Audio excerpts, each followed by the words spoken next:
probably every person at least once in his life imagined that he has a double who goes to work instead of him. Where this double, instead of his original, even goes to the gym and does all the other daily and often very difficult things. And this is exactly the dream that one day turned into reality for a guy named Josh. But at some point, this carefree life came to an end, where, waking up in the ruins of his parents' apartment, the guy saw monsters filling the city streets. After everything that happened, Josh did not give up, because he had the incentive to become much stronger. Turning to his partners, the young man gave instructions that after the hunt, they should not forget to take with them all the bodies of the killed monsters. From the outside, it might seem like the height of stupidity how actively this guy got into any confrontation with even the most powerful monsters. Assessing the size of his next opponent, Josh grinned, noting that he hadn't encountered such a giant in a long time. And so he gave the order to his team to start attacking their new enemy, for whom they would be paid decent money. Where Josh himself, having prepared his trophy sword, also took up a position to attack the enemy. In absolutely every confrontation, this guy was never alone, since his basic skill was cloning. In every person's life, there are many things that he has to do, such as studying, working, eating. But Josh wasn't satisfied with the prospect of doing what was necessary, as he always dreamed of doing only what he enjoyed, where one of those activities was computer games. Like many others, the young man was always attracted to travel both within his own country and abroad.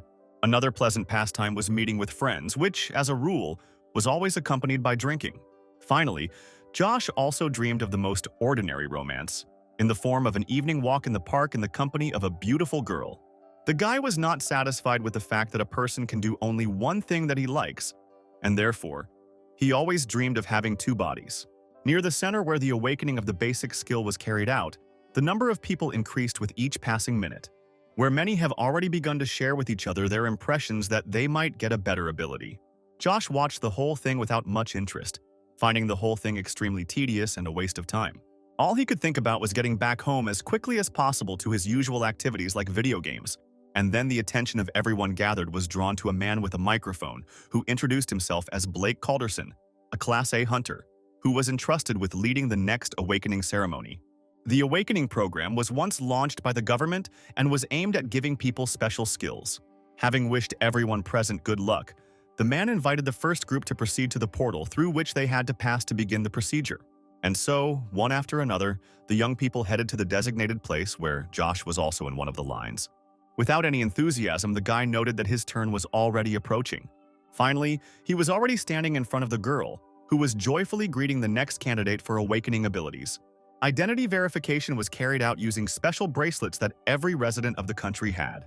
And when this short procedure was completed, the girl invited Josh to go through the portal.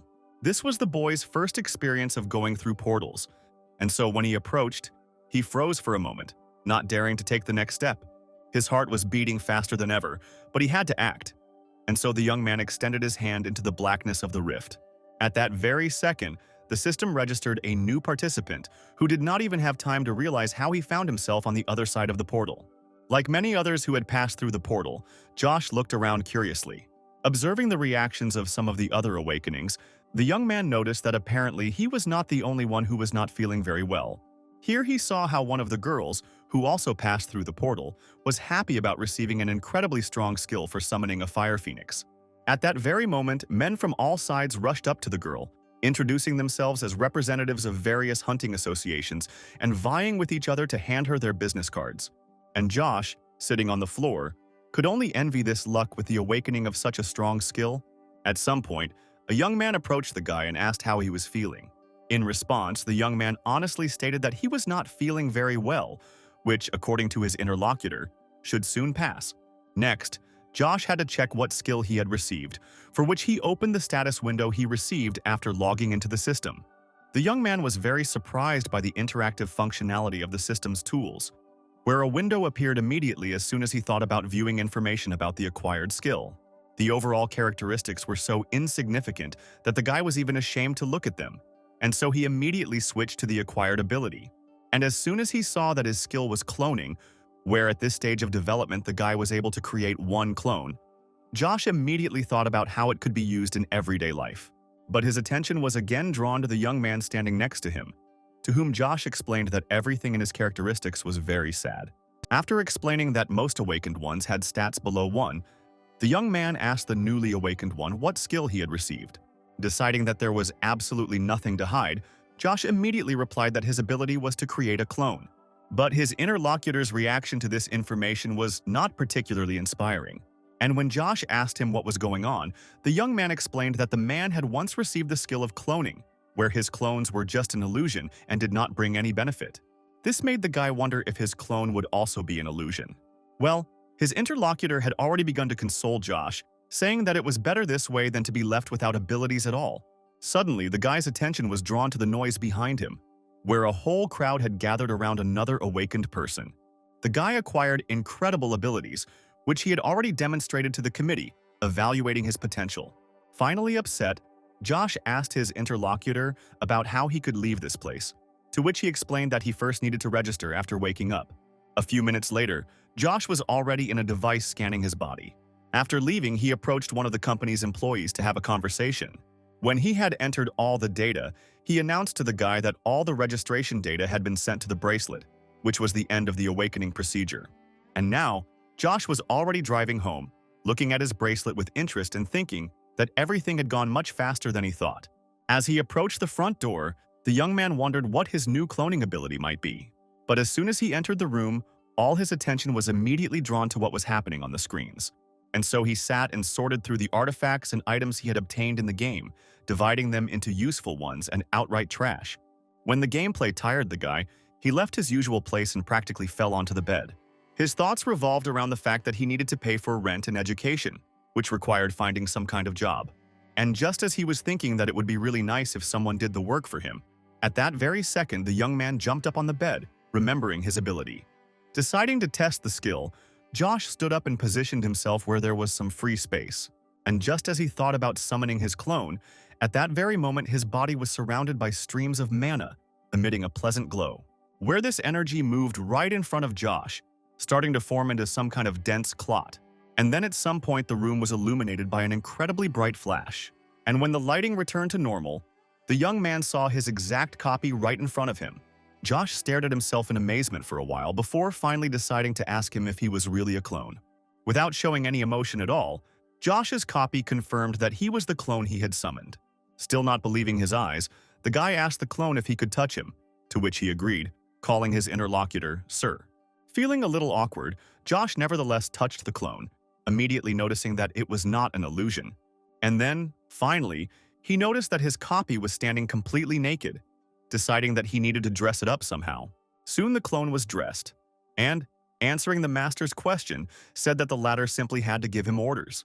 Deciding to test the skill, Josh thought that he would just order him to sit down first, and in that very second the clone carried out this unspoken order, where the young man noted, not without pleasure, that in order to give an order, he did not even need to say it out loud. And just like that, he mentally ordered his clone to rise, which he immediately did. His next order was for the clone to repeat the previous actions, where, after sitting down and standing up a few times, the clone began to sweat heavily and breathe heavily. This made the young man realize that the clone's physical characteristics were exactly the same as his own. As he watched the clone continue to squat, his attention was drawn to the cell phone in his pants pocket. As it turned out, one of his friends wrote to the guy, asking about what skill Josh had acquired today. Not wanting to reveal his abilities yet, the young man wrote that he had not yet figured out the skill, and the clone continued to squat all this time. But his friend wouldn't stop trying to find out what kind of skill Josh had acquired that he didn't even want to talk about. At some point, the young man's correspondence was interrupted by a message from the system, which informed the user about an increase in the level of endurance. The most famous modern S-level hunter was Casper Fields, who was the only one who was able to conquer the Viking Tower. As the leader of one of the Hunters' associations, he had just been informed that approximately 80% of humanity had awakened to date. And to his question about when all 100% will awaken, the girl, looking at her notes, answered that this will require about another 5 years. Watching the city at night from the window of his association's office, Casper whispered that there wasn't much time left. Drenched in sweat, the young man continued his endlessly drawn-out run through the park. The other athletes could only marvel at how hard this strange guy, who was also wearing a lot of thick clothes, was working. But then the desperate runner suddenly stopped and sat down on one of the benches, trying to catch his breath. A passing guy, who was already used to seeing this runner here, offered him some water to refresh himself. But the runner, without saying anything in response, suddenly jumped up from the bench and rushed off for another lap with even greater speed. Seeing him off with his eyes, the well-wisher with the water could not understand why this guy was torturing himself so much with sports. The numbers displayed on the scales were clearly promising for whoever stood on them. At the same time, Josh noted that he was literally eating for two, but the weight continued to go away. Having completed the daily weighing procedure, the young man, comfortably seated on a chair, thought about what he had managed to find out about his clone during this time. Through trial and error, Josh realized that neither physical pain nor fatigue was transmitted to him from the clone. If the clone receives severe damage or runs out of energy, it simply disappears. But at the same time, every change in the clone's appearance is reflected in Josh himself, where he acquires excellent physical shape due to the fact that only his clone is involved in sports. He could also give orders to his clone from a distance, where, for example, he said in a split second that the clone should stop running and start doing push-ups. But Josh also managed to find out that the clone cannot create other clones itself, that is, use the basic ability of the owner. The guy understood that if this were possible, the world would simply be filled with countless numbers of his clones. Josh also remembered the day he first visited an information resource for hunters, something he had never even dreamed of before. There he learned that there are ordinary types of characteristics, such as strength, endurance, and the like, as well as special ones, such as regeneration, stability, vitality, and others, which not everyone has. Having opened the status window, the guy was glad that in a very short period of time he was able to significantly raise his characteristics, since his clone trained almost constantly. He immediately wondered whether he could double these figures if he joined the training himself. With that thought in mind, Josh picked up a flyer from one of the many gyms in the city. He slowly moved his gaze from the leaflet to the monitors with the game running and back. And so, finally, a deal with conscience was made, where he decided that he would be the head of the tandem, and his clone would be the workforce. A day later, the young man checked his account and noticed that the money in it was quickly running out. The reason for this was that the money spent on food began to increase several times. There was no other way out but to find some kind of part-time job. The first thought was to find something related to construction, where you can simultaneously earn money and load your muscles to increase your characteristics. Josh also understood that he first needed to do the work himself so that his clone would remember what needed to be done. And then his attention was drawn to an advertisement from a certain logistics center that was looking for movers. Without a second's hesitation, the young man dialed the indicated number and was already introducing himself to the person who picked up the phone. They immediately explained to him that there were no interviews and the guy could start working straight away. But when he said he would start tomorrow, the employer immediately asked if he could start today. And when Josh, after thinking for a bit, answered in agreement, a male voice said that in that case they would expect him at 7 p.m. Having disconnected the connection, the young man came to the conclusion that this company definitely lacked personnel. But then he thought that it really wasn't that important, where the most important thing was that they were promising good money for the work. At the appointed time, Josh, accompanied by his clone, arrived at the specified address at the logistics center. Looking around and observing the trucks constantly entering and leaving the area, the young man decided that he had definitely not made a mistake with the address. Turning around, he looked at his clone, whose face was covered by a mask and whose head was covered by a hood. The guy, of course, was thinking about calling himself twin brothers, but the clone also needed to be given some instructions just in case. And so Josh said that for the duration of the work, the clone's name is not number 1, but Pete, where he must answer questions if anyone asks them. Having completed the preliminary briefing, the young man thought about where he should go in such a large territory. And then his attention was drawn to a familiar male voice, which expressed obvious surprise at seeing Josh here. It turned out to be a man the young man knew, named Patrick Gardner, who was already interested in what Josh was doing there, not forgetting to note that he had lost a lot of weight. Having thanked the man for his kind words, the guy explained that he had come here with a friend to earn some extra money. Immediately after that, Patrick, pointing to one of the administrative buildings, said that the office was located there, after which the man said goodbye to Josh, wishing him good luck in his work. And as soon as Patrick disappeared from sight, the young man noticed that he experienced some very strong nervous tension. Turning to his clone, the young man asked him if he felt any excitement, to which he immediately received a negative answer. Filled with confidence from number 1, Josh noted that he was now one of the awakened, which meant he definitely shouldn't worry. And so he headed towards the office building, determined to get the job done as quickly as possible. Several hours later, the young man, drenched in sweat and exhausted, realized that his plans to quickly complete the job were, at the very least, naive, because the movement in the logistics center did not stop for a second, and more vehicles arrived for loading one after another. Josh, watching the other guys work, couldn't understand how they managed to do such hard work. He then turned his attention to the clone, who was carrying another box, but looked like he hadn't even started working. At that moment, his thoughts were that the clone was doing a great job without his participation. But then the person in charge of loading and unloading operations loudly announced a break for a meal. Exhausted, Josh sat down in the same place where the last box he had carried was located, and his clone settled down next to his master. And then Patrick approached the young people, saying that they needed to replenish their fluids and handing each of them a can of soda. Then, sitting down opposite, the man asked the name of this hardy friend of Josh, to which the clone, as his master had taught him, introduced himself as Pete. As for Josh himself, Patrick noted with a smile that the guy was definitely doing this kind of work for the first time. In response, the young man noted that the work turned out to be a truly tiring task. Then the man noted that in any case, both guys have a backbone, since by lunchtime most of those who come to try their hand at work run away. Where, listening to Patrick's words, Josh mentally noted that he would gladly join this majority if it weren't for the need for money. The conversation then turned to where Josh was studying, to which the latter told how he had entered and was now studying at university. Meanwhile, number one had already managed to open a can of soda, which he drained in one gulp. Patrick also noted that Josh had entered a good educational institution, where he would have been very happy if his daughter had been able to enter there, if she had performed better academically. To this, the young man explained that he too had not been doing well academically, but that did not stop him from enrolling. And when the man asked how he did it, Josh said he simply devoted time to extra classes. After listening to the guy's explanations, Patrick noticed his determination and excellent abilities. But suddenly the man fell silent, clearly deep in thought about something. And so, turning to Josh again, Patrick asked him if the guy would like to do a little different work.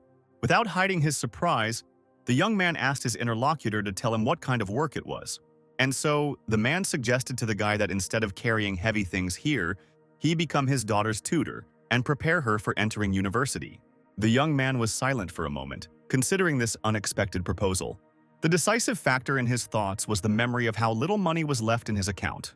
Then Josh asked the man how much he would be willing to pay him to work with his daughter, to which Patrick replied that he was willing to pay $50 for each lesson lasting a couple of hours, where he was thinking of starting with 2 lessons a week. Josh mentally noted the benefit of the offer, considering that he would only be busy 4 hours a week. The agreement was reached and sealed with a handshake. As he stood up, Patrick added that after work he would tell his daughter the news and then contact her new tutor. Well, the future tutor himself, looking at the night sky, hoped that he would succeed in his new role. At some point, his attention was drawn to a message from the system, which informed the guy about the increase in characteristics, where the young man happily noted that he could both earn money and improve his characteristics at the same time. With these thoughts in mind, he watched for some time as one of the loaders continued to work, who, like everyone else, was unaware of the double benefit from the work of his young colleague. And then the young man's stomach intervened in his thoughts, desperately demanding some food from him. Deciding not to waste any more lunchtime, Josh leaned over to his bag, where he and the clone's lunch was located. But the bag turned out to be empty, and number one was finishing the last cheeseburger in front of his owner. Watching the clone drink a second can of soda, Josh had some very unflattering things to say about his behavior. The next morning was one of the hardest in the new night loader's life. Feeling how literally every muscle in his body ached, the young man came to the conclusion that from now on, he would only use a clone for this kind of extra work. When the system once again announced an increase in characteristics, Josh realized that the clone was still working and mentally ordered it to return home. And while number one was returning, the guy, who hadn't eaten anything all night, decided to please his stomach. After 10 minutes, the young man was already in a state of euphoria from a tasty and filling breakfast. The pleasant sensations were interrupted by the front door suddenly opening, which even scared the guy, where, as it turned out, it was number one, who reported that the owner's orders had been completed, and he returned. Josh, who had not yet had time to get used to the fact that someone else could enter the house besides him, calmed down a little and instructed the clone to take a shower and change clothes. It took number one about 15 minutes to complete his final assignments, after which he again appeared before his master. Looking at the clone, the young man asked him to stretch out one of his hands. The gentleman himself, having a very specific plan, already had a small needle ready. And so, taking the clone's hand with one hand with the other hand, armed with a needle, the guy pierced his finger, where number 1 did not react at all to the damage he received. Noticing that the clone was holding up well, Josh used a napkin he had prepared in advance to wipe away the drop of blood that had appeared. After some time, the young man sat at his computer and read for the umpteenth time about the regeneration skill, which often manifests itself when the body is damaged. It was scary to inflict more serious damage on the clone, so he decided to limit himself to needle injections. Approaching number 1, the young man instructed him to go to work, eat when he was hungry, and devote all his free time to training. In addition, Josh handed his clone a cell phone, telling him to always carry it with him and answer his calls. The gentleman himself, having found a leaflet from the gym, headed to his first training session. The guy almost fell when he felt a huge, heavy hand literally fall on his neck. And now his friend Mike was already cheerfully noting that he and Josh had not seen each other for a very long time. While the young man was trying to get rid of his friend's massive arm, Mike had already noticed how much weight the guy had lost. In response, Josh smugly stated that he had simply decided to take up sports and was currently heading to the gym. Noticing that he too was not averse to warming up, Mike asked his friend which gym he was going to. And when the young man told about the hall he was heading to, the big guy immediately noted that it was an excellent place. But Josh responded that, other than the reasonable price, he hadn't noticed anything remarkable about the gym. And then Mike explained that this particular gym had a very attractive trainer working there. Immediately after this statement, Josh's friend announced that he had also decided to attend the training. The gym was a normal place, with many areas filled with people working out to build up their muscles. One of the coaches and part-time administrator, sitting in his place, began to eat. It was at this moment that Josh and Mike appeared in the room. Having quickly chewed what he had managed to put in his mouth, the young man apologized to the new guests and greeted them. Performing his duties perfectly, the administrator immediately told new visitors about the promotions and discounts they were currently running. Josh, already familiar with the club's pricing policy, asked for a 3-month membership, as well as a little help in monitoring the technique of performing the exercises. Pleased with such an easy sale, the administrator immediately began to issue a subscription. Very soon, the young man was already trying his hand at bench press. Getting up from the bench, he thanked the coach for teaching him the correct technique. Meanwhile, Mike, who had come to the gym, was doing exactly the same exercise on another bench. The fury with which he pressed the enormous weight of the barbell could not fail to attract the attention of everyone in the gym.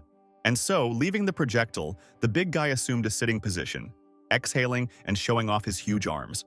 The administrator noted that his new visitor had apparently been training for a long time, to which Mike stated that today was his first time in the gym, which immediately gave the young man the idea that Michael had received a boost in strength after awakening. Meanwhile, Josh, listening to the conversation between the trainer and his friend, concluded that increasing characteristics really helps a lot, where he immediately wondered that if simply increasing the strength stat could give such a powerful effect, then how strong could other high-level hunters be? And now the young man was already thinking about the fact that the profession of a hunter is very prestigious, although dangerous. The guy's thoughts were interrupted by a phone call from Patrick, where the man, remembering their agreement from yesterday, said that he had talked to his daughter and asked the future tutor about the availability of free time now. Saying that he had plenty of free time, Josh immediately received an invitation to come to Patrick's home. Already in the elevator cabin, the young man recalled how their training in the gym ended, where Mike didn't buy a season ticket, claiming that Josh wouldn't be comfortable around his abilities. But his friend understood that this was due to the absence of the coach's girlfriend, which he did not hesitate to tell the saddened big guy. However, it was even better this way, because his clone would be going to the gym, and Mike's presence could create unnecessary problems. When Josh found himself on the right floor and at the right door, he immediately heard a female voice loudly accusing his father of deciding everything without even consulting her. And then, the door began to open abruptly, where Patrick was leaving and telling his daughter, who had asked to cancel the meeting, that it would be better for her this way. The man was quite surprised when he realized that Josh's head was the obstacle to opening the door. The dull sound of the door hitting his head interrupted the stormy statements of Patrick's daughter, who stood and looked at their guest in surprise. A few minutes later, the young man was already sitting inside the apartment, applying a wet, cold towel to the bruised area. And the owner of the house and his new employer kept apologizing for what had happened by accident. At one point, Patrick's wife came to the table and remarked on how much weight Josh had lost since their last meeting. Explaining this as regular training, the young man turned his attention to the girl sitting modestly nearby. Kiara felt very awkward and her face was literally covered in red paint. And while Josh was getting acquainted, the girl's parents, not without humor, noted how abruptly their daughter's behavior had changed, who just a couple of minutes ago was very indignant about the fact that she would have a young tutor. While answering Josh's questions, Kiara was also thinking that this guy must have heard her arguing with her father. Well, the guy got down to business, saying that first he would like to look at the girl's report card. This unexpected request left Kiara truly horrified, as there was absolutely nothing in this report card to be proud of. And now before the young man's eyes was a sheet of paper with the grades of his future student. While he was studying its contents, Kiara was burning with shame, which greatly amused her parents. But at some point, Patrick jumped up from his seat and, citing the fact that work was waiting for him, quickly left the apartment. Meanwhile, Josh tore his gaze away from the report card and switched to the girl. He immediately noticed how sad and embarrassed she was that some guy she didn't know at all could see her shame. Deciding to cheer her up, the young man noted that he too had not had very high grades, and that he had had to work hard to catch up with the others and enter university. Immediately after these words, Kiara noticeably perked up, mentally thanking the guy for his attitude. Well, the young man said that they would make every effort to improve their grades and prepare for admission. As the first lesson was completed, Josh left the Gardner family's apartment with a mental note that it would be a long and difficult journey, where memories of his first lesson with Kiara led him to such thoughts. Of course, the girl tried her best, trying to absorb everything that Josh taught her. And ultimately, the young man came to the conclusion that there was hope for a positive outcome. Approaching his desk with monitors, the young man noticed that number 1 had most likely already left for work. The thought also flashed through his head that if the number of clones increased, then he would need to buy a phone for each one, which was quite expensive. Then Josh decided to visit the marketplace for hunters, where you could always buy various skills. But as soon as the young man began to study the goods and their prices, he realized that this undertaking was, at the very least, hopeless. Where the young man noted that with that amount of money, he would rather buy himself a house than a new skill. At the same time, the guy's head was filled with thoughts about how much hunters must earn in order to be able to afford to buy such expensive skills. And so, once again, Josh opened the banking app and looked at his paltry account balance. Despair made him get up from the table and literally fall onto the bed with a heavy sigh. And after a few minutes, he was already thinking that maybe he really should become a hunter. While these thoughts were spinning in his head, the young man turned on a news story, which also told about the life of a certain A-level hunter. At some point, Josh suddenly stood up and concluded that he had a unique skill that was definitely not worth wasting on the slave labor of a loader. Inspired by his decision to become a hunter, the young man decided to begin implementing his plan immediately. Several decades ago, portals began to appear all over the Earth, from which monsters poured out. This incident, dubbed a global catastrophe, led to the death of at least half of the planet's population. And almost everyone was already sure that humanity would be completely exterminated. But at some point, people began to appear on Earth who possessed very non-trivial skills. Such people defeated monsters, where after that such a profession as a hunter appeared. On the way to the Hunter's Center, Josh listened intently to a commercial informing him about how to get a hunting license. When he got there, the size of the building couldn't help but impress the guy. Feeling incredibly energetic despite only spending a couple of hours a day resting, the challenger headed inside. As it turned out, there were also retail outlets selling weapons and equipment inside. The young man looked around in confusion, trying to figure out how many people were inside, who had come to take the test for a hunter's license. And then a girl standing nearby announced that the test to obtain a license would take place in the basement of the building, where applicants had no more than 20 minutes to register. Feeling very nervous, Josh registered and went to the designated location to take the exam. Seeing the right room, the young man opened the door and greeted everyone as he entered the room, where at that very second he experienced a huge number of unfriendly glances from a whole crowd of applicants. Walking sheepishly and looking for a free seat, the guy, without knowing why, asked for forgiveness from those present, where a couple of guys were quick to laugh at the soft-bodied newcomer. But then, a man of impressive size appeared in front of the crowd of applicants and announced that he would be the examiner today. The man then explained that the test for a hunter's license would consist of 3 parts: theory, practice, and an aptitude test. He particularly noted that those who are caught cheating during the exam will never be able to count on receiving a license again. Josh listened attentively to the examiner, not taking his eyes off him and almost physically feeling his strong energy of a level C hunter. Meanwhile, the man finished his introductory welcome speech and announced the start of the exam. Sitting behind the wheel of his car, BH Hunting Agency Director Martin Harding listened to what his interlocutor was saying on the phone. Martin asked him to wait a little since he had been working in this field for several days and everything would get better soon.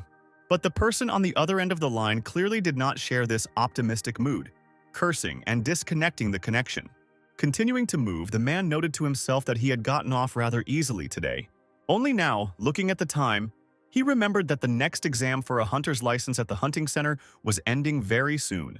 Meanwhile, Josh stood and looked at the system's message about receiving his hunter's license, where he was assigned a level F. Remembering how the exam went, the young man noted that it was even too easy. After the written test, you were given time to prepare for the practical shooting test, where you could practice as much as you wanted. Well, as for the aptitude test, it was more like a conversation about ethical and moral standards. Thinking back on it all, Josh wondered how normal it was to issue licenses for such dangerous work to literally everyone. It seemed as if the government deliberately wanted to make as many people as possible become hunters. Once on the street, the young man decided that he shouldn't worry about this and concentrate on his own affairs. It was at this moment that he saw how the newly minted hunters were being met by people in suits, actively handing out their business cards. These were representatives of agencies and hunting associations who were recruiting new members. Josh stood frozen for a moment, watching as these recruiters talked about all the benefits of working with their association. But then his attention was drawn to a male voice that congratulated the guy on receiving his hunting license. Handing the young man his business card, the man introduced himself as Martin Harding and offered to work with his agency. Taking the business card from the man's hands, the young man began to thank him for his attention. But he was distracted by a message from the system, which informed him that the level of development had increased, and now the owner could simultaneously summon 2 clones. Martin was still trying to talk about the advantages of his agency, but Josh was no longer listening to him, rushing away and promising to call. Regretting that he had missed the client, the agency director could only ask the guy to remember to call. It had long since gotten dark outside, and the already rare clouds were dissolving in the air, revealing countless stars. In Josh's apartment, number 1 stood and silently watched as his owner once again used his basic skill. Well, the young man himself has already addressed his number 2, saying that he expects fruitful cooperation from him. And so, taking out the business card he had recently received, the young man declared to his clones that they were now ready to become hunters. After Martin finished handing out business cards, he sat down in his car, hoping that at least someone would contact him. While he was catching his breath after working hard, the man suddenly remembered his former boss, who just gave him the order to conduct the amount specified in the contract. But as he studied the documents he received, Martin's face began to change. And when his boss drew attention to this, the man said that the price for the killed monster in this case should be much higher. But as it turned out, there was no mistake here, since the boss was aware of the payment situation.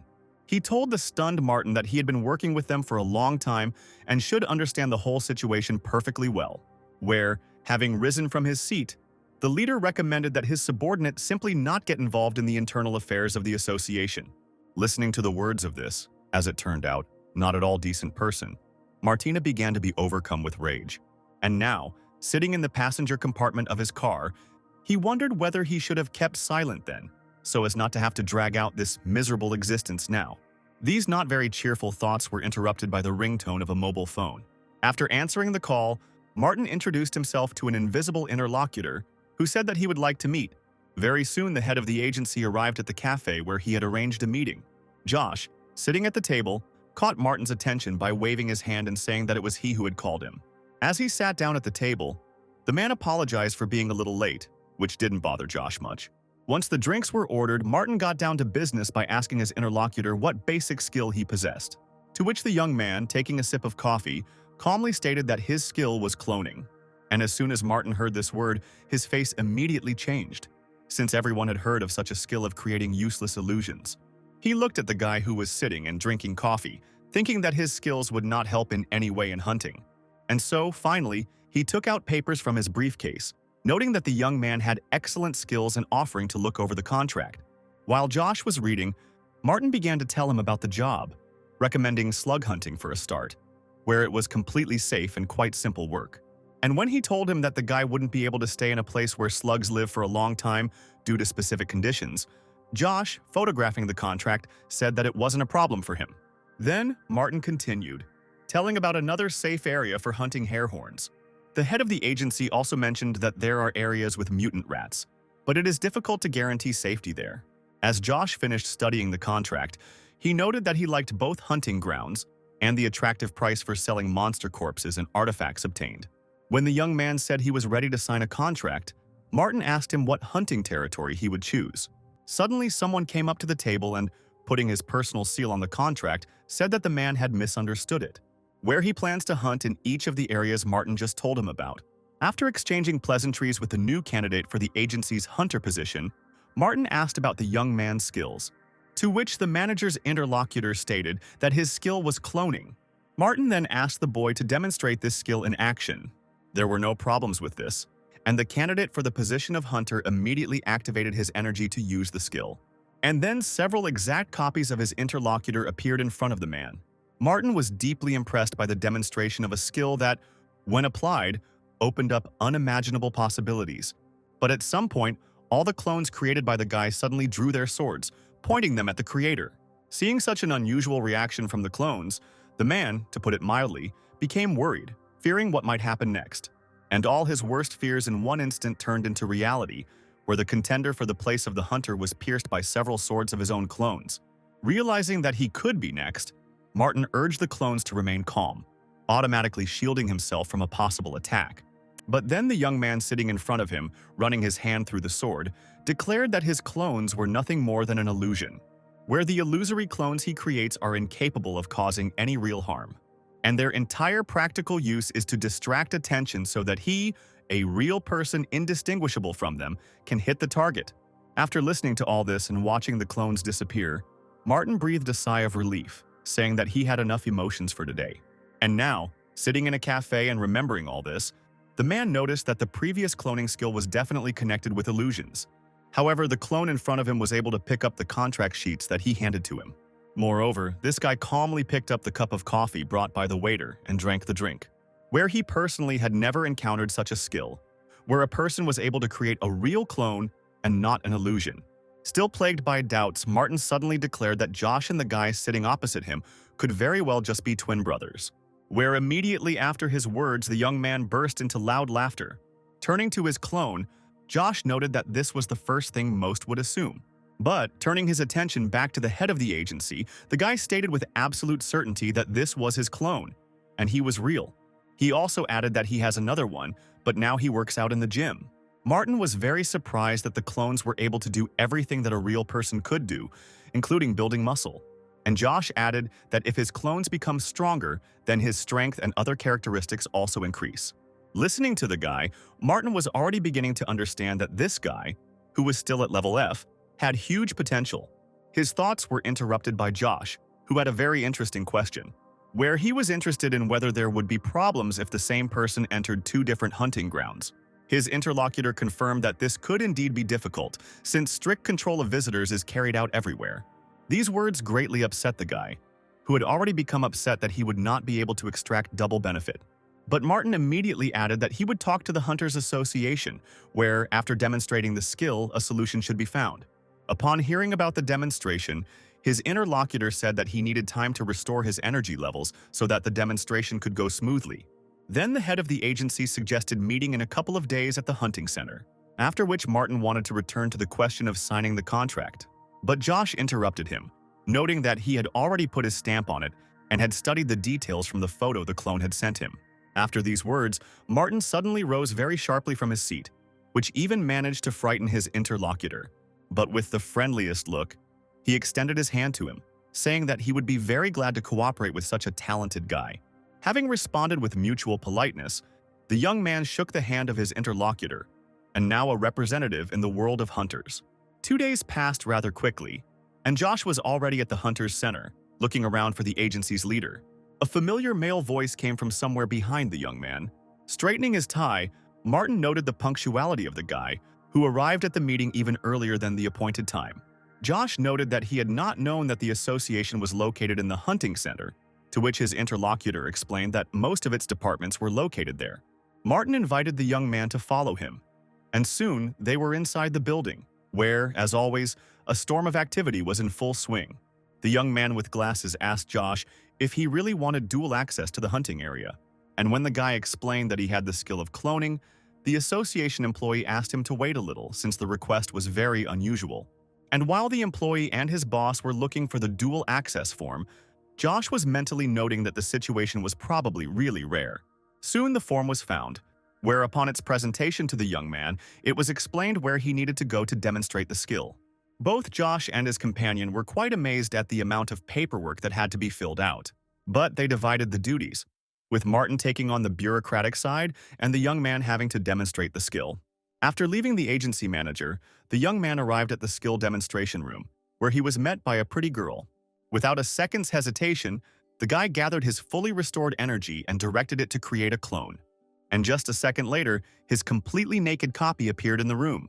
Only now did Josh realize that he had completely forgotten about this nuance, and the girl next to him was embarrassedly pretending to close her eyes. In his workshop, a certain man was finishing some manipulations with the bracelet that all awakened ones wore. And so, having finished his work, he announced that a copy of the bracelet for entering the territory for the clones hunt was ready. He also explained that, taking into account Josh's skill, such moments as the entry, exit, and possible re-entry of his clones were taken into account.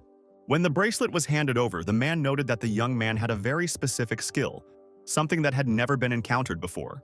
Thanking the man for the bracelet, Josh hurried out of the room to avoid unnecessary attention. And the man, left alone, could only dream about what a great subject for research this guy could become. Meanwhile, the young man had already managed to return to the place where he left the head of the agency, reporting that the issue with the bracelet had been resolved. He also happily announced that they now had everything ready to begin the hunt.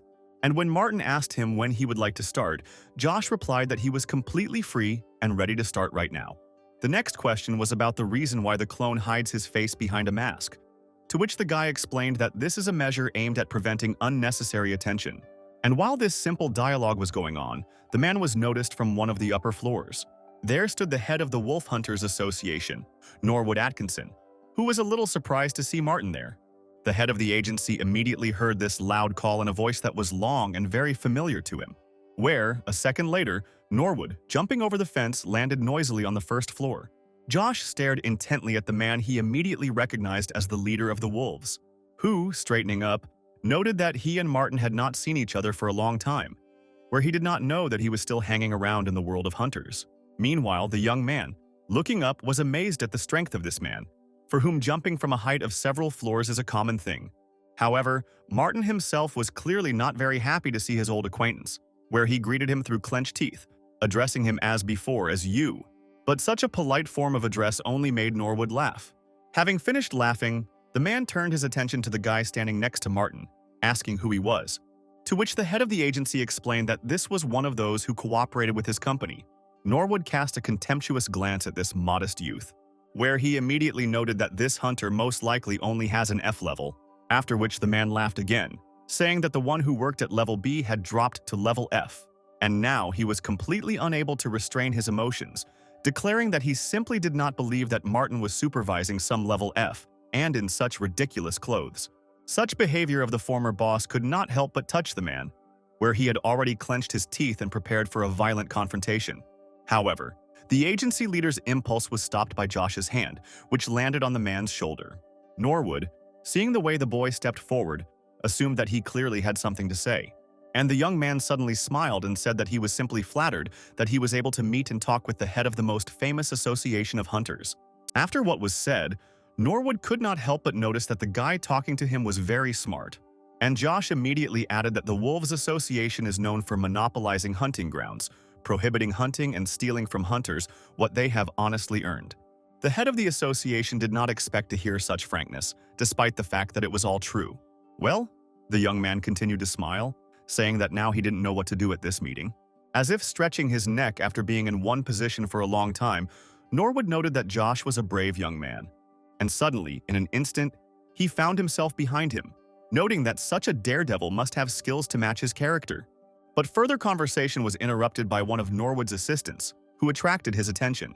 And as he approached, the head of the wolves noticed that none other than the destroyer of his joy had arrived.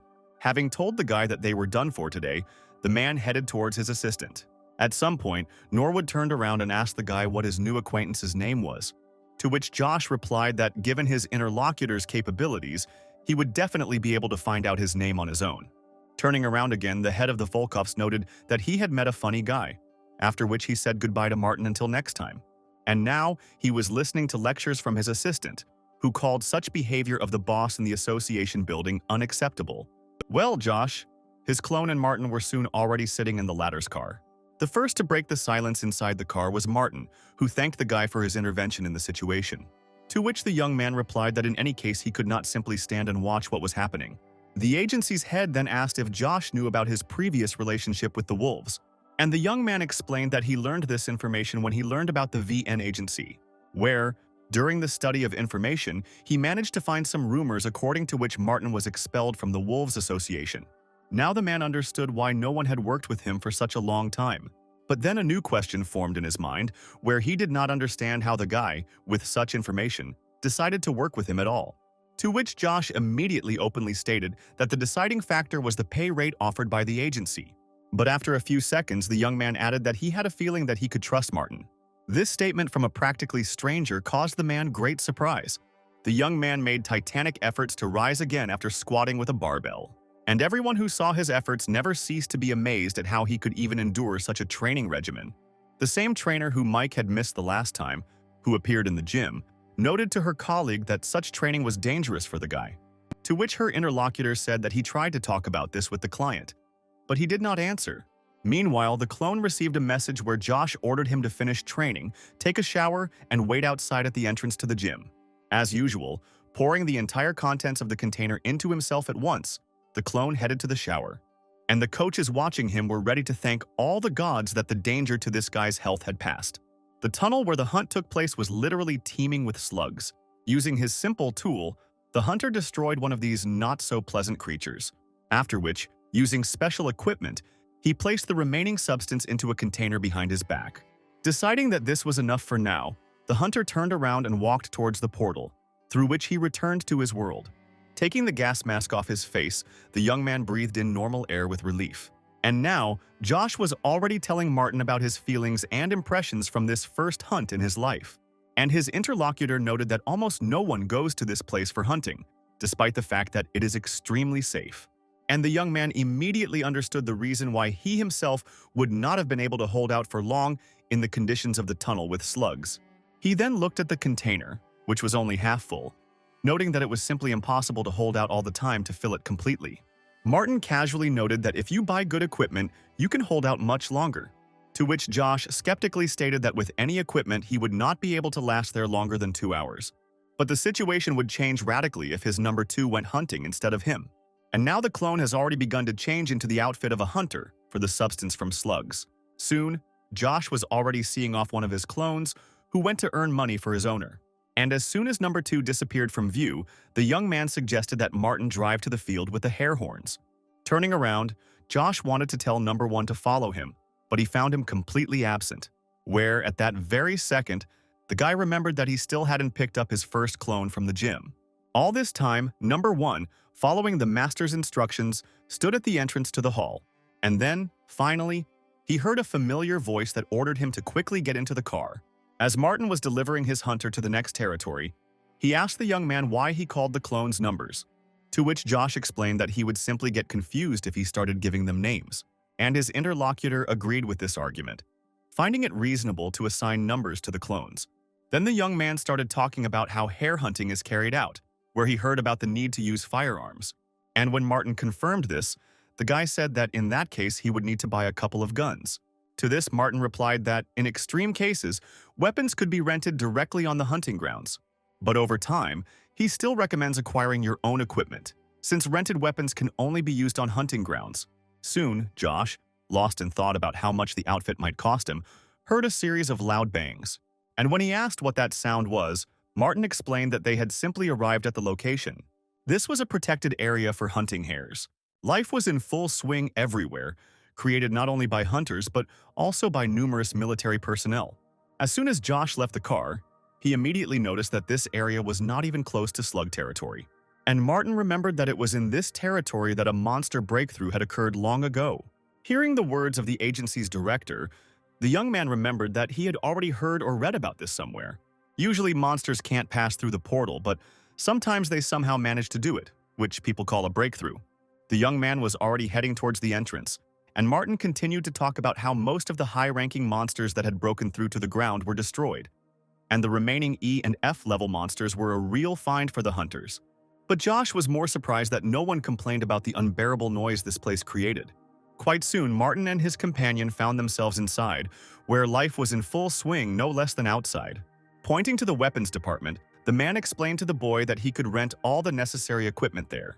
And so, when the set of weapons and ammunition was assembled, taking into account the rental of a place for hunting, the sum of 70,000 was named. Taking out his bank card, the young man noted that even renting everything he needed was very expensive. To which Martin stated that the most expensive thing is the cartridges. But all the investment will pay off if the hunt is successful. Studying the ticket provided, the agency manager said that their place was on the 3rd floor in the F-level section. The right door opened, where Martin managed to cover his ears in time. After all, at the hunting ground where they found themselves, hearing was instantly lost from the shots. The hunt was in full swing, with some complaining about having made another mistake, while others rejoiced at their new catch. Pointing to an empty seat, Martin told Josh that this was the seat marked on their ticket. After putting down the box of ammunition, the man asked the young man if he was confident in his shooting skills. While preparing to shoot, the young man stated that he had excellent shooting skills. But Martin was not at all encouraged by the fact that this newly minted hunter missed 3 times in the test, where the targets were located very close. Having loaded the magazine, Josh smugly noted that he already felt sorry for all those hair horns that would die from his shots today. Having declared that no one could escape his eagle eye, the guy took his place and prepared to begin the hunt. Literally immediately, he saw in the eyepiece of his scope a hair-horned squirrel sitting peacefully in the grass. Martin was quite surprised that the guy was able to find his first target so quickly. Slowly aiming the sight, the young man could already clearly see the target's head and tensed his finger on the trigger. Shouting that the real hunt was now beginning, Josh pulled the trigger.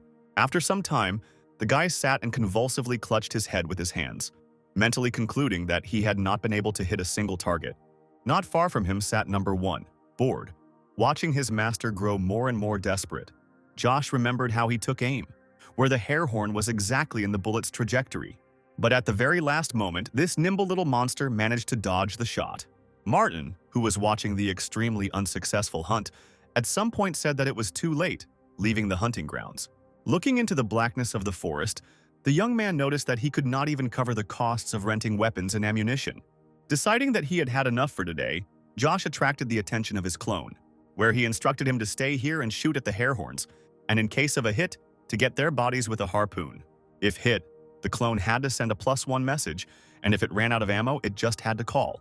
The unlucky hunter himself returned home, where he lay and, according to the messages from the system, understood that his number 2 was definitely getting something. He then opened a window with his stats, where he noticed that they were slowly but steadily growing. But at that very second, he remembered that incredibly strong leader of the Wolves Union, whom he had the chance to meet. Exhaling heavily, the guy noted that he still had a long way to go to reach that level. He had no idea that hunting for hair horns would become such a difficult task and would turn into a complete failure for him. As he fell asleep, the young man dreamed that his number 1 would be able to shoot at least 1. Josh was already deep in sleep when his cell phone screen suddenly began to light up with an incoming message.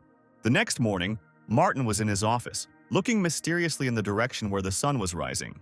The man was distracted from his simple occupation by a telephone ringing. When Martin confirmed that Hunter Josh Burnett was part of his agency, he was asked to urgently drive to the slug hunting area. And when he asked what had happened, they explained to him that the hunter had not stopped for more than a day. Quite surprised by this news, the head of the agency promised to arrive as soon as possible. Around the same time, the owner of the clones woke up in his apartment, noting that he had managed to get a good night's sleep. Taking his mobile phone, the young man saw a message from number 1, deciding that he had reported the end of the hunt. But as soon as he unlocked the screen, he saw that there were a lot of messages from number 1. Arriving at the slug hunting site, Martin was shocked by what he saw. The entire room was literally filled with huge containers containing the coveted substance left over from the slugs. Meanwhile, the soldiers tried to stop the stubborn hunter, who did not want to stop his activity. Deciding that he needed to act immediately, Martin pulled out his mobile phone and was soon waiting for his future interlocutor to respond. Josh, who was the one his new partner called, answered the call quite quickly, where he heard the good news that his clone had filled all the storage facilities with the slime substance in a day, and also received a request to order the clone to stop working. Noting that the news was indeed good, the young man also asked the man to send a cleanup team to the area where the hair-horned hunt was taking place. Because in his personal opinion, based on the number of messages received from the clone, there is simply no room to move because of the corpses collected by the first number. And indeed, that very mountain of hair-horned corpses was already surrounded on all sides by spectators, who only had time to film this unusual phenomenon.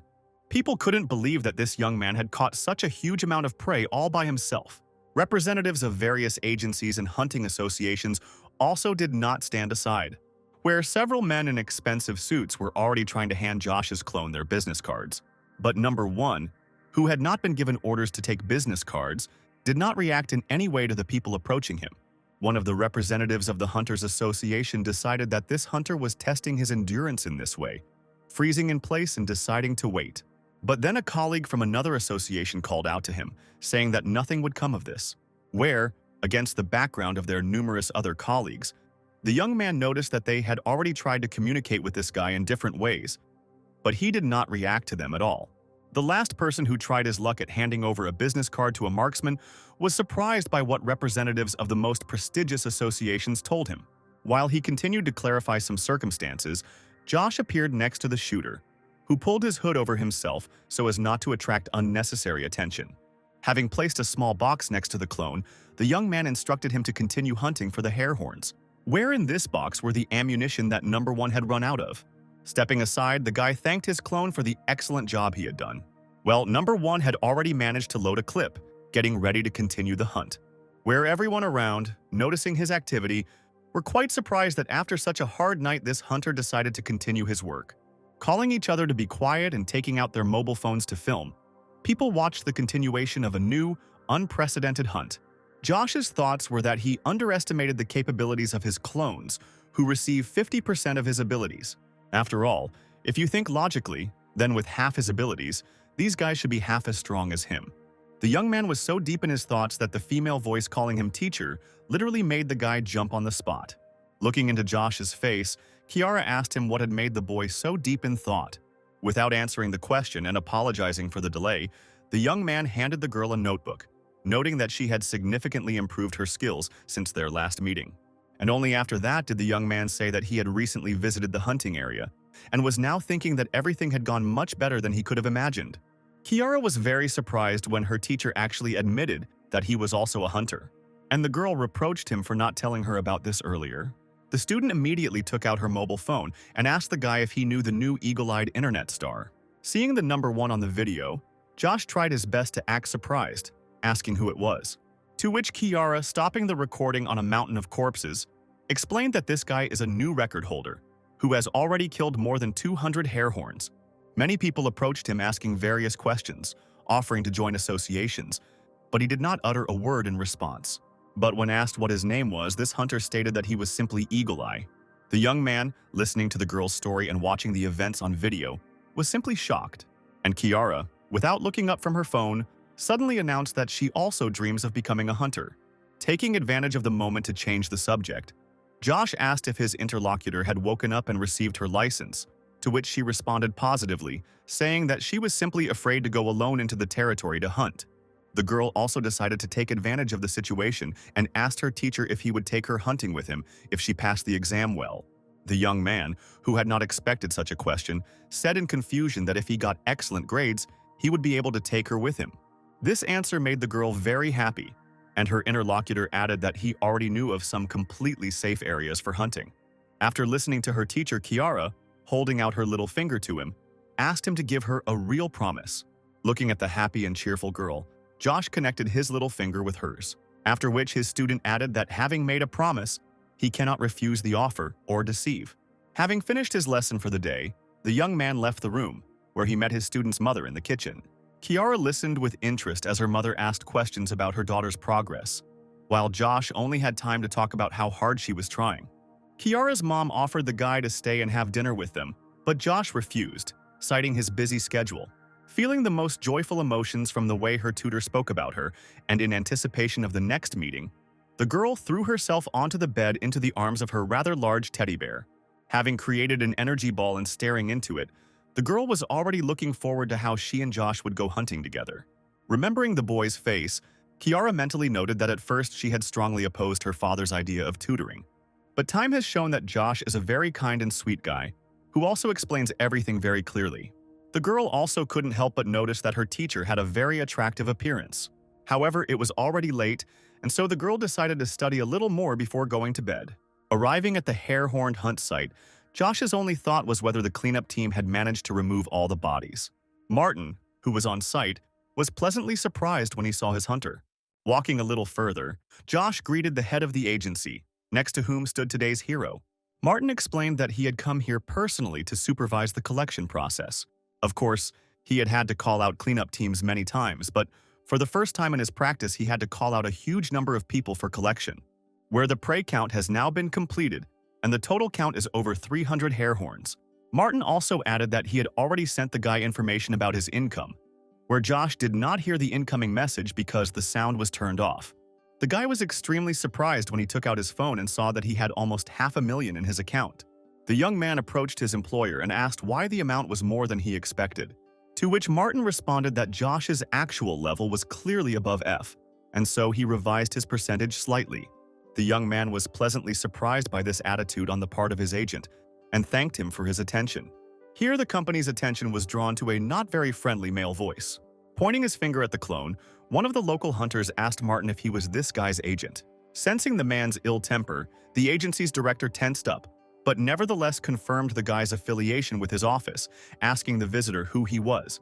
To this, the man suddenly explained that he was one of those whose loot his employee had stolen today. And since all the hair horns he tried to aim at were killed by this guy, the man found it necessary to compensate him for the damages caused.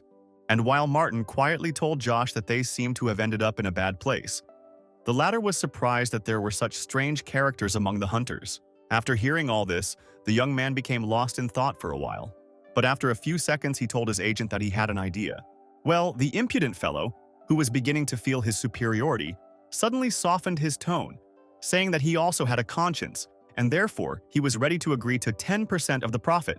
And as soon as he finished speaking, the young man suddenly burst into loud laughter, which clearly didn't please the racketeer, who hissed through his teeth that he hadn't said anything funny. Josh, putting his hand on his clone's shoulder, cheerfully said that no one would see this guy here anytime soon, after which he suggested to his agent to finally leave this territory for hunting. Martin had absolutely no idea what he was planning, watching the angry man behind them with a frightened look, and so the racketeer could not stand the fact that he was simply being ignored and quickly rushed into the attack. But at that very second, Josh mentally gave order number 1, where the clone immediately moved forward and stood right in the trajectory of the enraged man's fist. The blow was very strong, and the clone with a broken face was thrown to the side. The striker himself was frightened by how strong the blow was, which he certainly did not plan. And Josh, who was filming everything that was happening on video, only had time to scream about the horror that was happening before his eyes. The guy turned to the agent, loudly saying that this act of violence on sacred hunting grounds would definitely not go unnoticed. Beginning to understand what was happening, the attacker looked around, every now and then catching the glances of the members of the cleanup team. Well, Josh continued to play, mentioning that fans of the Eagle Eye clearly will not appreciate such an attack on their idol when the video hits the internet. And in order for the racketeer to be able to verify that the video existed, the guy approached him and played the recording. The enemy was defeated without a fight, and the young man simply suggested that he forget about everything and part ways on good terms, where the unsuccessful hunter and racketeer had no choice but to grind his teeth from his own impotence. Taking a sip of refreshing lemonade, Josh asked the agent in surprise about the unification of the wolves, and Martin said once again that in his opinion, the one who attacked them today belongs to this very association. Number 1 just sat and listened to everything that his owner and his agent were talking about. While the clone was gulping down the lemonade in his usual manner, Josh asked the agent where the idea that the attacker belonged to the wolves came from. The head of the agency explained that this hunter had been keeping an eye on him from the moment he appeared on the territory. The boy immediately realized that the wolves would most likely want revenge for how they dealt with their messenger. Well, Martin, bowing his head, noted that such attention to Josh and his clone is connected solely to the fact that they belong to his agency, because before, pressure was put on those who worked with him. Continuing to drink lemonade, the young man listened to the agent's confession about how everyone who worked with him left the agency due to persecution from the wolves. Therefore, he cannot promise that something like this will not happen again and cannot guarantee complete safety for Josh. When the man finished, His interlocutor cheerfully declared that he would definitely not change his decision and would continue to work with his agency. Well, in order to protect himself, he has a plan according to which he will become stronger in the shortest period of time.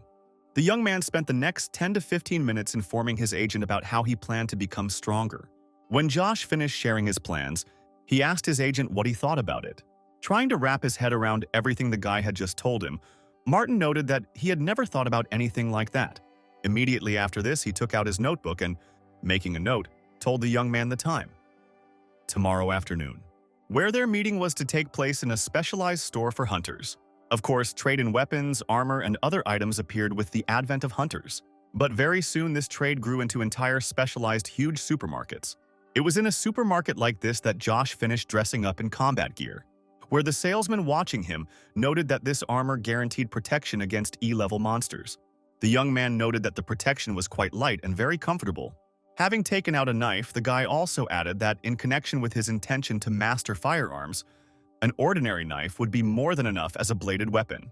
And while he was putting the stabbing and cutting object back into the sheath, Josh asked the seller to bring 2 more sets exactly the same.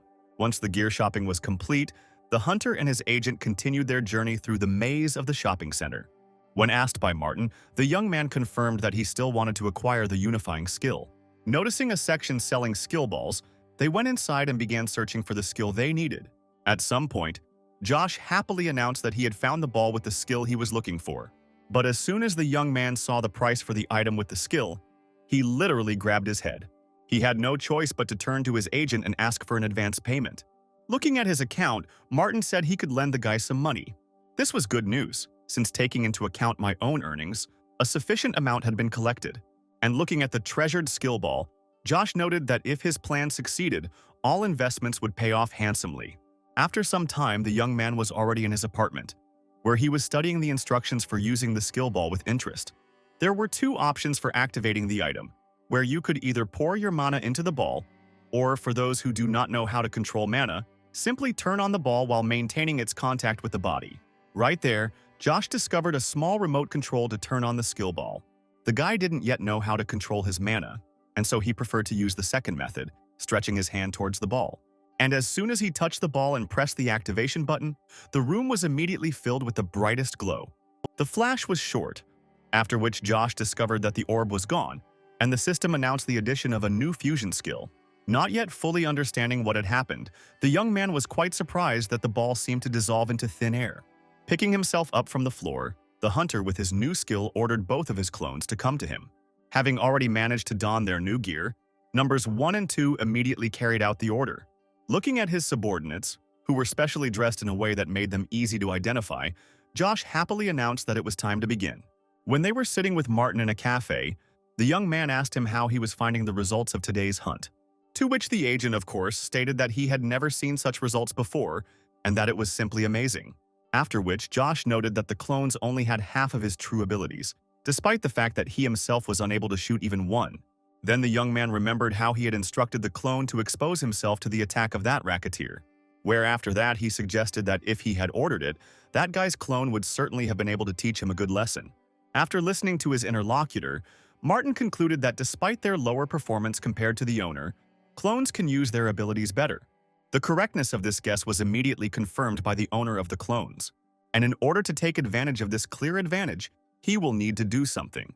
Where the first and second places are visiting training grounds to learn hand-to-hand combat and shooting. A hand-to-hand combat master and a firearms instructor welcomed the new student, where in each of the 2 places were the Josh clones. The men were greatly surprised when the clones asked them to move on to practical training straight away. Each of them asked the clones again whether one of them really wanted to try himself in sparring right away, and the other in practical pistol shooting. Where in both the first and second cases, each of the clones with absolute certainty confirmed their intention to engage in practice. And now, the shooting instructor already had the remote control for launching the plates in his hands, and the hand-to-hand combat instructor was preparing to start the fight. A moment later, the first saucer rose into the air, and the enemy of one of the clones rushed to attack. However, this attack was not destined to be successful, and the flying target released into the air instantly shattered into small pieces. Both instructors stood there and couldn't believe what had just happened before their eyes. After finishing talking about how the clones would be trained, Josh also noted that he would need a unifying skill. where the surprised head of the agency asked why the guy needed a skill that allows a person to unite with one of his pets. To this, the guy explained that his plans were not to unite with his pets, but with his clones, where, when united, he will literally be able to feel everything that the clone will feel. He asked his interlocutor to imagine for a moment that he would use the fusion skill when his clones were training. Standing on the platform near the house, the young man exhaled, concentrating on using his new skill. And then he felt how a stream of energy literally burst out of his body, enveloping him from all sides. He literally entered the body and head of one of his clones who was sparring. This gave the guy the opportunity, without participating in the fight live, to feel the distance to the opponent and follow his movements. He could feel how comfortable the gun fit in his hand. He could feel and control his breathing and feel the recoil of a weapon after firing, seeing a target flying through the air being blown apart. Josh will be able to feel absolutely everything that his clone does with the help of the fusion skill, which will eventually lead to him being able to possess the same skills that his clones receive. Having turned off the fusion skill, the young man stood and stared at his hand, which seemed to be only clutching a gun. He remembered very well the sensation of the air moving across his face when the stick flew over his head, as well as the strong push in his hand after the shot. The young man even felt tired, although he hadn't moved a muscle since all the work had been done by the clone, with whom he had only shared the sensations. Josh had a strong feeling that he could perform every move that his clones had just performed. And while the young man was trying to get used to these new sensations, the system announced another increase in his characteristics. This was good news, where the guy decided not to stop there, preparing for a new unification. And now he was already concentrating, releasing a stream of energy to activate the unification skill. Where in the training hall, his clone just took a position right in front of the coach himself. Looking at the enemy through the eyes of his clone, Josh noticed that he looked quite impressive. All the other fighters were surprised that their coach himself decided to try sparring with this newcomer. But then the fight began, where Josh's clone launched the first attack, which was successfully blocked by the master. An experienced coach noted that this guy's attacks lacked experience and practice of movements. His defense was a completely different matter, where the enemy seemed to anticipate every move of the master, easily dodging. The trainer's new attack also brought no results, where Josh's clone reflected it as casually as all the others. The instructor barely managed to take a defensive position when the clone moved to the side and began his new attack. And so the opponent's weapons met again, producing a characteristic wooden sound. The master marveled at how powerful this new attack was, where his opponent simply copied everything he had done before. However, the experienced man was not going to simply retreat and lose the fight. Throwing the enemy aside, he tried to attack back, but Josh's clone calmly dodged the blow. The man's students, watching the progress of the duel, watched in fascination as some newcomer was not inferior to their master. And then this newcomer made a powerful counter-attacking movement with his stick-wielding hand. The coach withstood this incredibly powerful attack with great difficulty, not expecting such power at all. And so the man found himself pressed against the wall, where Josh's clone prepared to finish the fight with a winning blow. But experience counts for a lot in hand-to-hand combat. And suddenly the instructor took advantage of his disadvantage and turned it into an advantage, where neither the clone nor the owner present in it expected such a turn of events. The man did a somersault and landed a blow on his opponent, disarming him. The spectators were delighted that their coach was finally able to defeat his opponent. Meanwhile, Josh was literally screaming from the pain he was in after being hit on the wrist.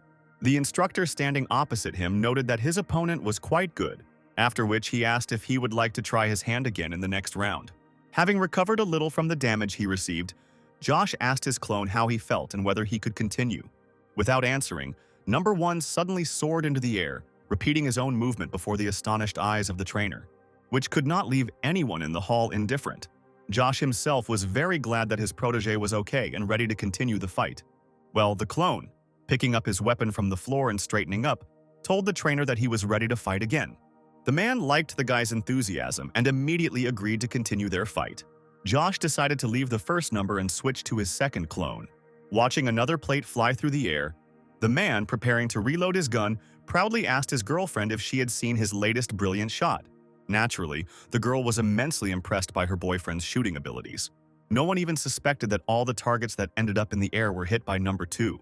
Deciding to ignore the smug man, Josh focused his attention on continuing his shooting practice. He watched intently as the new target flew into the air, after which the young man noticed every movement of his clone's body, which was taking the correct position for shooting. The guy carefully followed the target's trajectory, slowly moving the weapon a little further. And when the plate approached the place where he was aiming, the young man pulled the trigger. As Josh watched the falling debris, he made a mental note to remember every little detail. After all, his goal was to learn absolutely everything that his clones learned and became capable of. After finishing his shooting practice, the young man cut off the energy flow and turned off the fusion skill. When he opened his eyes, he immediately felt how tiring it was to switch between clones. Literally falling off his feet, the guy decided that he definitely needed some time to rest and restore his mana. Sitting down on the bench, Josh reflected on the fact that all the clones' movements were completely devoid of any sense of fear. He also thought that maybe next time he should go with the clones and test his skills. Kiara, passing by the sports ground, immediately noticed her favorite tutor. The young man was quite surprised when the girl called out to him, continuing to call him teacher. When the guy asked her what she was doing there at such a late hour, his student said that she was doing extra work in the library. While they were having a nice conversation, the young people were noticed by a group of men nearby, where the biggest one of them asked the one standing behind him if this was really the same guy who had annoyed him during the hunt. Pressing his mobile phone to his ear, the man listened to a disgruntled voice scolding him for letting Martin slip away so easily. Trying to somehow justify himself, the same racketeer from the hunting ground said that his actions were recorded on video. This greatly changed the situation, where, in response to the man's words that he would fix everything, his interlocutor ordered him not to get involved in this matter at all. He also didn't forget to remind the loser performer that he shouldn't even think about mentioning the unification of the wolves.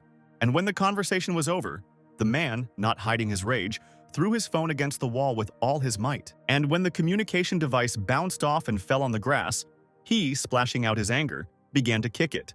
His occupation was interrupted by a familiar male voice, who asked what had happened to him. Turning around, the racketeer, whose name was Fred, saw his old acquaintance from the criminal world, Hugh Townsend. After hearing Fred's story, the fat man just laughed at the fact that he had let that agent and his pathetic hunters get away with it. The smile never left his face as he stated that he had expected this outcome from Fred's plan to work with the most famous association of hunters. Well, the racketeer himself sadly noted that now that association told him not to go near them at all. Then Hugh noted that, as before, he would most likely have some part-time work for his old friend. Just as Fred was about to thank the fat man, his attention was suddenly drawn to the young people nearby. And now he was already shouting at the top of his lungs that this was the same guy who recorded the video with his participation. The enraged man was already heading towards the young people, but Hugh interrupted his impulse. Rising from his seat, he said that he would start a conversation with this guy himself. Meanwhile, Kiara asked the teacher what he was doing there, to which Josh explained that he came to practice a little. At this moment, the attention of the interlocutors was attracted by a rough male voice, where the fat man approaching them, accompanied by Fred and another henchman, was already talking about what he had heard about some misunderstanding between the guy and one of his colleagues. The girl asked the young man who these people were, to which he replied that he had no idea. But then the young man's gaze noticed a fat racketeer peeking out from behind his back. Immediately realizing what was happening, the guy mentally summoned the clones, simultaneously covering the girl with his back and asking those who approached him how he could help them. Fred, blazing with rage, immediately shouted that the guy already knew why they were there, but his impulse was stopped by Hugh again. He then turned to Josh, asking if he really had a video of his little brother making a mistake. And without waiting for a positive answer, the big boss said that the guy should delete the video, then they would part on good terms. Showing his cell phone, Josh asked if everything would really end peacefully if he deleted the video now. And when the fat man assured him of this, the young man suddenly asked where the guarantee was that everything would end peacefully. Laughing, Hugh noted that the guy was not stupid, after which he added that, indeed, he would not leave here today without a beating. So that the next time he has the idea to make such videos, the young man thinks several times. While the fat man was talking, Josh quietly told Kiara to run away at the first opportunity, after which the young man told the men that it was not their place to tell him what he should do and what he should not do. And so, having taken a fighting stance, Josh declared that it was not yet clear who would leave here today with a beating. Immediately after which Hugh noted that his interlocutor clearly suffered from excessive self-confidence, where he immediately ordered his henchmen to beat out of him all the excess of this quality, which was not the best in such a situation. As the attackers approached, the young man was able to dodge the first blow with his hand. However, the second opponent's punch had already reached its target, where Josh felt it fully with his head. Meanwhile, Fred, taking advantage of his opponent's hesitation, delivered another kick, The finishing blow came from his companion, which landed squarely on Josh's lower jaw. Kiara could only scream when she saw her precious teacher fall onto the grass. Well, Josh himself mentally noted that the first time he didn't quite succeed in reproducing the clone's skills. While he was coming to his senses, his student began to protect the guy, stepping forward, preparing a clot of energy for a throw. And the young man, who was still having trouble breathing after being kicked in the stomach, tried to stop the girl. Standing behind her, the young man could clearly see how she was literally shaking with fear. The attackers stopped their attack, realizing that they were facing an awakened one and her abilities. But then both of them got a slap on the back of the head from their boss, who belittled them, saying that men shouldn't be afraid of some schoolgirl. And then he turned to the girl, asking what she would do if they continued the attack, where he had already moved forward and was gradually beginning to approach the young people. Seeing the fat man closing the distance, Kiara yelled at him to get away and threw her energy ball at him. The girl made every effort to ensure that her attack was as effective as possible, and the fat man watched with enviable calm as the glowing ball approached his stomach. And when he reached Hugh's body, there was immediately a loud, deafening bang. Shielding themselves from the shockwave, Fred and his partner worried about their boss, who could be seriously injured or even killed. And then, through the smoke, a voice reached the ears of everyone present that there were now as many awakened people in the world as there was dirt on the road. Showing himself to the girl, Hugh also added that many of them have absolutely nothing to brag about. Having said that he would now teach the shameless girl a good lesson, the fat man swung. But his blow was taken by Josh, who suddenly appeared in front of the girl and covered her with his body. Looking intently at the huge opponent, the young man said that he was just starting to warm up. And at that very second, using his energy, Josh delivered a very powerful blow to his opponent, where Kiara, whom he had saved, looked in amazement at how the one who had seemed defeated just a couple of seconds ago was fighting. The blow was very noticeable for the gang boss, who stepped back several steps, holding his bruised face.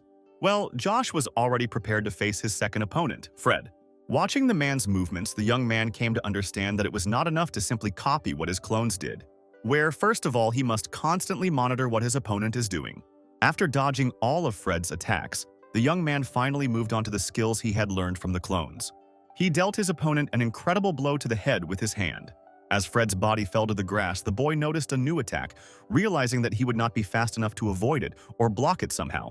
He took the blow, but immediately rewarded his opponent with one in return, which was enough to neutralize his combat capability.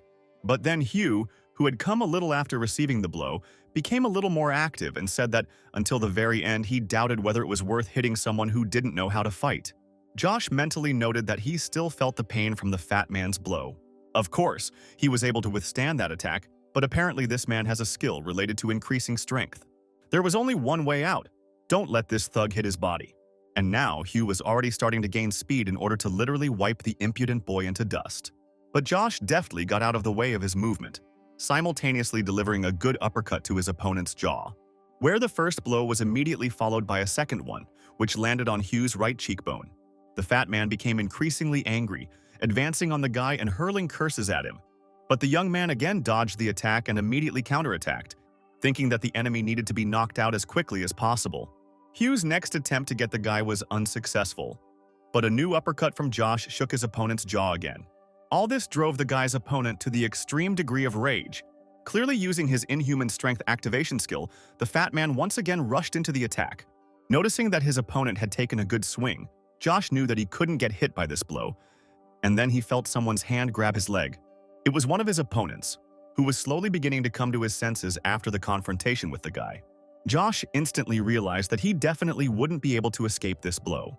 Having cursed under his breath at all his opponents with very unflattering words, the young man felt the full force and power of his opponent. Kiara, seeing the distorted face of her teacher, screamed in fear. However, Josh was able to stay on his feet, noting along the way that it was very painful. Although the guy didn't fall, he still couldn't take a normal breath. And now he was already looking at how the fat man raised his massive hand above his head, deciding that now it was definitely the end for him. The blow was more like the explosion of some kind of bomb, where the young man noted with surprise how much the face of his bulky opponent was distorted. It was Kiara's attack, gathering all her strength to prevent Hugh from dealing with Josh. The fat man's assistants, who were already beginning to get back on their feet, addressed several offensive remarks to the girl. Shouting that she should have run away while she had the chance, the men rushed at the fragile girl, But they did not manage to reach their goal, because a split second after their impulse they were literally knocked off their feet by the clones who arrived at the scene. Kiara was very surprised when she was suddenly saved by some masked men. The leader of the criminal group was no less surprised than the girl, and even turned around to see what was happening. This was just enough time for Josh to normalize his breathing. Believing that the advantage was still on his side, the fat man immediately rushed to finish off his opponent. But Josh cleverly botched his throw, performing the same somersault that he had already performed in the clone's body. Flying over his opponent's head, the young man even managed to thank him for this opportunity to test his skills in practice. Immediately after which the guy brought down the full force of his blow, delivered by the clones, on the man's head. The enemy was finally defeated, and the winner himself sat down on the grass, breathing heavily. Meanwhile, his loyal clones were with the other two defeated members of the group. It didn't take long to receive messages from the system, where Josh was informed not only that all of his stats had increased, but also that his level had been raised, and he could now summon 3 clones at once. Experiencing the most joyful emotions, the young man with a smile on his face fell onto the grass, where, deciding that he was wounded, the clones and Kiara immediately rushed to him. Looking at his student's bandaged hand, the young man asked her why she had not run away when she had the chance. To which his companion replied that if she had not been there, everything might not have ended so well. The girl also could not believe that the famous Eagle Eye was actually just a clone of her teacher. But Josh sheepishly asked the girl not to tell anyone about this, as it could carry additional danger. In response, the girl promised not to mention her dear teacher's skill at all. Time passed quickly while they were talking, and now the couple had already approached the house where Kiara lived.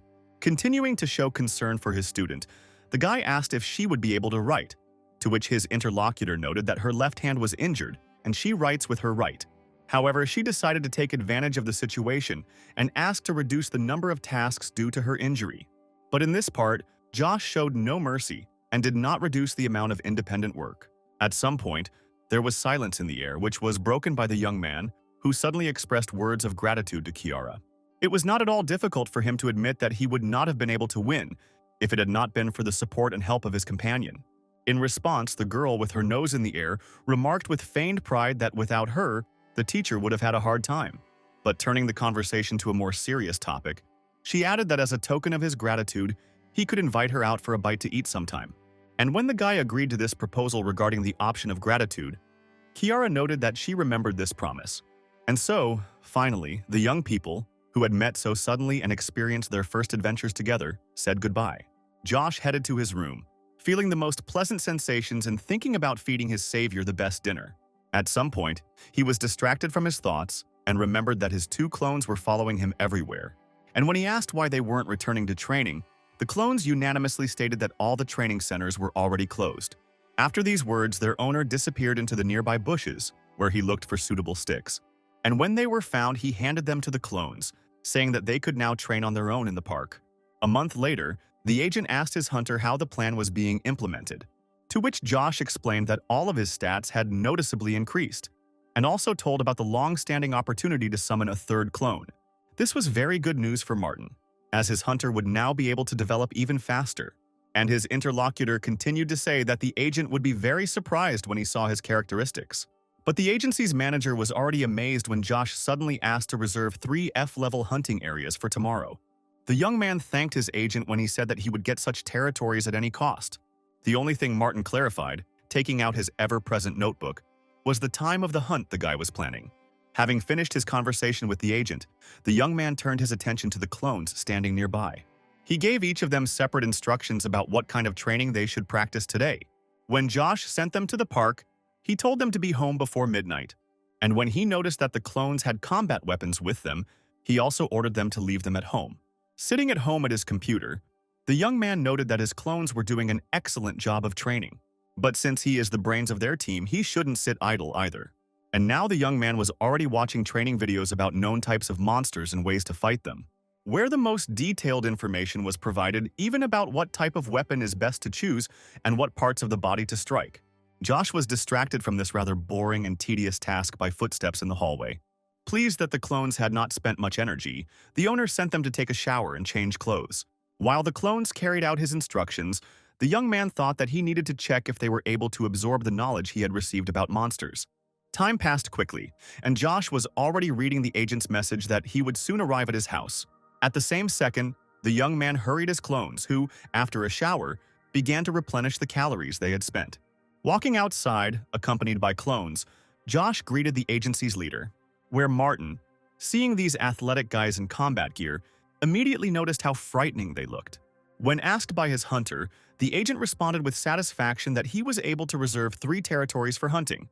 But he was very surprised that Josh himself was not going to get into the car and asked the man to take care of the clones. When Martin asked, he replied that he would participate in the hunt using the unification skill, and he also planned to do breathing exercises. Having watched the car leave, the young man immediately returned to his apartment, where he took up meditation and breathing exercises, trying to concentrate his energy. The young man wondered what it felt like to use his skills, and so he realized that whenever he used both the cloning skill and the fusion skill, he felt a surge of energy every time. This time he wanted to achieve the feeling not of a release, but of a circulation of energy in the body. A few minutes later, Josh suddenly felt that very center that spreads energy throughout his body. The sensation became stronger and stronger, where it seemed that this center was beginning to increase along with the flow of energy. And suddenly the guy opened his eyes, where the system immediately sent him a message about receiving the beginner-level meditation skill. The hunting field was littered with the bodies of monsters and the bodies of some people. The last surviving hunter, who tried to escape by crawling away from the dangerous place, could not understand how such a strong monster ended up there. Of all his limbs, only his left arm remained functional, and therefore every movement was very difficult and accompanied by choice curses. The man only thought that such a monster should not be here, and therefore he had to report it to the authorities as soon as possible. And suddenly, through his armband, the hunter saw a huge shadow approaching him from behind. At that very second, the man realized that his days were definitely numbered. Meanwhile, Martin arrived at the last of his 3 reserved hunting grounds.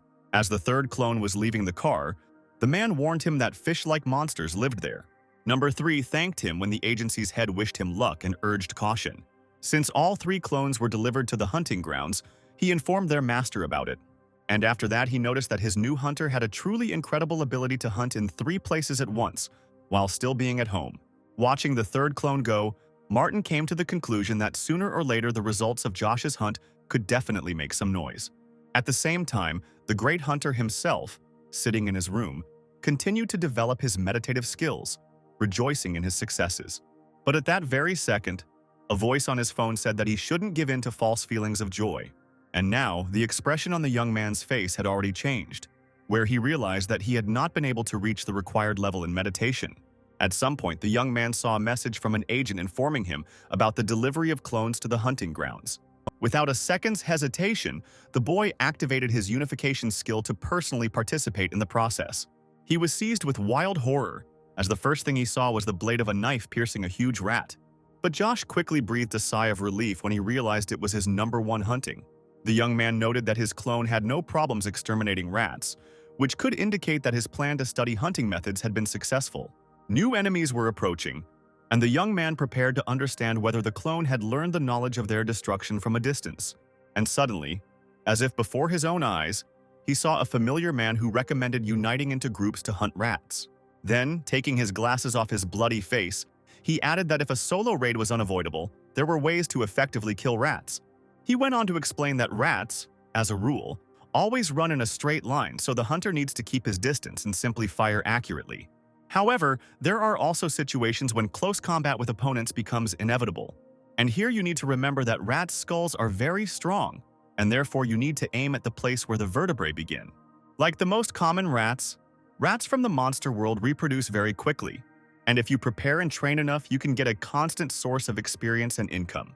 At this point in the video recording, a corpse collector appeared in the frame and noted that it was not so easy to hit a moving object, but the presenter sent him away, telling him not to ruin the recording. The next clone moved carefully among the sandy voids.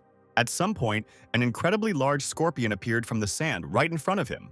But, as expected, he, devoid of fear and using the knowledge gained by Josh, quickly defeated the enemy.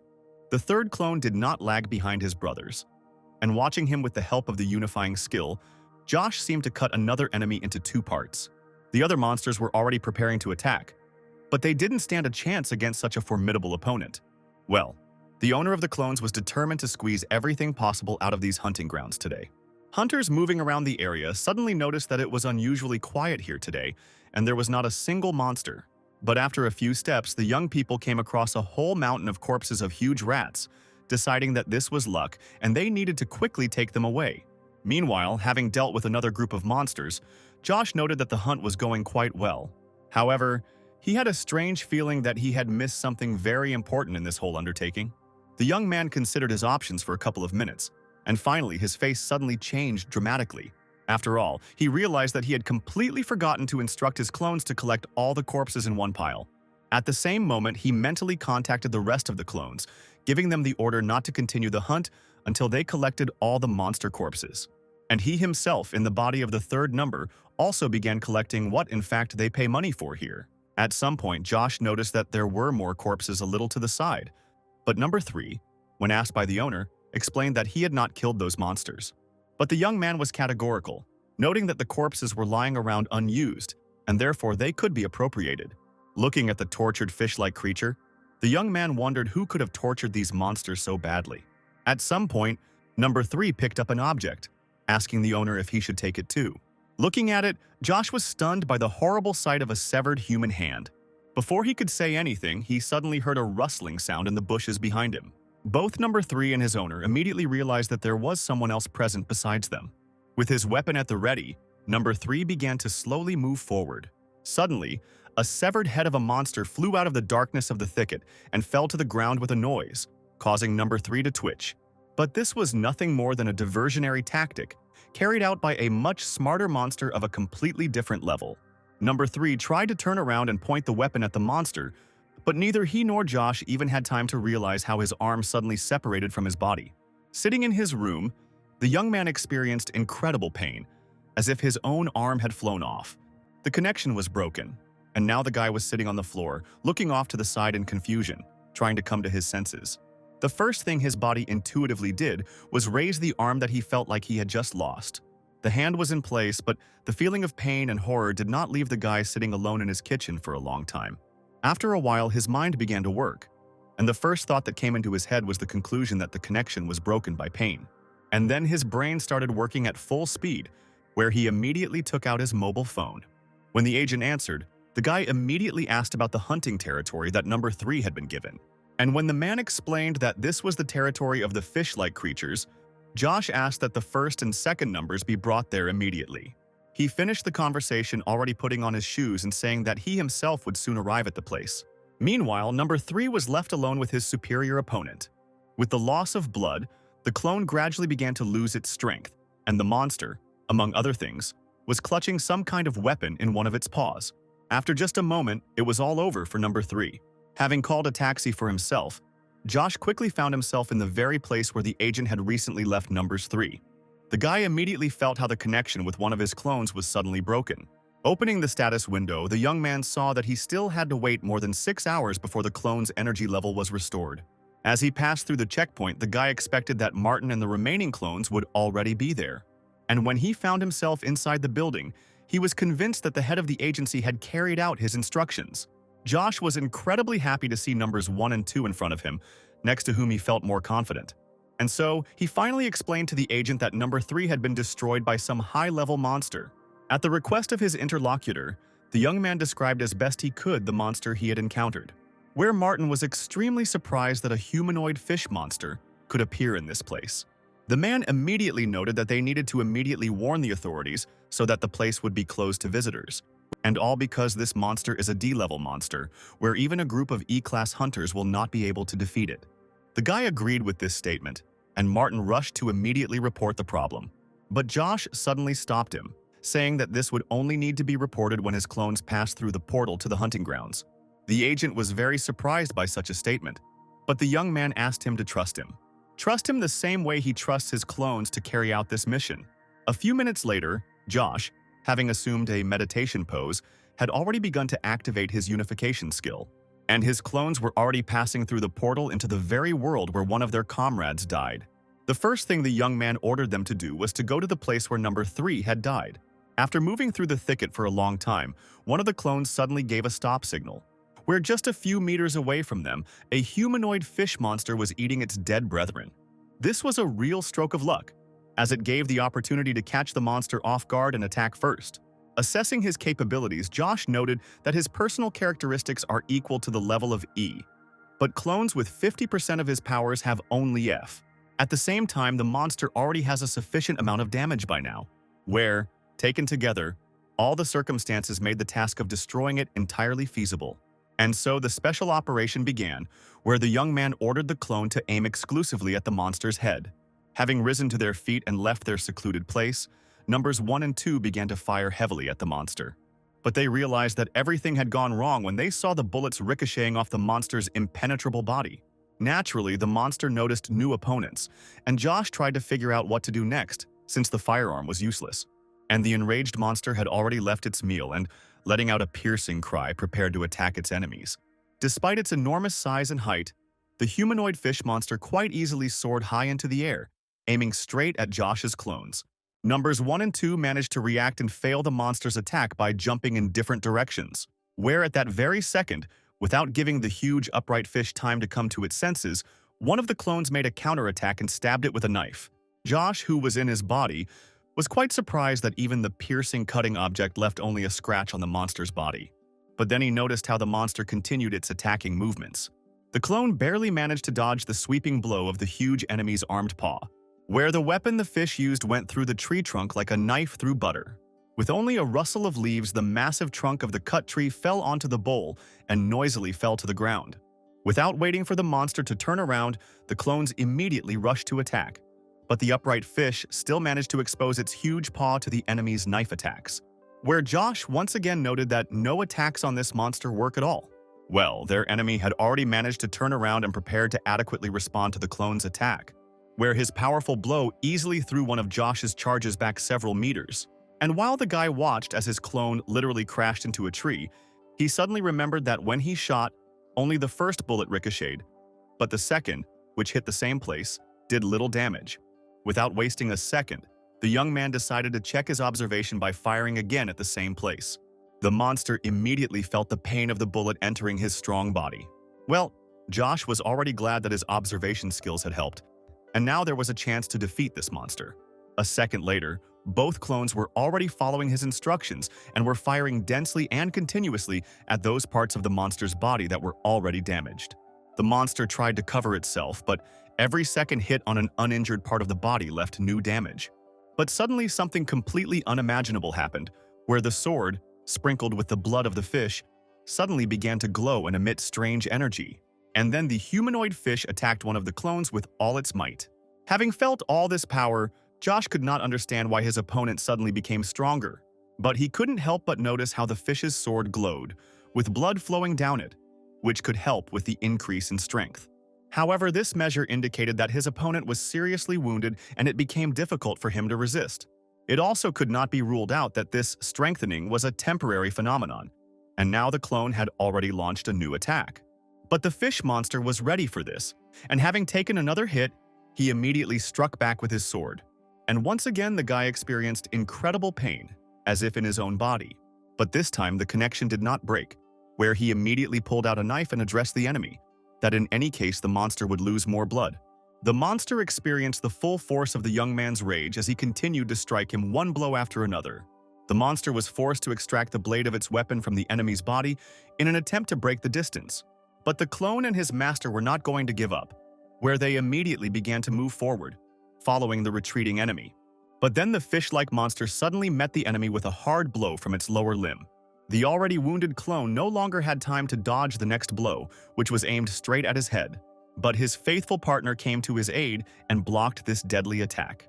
Taking advantage of the momentary confusion, Josh's clone immediately rushed to strike back, where this counterattack had truly incredible power and effectiveness.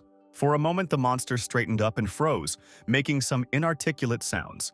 But the humanoid monster first fell to his knees and then completely spread out on the ground. The battle was over, where one of the clones simply sat down on the ground, and the one who was seriously injured fell down without strength. After checking the magazine, Josh noticed that he was also out of ammo, which meant that the hunt for today could also be considered complete. Turning towards the side where the monster's body lay, the young man thought that he should inform the agent about the successful completion of the operation. But suddenly, the young man discovered that the body of the defeated monster was missing from the place where it had fallen. Instantly realizing that the enemy was still alive, Josh gave the order to number 2 to pursue the monster. The young man himself noted that the portal was located in that direction. One of the soldiers guarding the area informed the hunter that the passage was temporarily closed due to information received about a dangerous monster. Naturally, the hunters who had spent their time and money preparing for this trip were not happy that they would not be able to hunt. And Martin, watching the events unfold, mentally asked his hunter to hurry. But suddenly his attention was drawn to some noise created by the soldiers guarding the portal, where one of them, not hiding his excitement, quickly gave the order to report the situation to the commander. At the same time, several people had already loaded cartridges into the chamber and were preparing to start shooting. After all, a huge, enraged, armed monster was rushing straight towards the portal. Someone shouted that the monster should not be allowed near the portal, and so the soldiers opened fire on it. But the bullets did not stop the humanoid fish, which was getting closer and closer to the portal. Literally at the last moment, a clone of Josh appeared from the nearby thickets, where, without a second's hesitation, he swung and threw his knife at the monster trying to break out. This movement distracted the attention of the huge upright fish, which Josh himself took advantage of by jumping high to strike. He gathered all his strength and, landing on the fish's head up to the hilt, drove his knife into its skull. The soldiers standing nearby and having stopped firing looked at what was happening in amazement, where the huge monster with Josh sitting on it gradually began to fall backwards. A man in a bulletproof vest standing in the room reported that their group had arrived at the scene. Having finished the conversation and promised to send a detailed report, he came closer to the place where the defeated monster lay. With his experienced eye, he was able to immediately determine the type of monster and its level. Approaching one of the soldiers, the man asked him what had happened here, to which the still frightened soldier explained that the information about the presence of a high-level monster on the territory turned out to be true. But one of the hunters who was inside the portal at that time had already managed to deal with it. This surprised the man, who noted that this was an area for F-level hunters.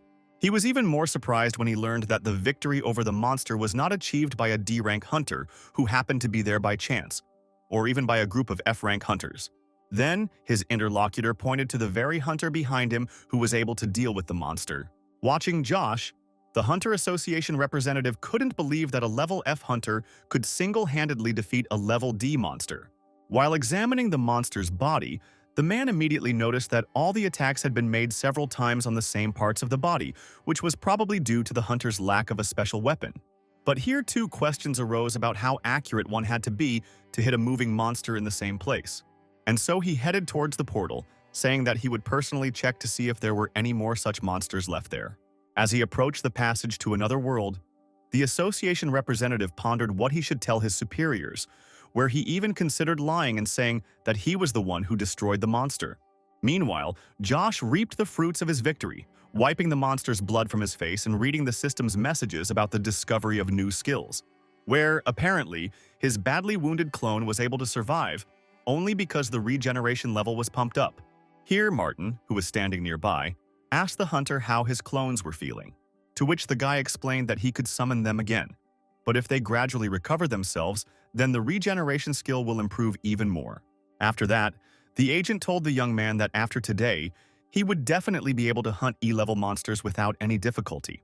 Josh was not against it in general, but at some point he suddenly remembered the valuable trophy, which could now rightfully be considered his.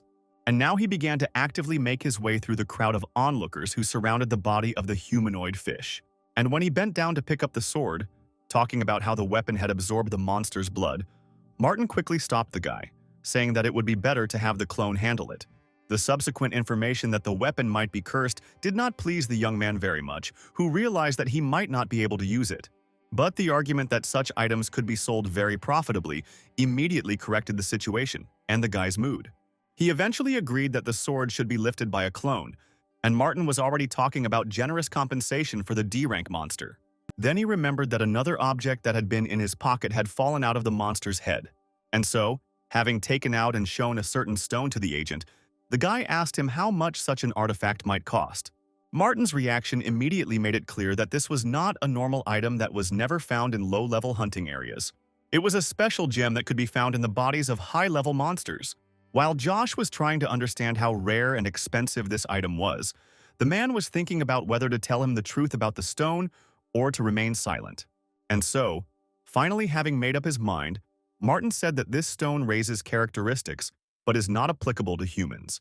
And because of a number of side effects, its price is not so high. Having received information that was not quite what he expected, Josh was noticeably upset. But the agent reassured him, saying that in any case the young man had made good money today thanks to the humanoid fish. After which the young man said that in that case he would, as always, leave all the formalities to his agent. Noting that today had been a very eventful day, the young man, accompanied by his wounded and exhausted clones, headed home. Having sent numbers 1 and 2 to rest, the guy decided to call on number 3. And a second later, the completely renewed and restored clone, which had been torn to pieces by a huge upright fish, was already standing in front of its owner. Glad that the clone was okay, Josh handed him his uniform, which he had taken from the place where he died. Having sent the resurrected clone to training, the young man himself decided to take care of the artifacts he had obtained, where, after a few seconds, a stone and a sword were already lying in front of him. After thinking for a while, the young man decided to start by finding out the properties of the strengthening stone. This stone was called a power crystal, which actually added strength and could not be used on a person. And if used excessively, it turned into a monster. The gradual increase in strength sounded tempting, of course, but the side effect of turning into a monster was very disturbing. Josh had long ago discovered that any damage to clones was not transmitted to their owner and did not affect him in any way. But in the case of transformation, everything could be different, and then Comrade Agent would definitely not be happy with the monster hunter. These reflections allowed the young man to conclude that it was too early to use this crystal. Putting the rock aside, Josh turned his attention to the second trophy he had collected. He remembered well Martin's warning that the item might be cursed. Of course, it could have been sold, but the desire to try using the sword was much greater than the desire to make a financial gain. And now he turned to his number 2, ordering him to try to take this sword in his hands. And after a few seconds, the clone was already calmly holding the weapon in his hands, as if it were a regular sword. Nothing could have surprised Josh more than the fact that after he picked up the cursed sword, nothing started to happen. But when his clone claimed to hear a voice, the young man decided to use the unification skill to understand what he was saying. And as soon as he entered the clone's body, he immediately heard this ominous voice demanding murder and blood. The voice was very loud and had a strong psychological effect, so Josh decided to interrupt the unification. However, apparently this voice had no effect on the clone. And therefore another question arose about what might happen if Josh himself took the sword. After some thought, the young man decided not to sell the sword for now, but to use it for hunting. When the clones lay down to rest, the guy received a message from the system that the regeneration skill had been improved once again. He planned to send the guys hunting tomorrow, but their condition left much to be desired, so Josh decided to do some meditation. He was the first to take the right position, and the already demonstrated meditation skill was successfully activated, where the young man concentrated on the fact that he had to go to school tomorrow. The holidays are over, and many students were extremely reluctant to come to school today. Like many others, Josh was also at school, thinking about how the holidays had flown by rather quickly, where for him, they probably flew by much faster, since he devoted all his time to raising his characteristics. Looking through the stats window, the guy noticed that they had certainly grown considerably, but overall they still seemed pretty pathetic. When Josh arrived at the classroom, he was surprised to find Mike sitting at the table. Both friends had no idea that they would be studying in the same group this year. And so the hunter decided that he would take a place next to the big guy he had known for a long time. While the friends were chatting and making fun of each other, other students in the audience were already watching them closely. The girls who knew Josh very well could not believe that he was able to achieve such high results in physical training and lose so much weight in such a short period of time. The other two girls sitting a little ahead not only noticed Josh's amazing shape, but were already thinking about asking him out on a date. Meanwhile, the young people could not help but notice such close attention from the girls, where Mike noticed that his friend was popular. Then Josh asked the big guy how much he thought he had changed in appearance during the holidays, to which Mike immediately responded that even the parents, if they met by chance, most likely would not recognize their son right away, where he immediately remembered their chance meeting on the street, during which he barely recognized him. Changing the subject, Josh's friend suggested that after class they go somewhere to sit and have a few drinks. But he was very surprised when the young man refused, citing the fact that he already had plans, where the young man added that he had already promised to spend time with another person and could not betray his trust. Mike was very upset that his friend had refused his company for the first time, deciding that he had most likely traded him for some girl. Here, two more young men, who were considered their mutual friends, noticed the guy's conversation, And Mike pointed at them and resentfully repeated that Josh would never be able to explain how he traded his friends for someone else. In the premises of the International Hunters Association, everyone was busy with their own business. A man was closely watching the work from the window of his office, and his attention was drawn to one of his subordinates, who reported that the seer had predicted bad events. In response, the association's chairman, Clark Tucker, asked if there were any details. To which the assistant stated that the appearance of a new portal and the invasion of hundreds of monsters had been predicted. This information was extremely important, and Clark, turning his head slightly, asked if the place where this portal would open was known. Showing his boss the documents, the young man stated that the emergency was about to happen in Korea. As he walked down the corridor, the leader of the Sapphire Hunters Association, Blake Calderson, was surprised by how many people had gathered in the room. At some point, the man suddenly felt a strong push in the back, which was accompanied by words of greeting. And when the man barely managed to stay on his feet, the girl was very worried that she had overdone it. When the rather strange greeting was over, the leader of the Fox Hunters Association, Merrill Park, remarked that something serious must have happened to have gathered them all. The girl's interlocutor held exactly the same opinion regarding what was happening, and so the heads of the associations continued their journey together, where Merrill noticed that her companion looked good with a slight stubble.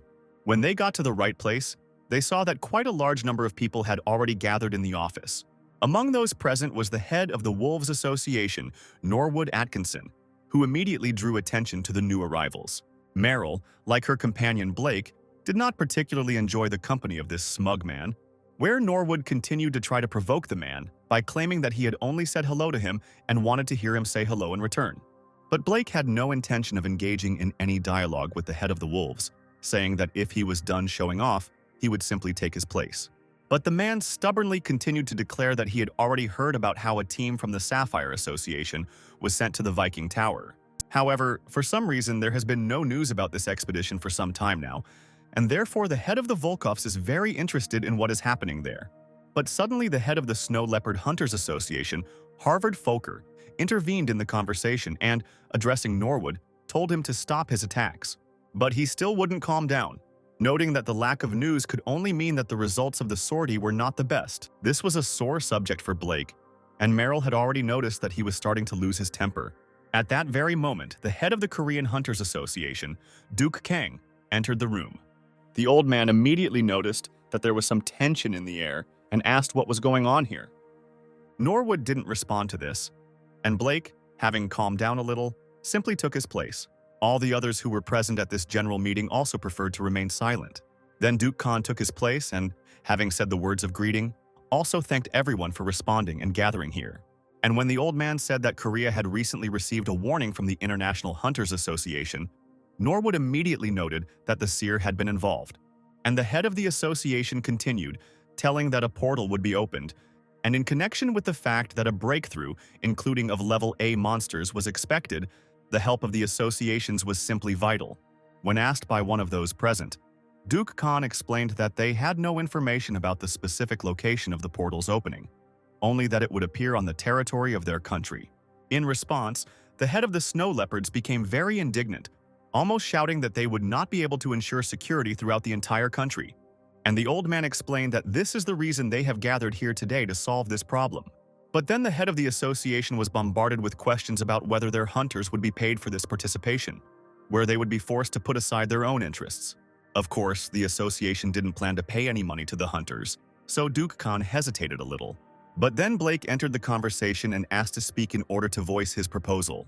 Taking advantage of this opportunity to avoid answering the question about money, the old man immediately gave him permission to speak. And the head of the association, Sapphire, said that he proposes that each association create mobile groups of several hunters who will be dispersed throughout the country and will be able to immediately move out as soon as information is received about the opening of the portal. Blake also proposed developing and introducing punishment for those associations that refuse to participate in the defense of the state. Since this was the only proposal received, Duke Khan called on all the association heads to vote. Raising their hands, the men and women thought that they would definitely be able to assemble a small mobile group, and they did not want to suffer punishment. Only a few raised their hands simply because they truly found the proposal reasonable and respected Blake, one of those people being Merrill. Watching the hands going up in the air, Norwood couldn't stay away either. The head of the association was glad that they managed to reach an agreement and mutual understanding so quickly. Having wished everyone present good luck in their difficult task, Duke Khan declared the meeting closed. The first day of school was over and Josh was already heading home. At some point, the young man saw how some guy was literally pestering Kiara. He stood and, showering her with compliments, persistently asked the girl to give him her phone number, without which he would never leave here. Not wanting to get acquainted at all, much less give out her phone number, Kiara modestly announced that she already had a boyfriend. Josh was glad to see his student, approaching and asking what she was doing there. And the girl took advantage of this fortunate coincidence, loudly calling her teacher her baby, where the young man completely did not understand what had just happened. And the girl continued to play, saying that she had been waiting for her beloved for a long time, after which she took the young man by the arm and walked away from the annoying, unsuccessful suitor. When they were already far from that place, Kiara explained the whole situation to her companion. But at the end, she didn't forget to add, just in case, that she doesn't actually have a boyfriend. The young man then changed the subject by asking his companion why she was not wearing her school uniform today, to which Kiara coquettishly stated that she was very pleased that the teacher was paying attention to how she was dressed. While the girl was flirting, Josh received a message, which he immediately decided to read. This was information about the transfer of earned money, where the young man was incredibly happy about such a large income. Under the influence of emotions, Josh immediately remembered that he had once promised to take a girl to a cafe, offering to do it right now. Very soon, the young people were already sitting in one of the city's good cafes, gobbling up freshly cooked veal. The meat was cooked so deliciously that they literally couldn't tear themselves away from the process. And the girl kept pointing out that the prices in this cafe were very high, asking the teacher if he could pay for the food. To which Josh would tell his companion every time to stop thinking about prices and just enjoy the delicious food. And so, turning to the waiter running past, the young man ordered a few more portions of veal. At some point, the cafe hall was literally filled with the sounds of mobile phones informing people about incoming messages. The image on the screen of the TV hanging on the wall suddenly froze as well, and now Josh, Kiara, and all the other patrons of the cafe were already listening to the television warning of the impending danger. Mike could not come to terms with the fact that his friends suddenly began to have some other plans, and he left their friendly company. And when he stated that he most likely traded them for a girl, his other companion said that they still could not be 100% sure of this. But suddenly the guy's gaze fell on one of the tables of the nearest cafe, where their friend was in the company of a beautiful girl. Feelings of disappointment and envy took over his mind in a matter of moments, where Josh's friend was ready to kill the guy who traded them for a girl. While the third guy from their group was trying to calm him down, Mike was already studying the message that had arrived on his phone. And so he said, confused, that all classes at the university had been canceled due to the approaching danger. Meanwhile, Josh, who had gotten up from the table, was already leaving the cafe accompanied by his companion when he saw his friends. And now they were asking him about who this girl was next to him and whether they were in a relationship. To which the young man explained that she was simply his student, whom he treated because she helped him in confronting the gang. And so Josh arranged for Kiara to be officially introduced to his friends, Mike, Chet, and Steve. Then, turning his attention to Kiara, the young man handed her the bag, saying that he had asked her to pack everything they hadn't had time to eat, and now the girl would be able to have dinner with her family. His friends were surprised how Josh actually acted like a mentor to the girl, telling her not to go anywhere and to go straight home. However, Kiara was very upset that the evening, which had started so well, ended so quickly. But the strict teacher said that her parents would definitely not be happy if they went for a walk after the alarm and state of emergency had been declared. Well, his friends, listening to Josh's moralizing, quietly called him an old grumbler. Then the young man shouted at everyone who had gathered, sending them away to their homes. As he watched his friends and Kiara walk away, his attention was drawn to the customers leaving the cafe, where for everyone it was as if the recent warning about the impending danger had not existed. Then the young man decided to call his agent to find out the situation. Martin, who picked up the phone, immediately said that he too was going to contact his hunter, where, in response to his questions, the man explained that, according to information received from the association, the state of emergency will remain in place for the next 3 months. Where all this is connected with the fact that no one knows the exact location of the portal from which Class A monsters are expected to appear. Realizing the full danger of the situation, the young man became indignant, saying that people needed to be protected from danger in some more serious way than just a warning about its approach. But the agent explained that the problem was the long period of possible danger, where if all production was stopped and people were sent home, the country's economy would go into severe decline. Now, Josh understood why the authorities had given everyone else the bare minimum of information and had not imposed strict restrictions. After that, Martin said that all hunting areas were closed, so he was heading to the shelter, and his interlocutor decided to go to his family. Before visiting his relatives, the young man went into his home and asked numbers 1 and 2 how they were feeling, where one of them replied that he was feeling fine, and the other stated that he was still alive. Looking at his number 1, the guy noticed that his wounds were much more serious than he could have imagined. Turning to the status window, the young man discovered that there was enough energy to instantly summon a clone when recalling it now. And now the completely healthy number 1 has already managed to put on his uniform. And Josh handed him his baseball cap so that he wouldn't get confused between his copies. Soon, number 3, whom the young man had called on while returning home, also returned from training. And since all his clones were assembled, he could calmly go home. As he rode up in the elevator of the very building where his parents lived, the boy continued to think about how long the likelihood of danger would persist. After he rang the doorbell and it was opened, the young man was met with the astonished face of his mother. He immediately remembered Mike's words about how even his parents might not immediately recognize their greatly changed son. Well, the woman could not believe that standing in front of her was none other than her own son. When Josh confirmed that it was indeed him, his mother, of course, concluded that her son was starving. Soon the boy's father heard his son's familiar voice and immediately became active. But the one who showed the most joy at the return of her brother was Josh's little sister, Rebecca. The girl sternly declared that when a brother returns home, the first thing he should do is hug his beloved sister. But then the girl finally saw her brother's face, where the speech was immediately interrupted. And at that moment, Josh again remembered his dear friend Mike and his words about the guy becoming unrecognizable. Then the conversation turned to those guys who were standing behind the young man, where the mother said that friends are good, but she was interested in why they were wearing masks. Noting cheerfully that these were not friends at all, the young man ordered the clones to remove their masks. And when the clones carried out their master's order, the whole family experienced real horror. After all, suddenly there appeared before them 4 sons and a brother. Having calmed the family, the guy said that he took part in the Awakening program, where his basic ability is cloning. Gloris, taking a sip from her mug, noted that she had never imagined that her son would go to Awakening, and Rebecca had already stated that she, too, wanted to have some kind of ability. And when his father asked about who and where his son worked, Josh had to answer that he earned his living by hunting. Upon hearing this, the boy's mother immediately became concerned that such work was incredibly dangerous. The only one who understood everything and didn't worry about her brother was his beloved little sister. Having quickly explained to his parents that the clones were hunting instead of him, Josh told them about the threat of danger, suggesting that they take refuge in a shelter just in case. But his father suddenly declared that they had, of course, already collected the bare necessities, but they believed that there was no need to rush yet and that it was worth observing how the situation developed. After all, no one has canceled the need to go to work tomorrow, and therefore they cannot simply disappear. Listening to his relatives, the young man understood that every person in the country who did not have information about the expected breakthrough of monsters thought the same. Realizing that he would not be able to convince the family, the young man said that in that case he would stay and live with them for now. And so he put the veal he had bought at the cafe on the table, some of which he gave to Kiara. The parents immediately rushed to start setting the table, and Rebecca was sincerely happy with such a delicious dinner. Watching his family, Josh found himself thinking that he missed them very much. At some point, the boy's mother asked whether it was worth dividing the meat into clones. But her son replied that his clones were not at all picky and would get by just fine with rice and vegetables.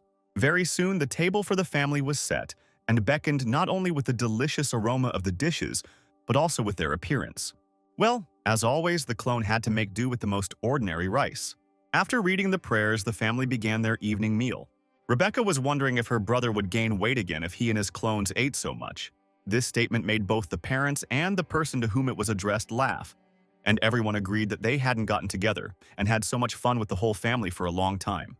Josh wanted to add something, but his speech was interrupted by a loud explosion that turned the wall of the apartment into a pile of rubble. Gradually regaining consciousness, the young man tried to open his eyes. He felt his face pressed against the rocks, and he could feel the pain in the injured areas of his body. Holding his bruised head, Josh sat up, trying to comprehend what had just happened. But when his vision finally cleared and he was finally able to look around, the guy's amazement knew no bounds. After all, there was practically nothing left of his parents' apartment, as well as of most of the house. and right in front of him, hordes of the most terrible monsters poured out of the portal that had formed onto the earth.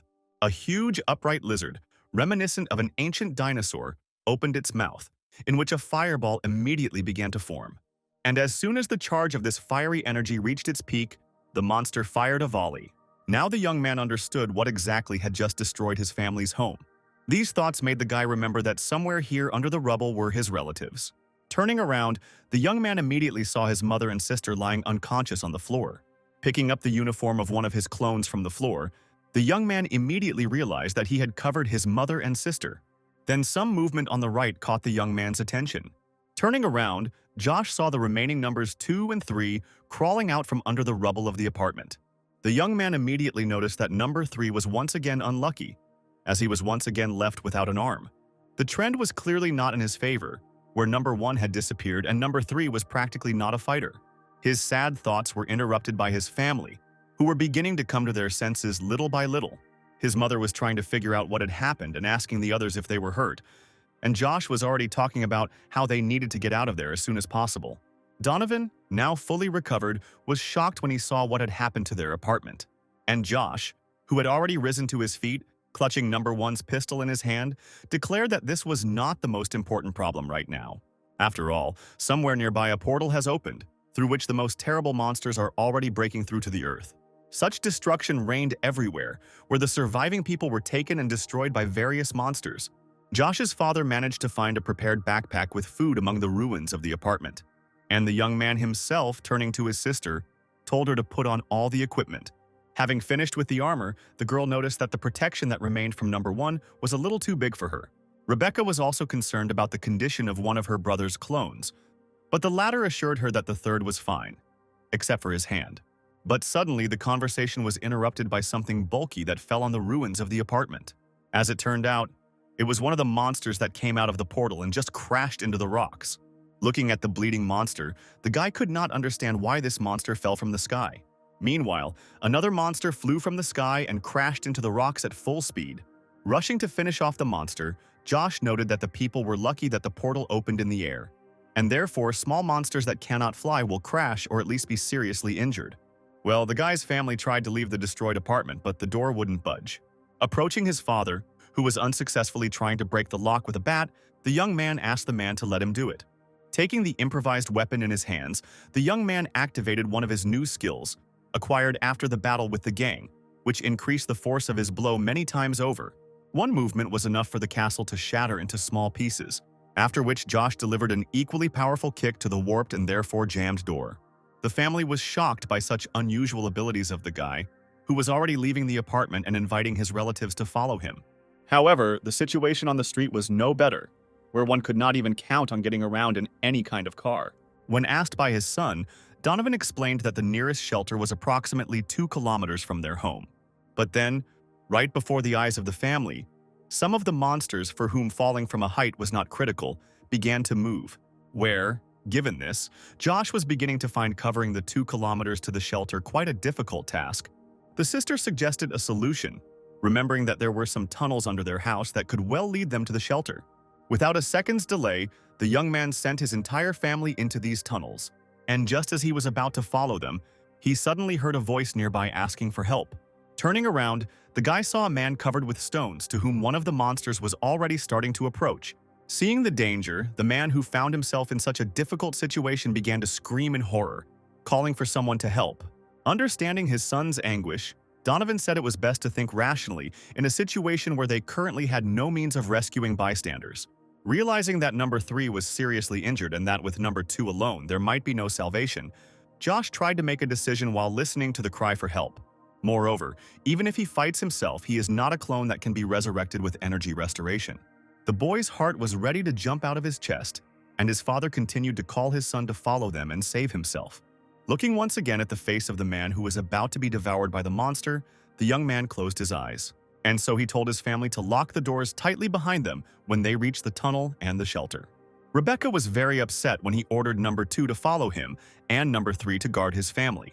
Turning to his son, the man asked him if he was sure of his decision, to which Josh replied that he was first and foremost a hunter. And so, continuing to clutch the bat in his hands, the young man, accompanied by a clone, rushed to save the man. Rebecca tearfully begged her brother to stay with them. But number 3, following orders, did not allow her to rush after the boy. Well, the fearless hunter has already brought down the full force of his enhanced blow on the head of the monster approaching its random victim. However, this blow did not cause any very serious damage. But the main goal of this action was to distract the attention of this monster, and so Josh gave the order to his clone to take the man to a safe place. He himself turned to the monster, telling him to try his luck in a fight with a stronger opponent like a hunter. Number 2 was already helping the victim get out from under the rubble, and the monster was slowly advancing on the young hunter. Someone else was watching the events taking place on the street and whispered back Josh's last words about the monster coming towards him. And so number 2 managed to lift a piece of the concrete slab, and the man in trouble was freed. Realizing that he could move on his own, Josh told him to run away from there as quickly as possible. And the monster kept approaching with its slow and clumsy steps, making some kind of growling sounds. Taking a look at his new opponent, the guy noticed that this time he had come across a rather large opponent. Realizing that the fight was going to be serious, the young man ordered number 2 to get the captured weapon.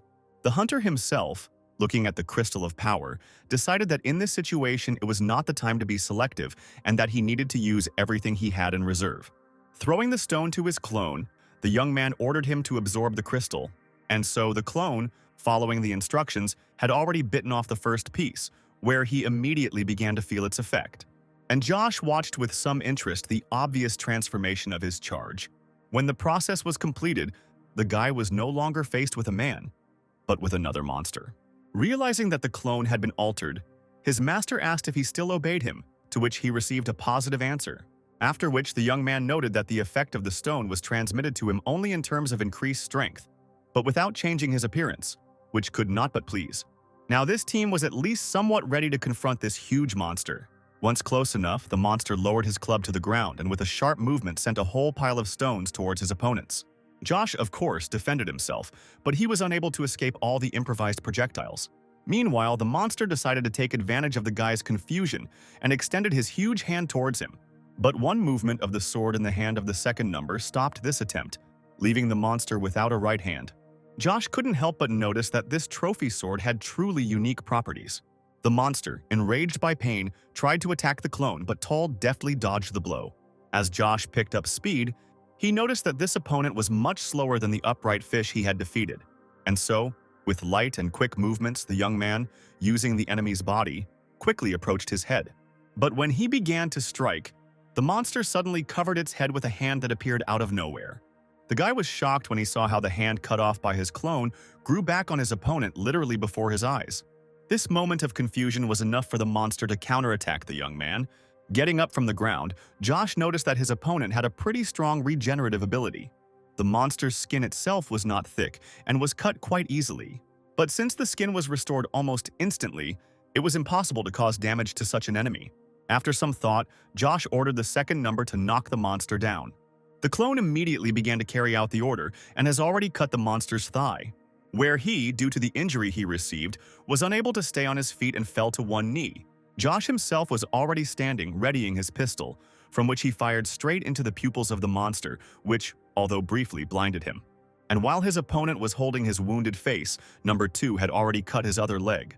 However, Josh's opponent's regenerative abilities were really high, and the shot eye had already been restored. Nevertheless, the guy had enough time to take the position he needed to strike.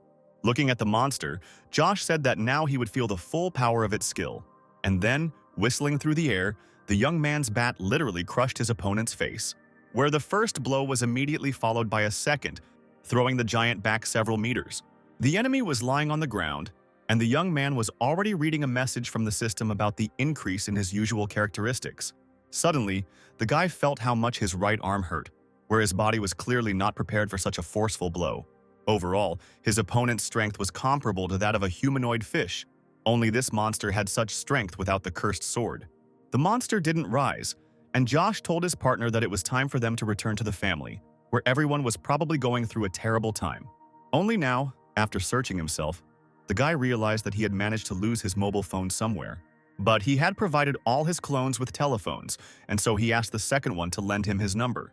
When he took the phone, he noted, not without humor, that in this form, number 2 would definitely scare everyone who would be in the shelter. His words were interrupted by a terrible scream coming from somewhere to the side. Turning his head, the young man saw a whole group of survivors trying to escape from several monsters. He immediately realized that for now he would not be able to meet his family. Military planes were approaching the place where the portal had formed, letting the monsters into the human world.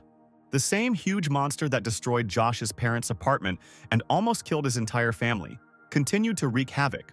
As he had done many times before, the dragon opened his mouth, gathering energy for another volley. But his actions were interrupted by another fireball that flew straight at his head. These were hunters from the Fire Lords Association, who, in accordance with a previously reached agreement, were engaged in protecting this zone. Watching the Fire Lord hunters attack the dragon, the man from the Weaponsmiths Association loudly announced that if their team beat the other associations, everyone would be given a nice bonus. And now a whole crowd of hunters has already pounced on this monstrous monster, possessing the terrible power of fire. The pilot announced his arrival at his destination and opened the cargo hold of his plane. When the compartment was opened, Blake Calderson appeared on its edge, accompanied by a couple of other hunters. Looking down, the man, who looked very serious, ordered everyone to get ready to jump, but their actions were slowed down a little by a flying monster, who clearly intended to interrupt their flight and show who was the real master of the air here. But even as it approached, the monster was met with a barrage of fire, where soon one of the hunters reported to Blake that the flying enemy had retreated. To which the head of Sapphire said that several associations were aimed at destroying the monsters, and therefore he decided to focus on saving the survivors. The decision to immediately parachute was cancelled, and the air transport continued on its way in search of those in need of assistance. From a bird's eye view, it was easy to see the marauders running towards the easy prey, the sight and actions of which caused the head of the Hunters Association to feel the strongest disgust. At some point, the pilot reported that he saw some kind of incomprehensible fight ahead, where there might be survivors. Blake received the message and was already beginning to activate his farsightedness skill, allowing him to see events in detail at a distance of several kilometers. When the skill started working, the man saw a group of people who were surrounded by monsters on all sides. He noted that the defending hunter was holding up well, but was unlikely to cope with the overwhelming number of enemies. Putting on an oxygen mask, Blake announced that he was parachuting in and heading to help people. He also gave the order to everyone else to land and begin rescuing people and evacuating them. And as soon as the man finished speaking, he took a step forward, after which he experienced a feeling of free fall. However, this did not last long, as the wings of the special suit spread out and now he was gliding on the air currents. As Josh fought off another attack, he noted to himself that he had not planned to stay to participate in this battle. There were a lot of opponents, they were strong, and besides him, practically no one could offer resistance. And so the young man, having made a decision, ordered all the people to run to the shelter, to which they replied that behind them their path was also blocked by monsters. Then the young man, repelling another attack, ordered number 2 to ensure that the rear was clear. And now, number 2 was already impaling one opponent after another on the blade of his sword, clearing the way for retreat. Josh himself destroyed the attacking monsters with a pistol. He couldn't use the enhanced strike skill anymore because he simply ran out of energy to do so. Suddenly, from under the rubble right in front of him, a huge feathered monster appeared, somewhat reminiscent of an earthly ostrich, where this giant immediately tried to destroy the guy with the help of his no less enormous beak. But it was not just a blow, but a real explosion that threw out streams of flame and hot stones in all directions. Josh shielded himself from the powerful fire attack as best he could. His strength and speed were no longer enough to protect other people from the hot stones, who were prepared for the worst. But at the very last moment, some shadow flashed before their eyes, and the man who appeared protected them with his body. Number 2 took the brunt of that terrible blow that was supposed to destroy that handful of survivors. Having miraculously survived, but also having already received more than one wound, Josh understood that now he would be left here alone. At that moment, someone's huge paw crushed the head of the bird with the fiery beak. Turning to face his new opponent, the young man saw himself as a real tiger of unimaginable size. The other monsters were also horrified by the appearance of such a formidable competitor, and the body of number 2 had already dissolved into thin air. The young man realized that this was the end, and so he didn't even try to get to his feet, but sat on the ground and watched as a huge clawed paw descended on his head. Accepting death, the young man cowered and closed his eyes, but death did not come. Where after a few anxious seconds, he decided to see what was happening. Against the backdrop of the huge head of the enraged monster, Josh saw a man who was putting his heavy sword back into its sheath. The surviving people were horrified when they saw how the monster's head began to separate from its body. Well, their savior, having removed the oxygen mask for flights, asked the people if everything was okay with everyone. But the most surprised of all was the young hunter, who looked in surprise at the one who had just saved him from certain death. Looking at the rescued guy, the man said that he was the head of the Sapphire Hunters Association named Blake Coderson. The people in the shelter watched with apprehension as a certain girl quarreled with a one-armed guy. It was Rebecca, who was still trying to go save her brother. But his clone would not let the girl go. Looking at his master's sister, number 3 said that, unfortunately, he could not allow her to do this. Wondering why this guy was so strong, the girl said that the clone should take care of the original first. And when the third one replied that his priority was to follow his master's orders, Donovan intervened in the conversation, calling on his daughter to remain calm as her behavior was beginning to frighten people. The girl stated that her father is not at all worried about his son. But the man said that he believes in Josh and knows that he will return soon. Where the main argument was that if everything is okay with this clone, then Rebecca's brother is also alive. She wanted to say something else, but her father remembered how the young man had broken down the door and urged his daughter to trust her brother. The main argument was that their exit from here could only interfere with Josh doing his job. And then a human voice was heard from behind the locked door, attracting the attention of both Rebecca and the clone. People knocked on the door, calling for help and asking to be let into the shelter. The girl, under the influence of emotions, suggested that it could be Josh. But her father immediately denied this, saying that the voice was different. Someone present suggested that these were survivors from the surrounding area who could have somehow gotten here. The monitor showed a man standing in front of the door who continued to ask for help. Rebecca's mother suggested that it might be one of those her son had saved, and the girl immediately rushed to open the door. As she entered the door opening code on the dashboard, she thought that her beloved brother was also somewhere on the way, and now the door of the bunker was open, where a man standing outside had already appeared in front of the happy girl. But as soon as she looked at the man's face, she immediately realized that it was nothing more than a lifeless, eyeless body. The head of this corpse suddenly hung unnaturally to the side, and someone behind the dead man said the word, "Help." A state of shock literally paralyzed the body of the young girl, who could not yet understand what was happening here. And suddenly, whatever was holding the human body in front of it threw it aside with all its might. And now, before those who were in the bunker, a giant talking insect of level B appeared in all its glory. Seeing this incredible monster, everyone inside started running in different directions. Only one person was moving quickly towards where Rebecca stood in mortal danger. Number 3 tried to attack the insect, but his blade immediately shattered into small pieces, and the monster immediately struck back at the one who stood in his way, piercing right through the clone's body. And since the clone was between the enemy and the girl, the monster's long limb reached Rebecca's body. The wounded girl could only turn around and take one last look at the frightened faces of her parents, after which she fell back and was soon lying on the floor. The still living number 3 pulled out a pistol and fired an aimed shot at the control panel of the security door, where the warning system immediately reported the start of the emergency isolation, which the monster apparently was able to understand.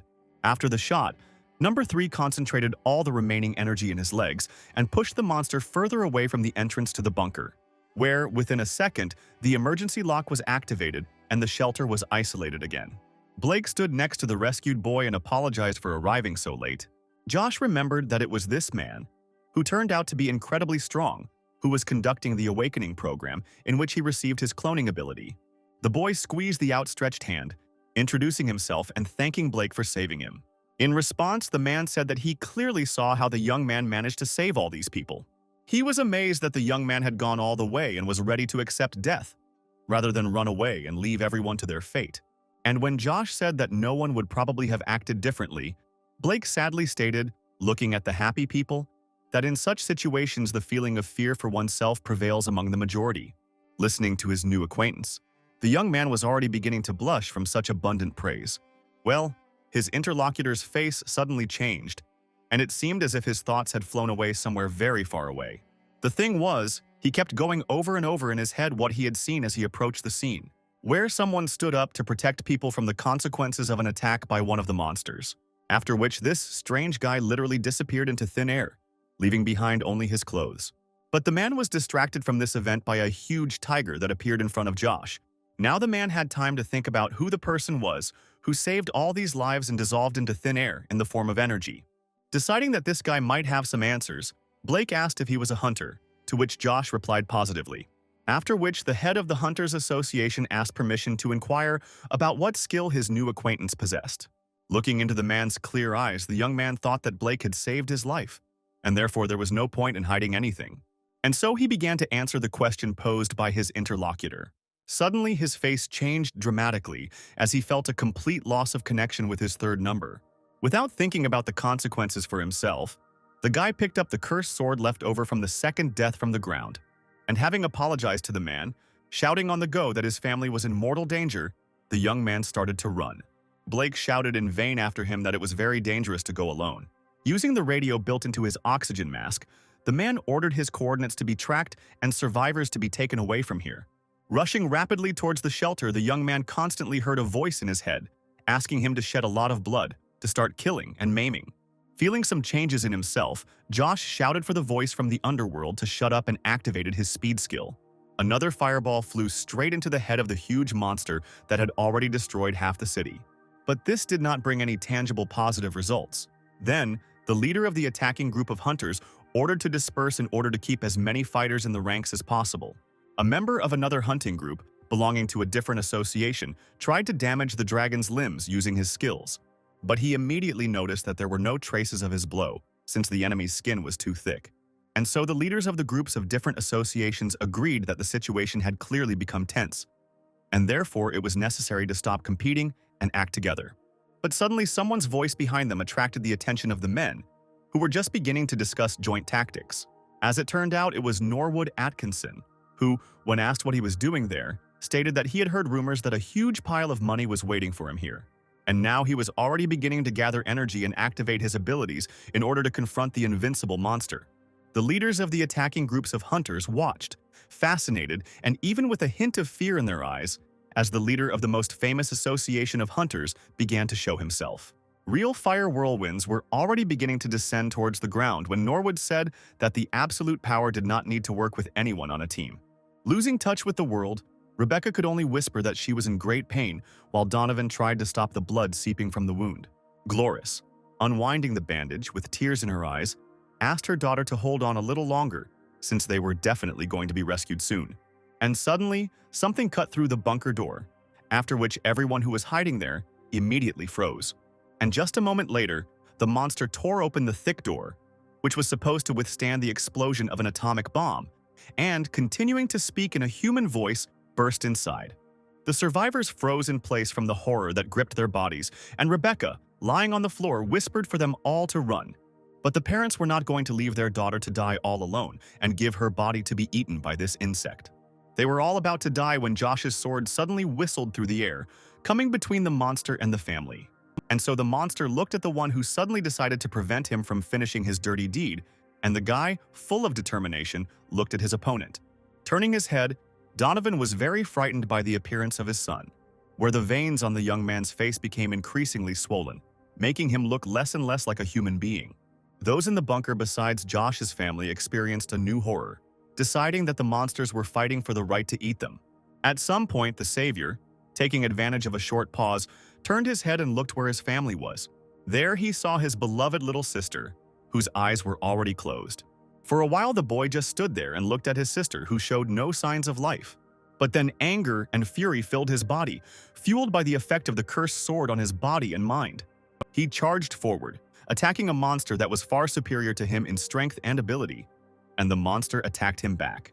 The insect's blow reached its target, and now the monster was licking fresh human blood from one of its paws. But at that moment, Josh's blood splashed onto the hilt and blade of the sword, which immediately produced the desired effect.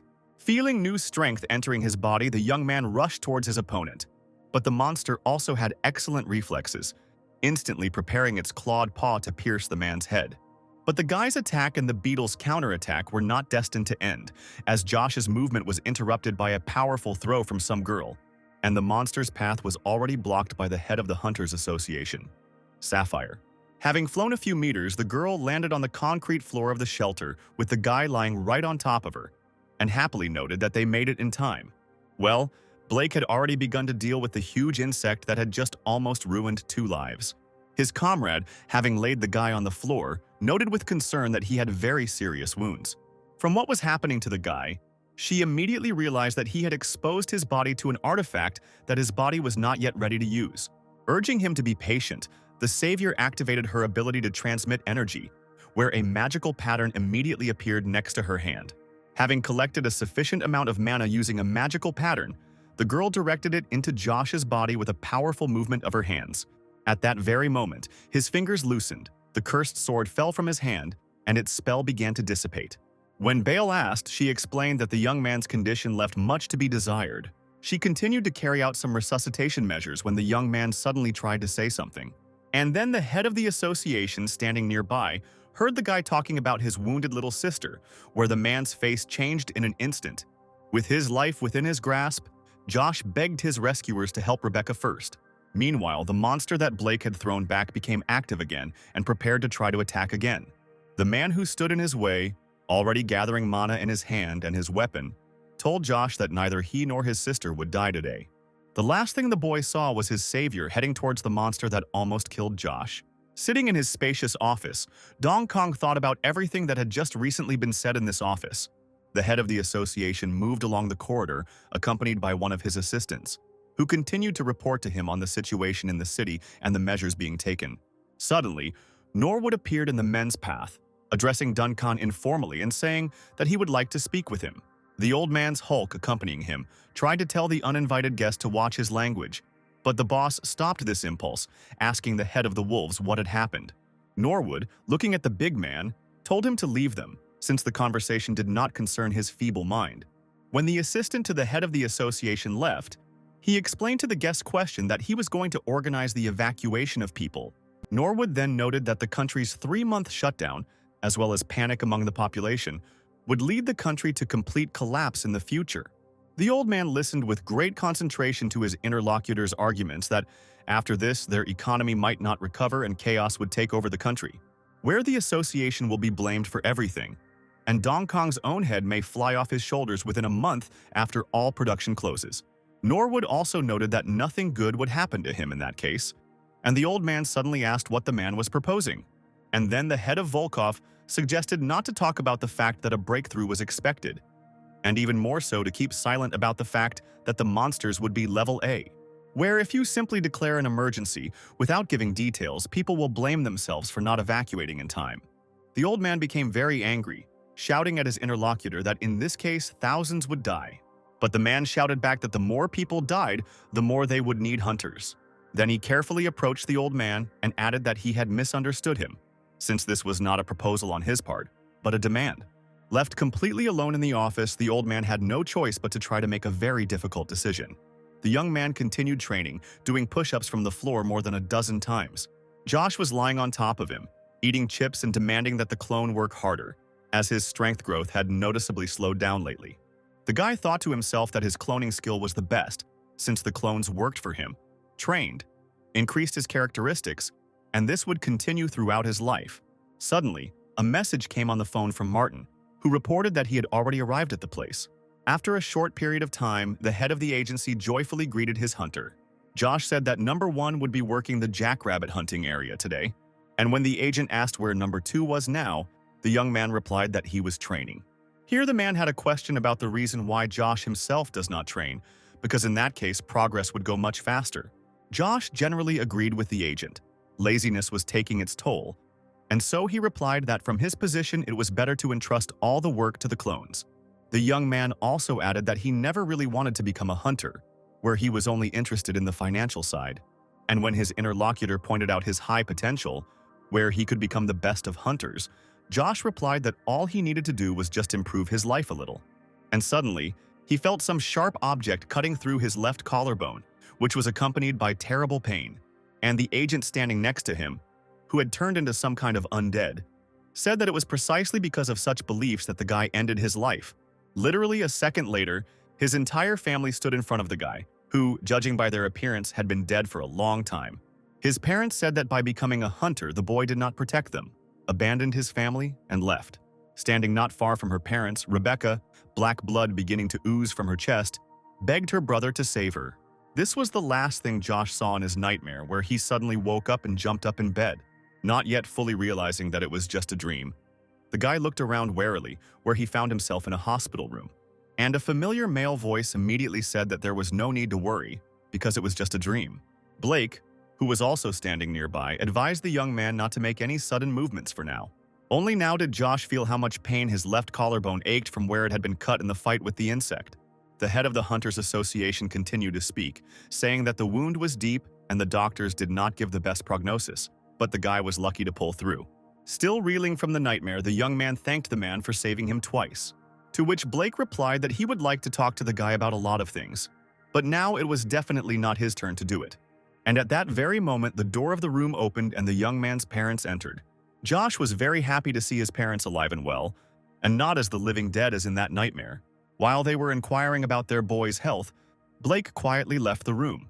The doctor entered the room with the parents and noted that the operation was successful and the wound was healing very quickly, and in a month the young man would be fully combat ready. But the guy suddenly asked what happened to the portal, and how many days had passed since its opening. And his parents told him that more than 4 days had already passed, where the hunters had dealt with most of the high-ranking monsters.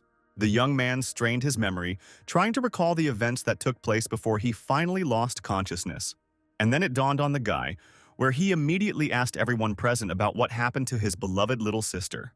But in response, the young man heard only deathly silence, and the doctor and parents immediately lowered their gaze. Assuming the worst, Josh asked, quite emotionally, why no one was telling him anything. Rebecca lay in a hospital bed connected to life support, and the guy watching his sister was told that her body was infected with a virus that sucks mana out of a person. The doctor explained that some monsters can be infected with such a virus, where it very quickly destroys the human body. In most cases, the virus dies because it is not compatible with mana, but there are exceptions when mana is ideal for the viral cell, where Rebecca became such an exception. Josh slammed his hand on the glass and asked the man if there was any way to heal his sister. To which the doctor explained that with the current development of medicine, there is no way to treat it, and he sees the only way out in regularly feeding the girl's body with mana. But a second later, he added that there was a small chance if the young man could find a holy healer of level S or get hold of a special life-giving elixir, where Josh immediately noted that such an elixir was probably worth a fortune, since it was so rare and also had rare properties, which the doctor, of course, immediately confirmed, not hiding his sadness about what was happening. Having finished the dialogue, the young man continued to look at his slowly dying sister. He immediately remembered his own choice to stay and help a stranger, instead of going with his family, where this decision could completely change their entire future destiny. Rebecca's face kept appearing before his eyes, not wanting to let him go, and now she was lying unconscious. The guy's entire body instantly tensed up from the emotions that overwhelmed him, and the doctor screamed in horror when he saw how the wound opened up and began to bleed. The next thing that came to the young man's mind was that huge tiger, accompanied by thoughts that he could have become stronger by the time of the incident. Then he would be able to quickly defeat all these monsters that were too much for him. The tension in his body did not subside, and the doctor called the nurse and asked the young man to calm down. But the guy was overwhelmed with emotions, where he understood that he had a gift with which he could save everyone, if only he himself worked on its development more diligently and did not be lazy. And now before his eyes there appeared a picture of that last family dinner where he could feel truly happy. After some time, when the open wound was treated, the young man sat on his bed in his room, constantly going over various thoughts in his head. His attention was drawn to cautious steps heard from the entrance to the ward. It was Kiara who greeted her teacher happily. Looking at the girl, Josh thanked her for her visit, immediately asking if everything was okay with her family. To which the visitor replied that only their house was damaged, but they themselves managed to take refuge in a shelter and survive. And when the guy asked how she found him, Kiara explained that their fathers simply called each other.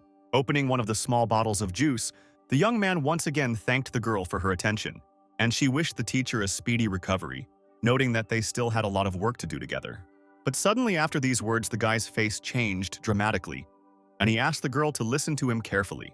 Gathering his strength, the young man told Kiara that he would no longer study with her. 2 weeks after these events, the doctor and the nurse standing next to him could not believe how quickly Josh's body had fully recovered. The young man himself had already completely made his bed, to which he no longer intended to return. As he changed into his regular clothes, the young man recalled his last conversation with Kiara. When he said that he would no longer be able to study with the girl, he immediately explained to her that this was due to his sister's condition. Not knowing what else to add to this, the young man simply asked his student for forgiveness. Still a little shocked, the girl smiled shyly, expressing words of gratitude to the young man for what he had managed to do. Turning around and heading towards the exit, the girl nevertheless noticed that Josh, apparently, was not looking for an opportunity to continue their communication. Without turning her head, Kiara also said that she would use everything he taught her in order to enter the educational institution. And when she gets there, she will definitely start dating someone. Finally, she turned around and, trying to put a smile on her face, said that there might be no way back, which the guy might later regret. As Josh got dressed and thought about his parents who had kept vigil at Rebecca's bedside day and night, he thought about how he didn't have time now. There is no time for relationships or any regrets, since the only issue he cares about is saving his sister's life. Already sitting in the taxi car, the young man studied information about the person who saved his life twice, where he quickly found out that his savior was the head of the Sapphire Hunters Association. And so, his search and thoughts were interrupted by a taxi driver who reported to the young man that he had arrived at his destination. And the young man arrived at the central office of that very association whose head had saved his life twice. Inside, the young man was met by a pleasant-looking girl who asked the guy if she could help him with anything. When he said he wanted to meet Blake Calderson, the girl immediately asked if the guest had been appointed. Of course, no meeting was officially scheduled, and the girl was already about to turn the guy away. But then she was stopped by a man of very impressive size who approached the young man and asked if he was by any chance Josh Burnett. Looking at the giant with amazement and apprehension, the young man confirmed his identity. And when the girl looked questioningly at this brute, he explained that the young man was a guest of the association. And now, he was already offering Josh to follow him to the elevator in order to go up to one of the upper floors, where the head of their organization had been waiting for a meeting with the guy for a very long time. A few minutes later, the big guy opened the door and Josh was able to personally greet his savior. Greeting the young man in return, Blake said that he was very glad to see him healthy even earlier than doctors predicted. And the young man remembered that he was standing here now only thanks to his interlocutor. He tried to thank the man again, but he said that he only did what he had to do in that situation. But the young man did not agree with this, noting that in addition to salvation, medical assistance and care for his sister was also provided. And so the guy got to the point, asking his savior about the reasons why he did all this for him and his family. After all, Blake paid all the hospital bills, paid for Rebecca's mana injection, and provided temporary housing for her parents. Josh was shocked when the man revealed that he also had a sister who was currently missing. Then the head of the association added that in the guy's situation he saw his own situation, and his feelings took over. And when the man noted that all this did not make the young man obligated to him, Josh asked why Blake was looking for this meeting. Instead of answering the question, Blake suddenly started talking about the guy's abilities, suggesting that the man who saved people and disappeared into thin air was his clone. To which the young man replied that he had no intention of hiding his skill, which was indeed cloning. And then the man got straight to the point, asking Josh for help in saving the group that had gone to another world under the auspices of his guild. Where, rising to his feet, Blake said that he was not asking for this as a favor in return for the one rendered, but was simply asking for selfless help, equivalent to that which the young man had rendered to those people in danger. The continuing huge man nearby listened as his boss asked this young guy to help, and Blake had already bowed his head and begged Josh to help save his sister and the other members of the group. After listening to the request, the young man thought for a while. His thoughts were transported to the not-so-distant past, where he himself begged this man to save his dying sister. And so he said that Blake had already saved his family, which meant it was his turn to save the family of his new friend.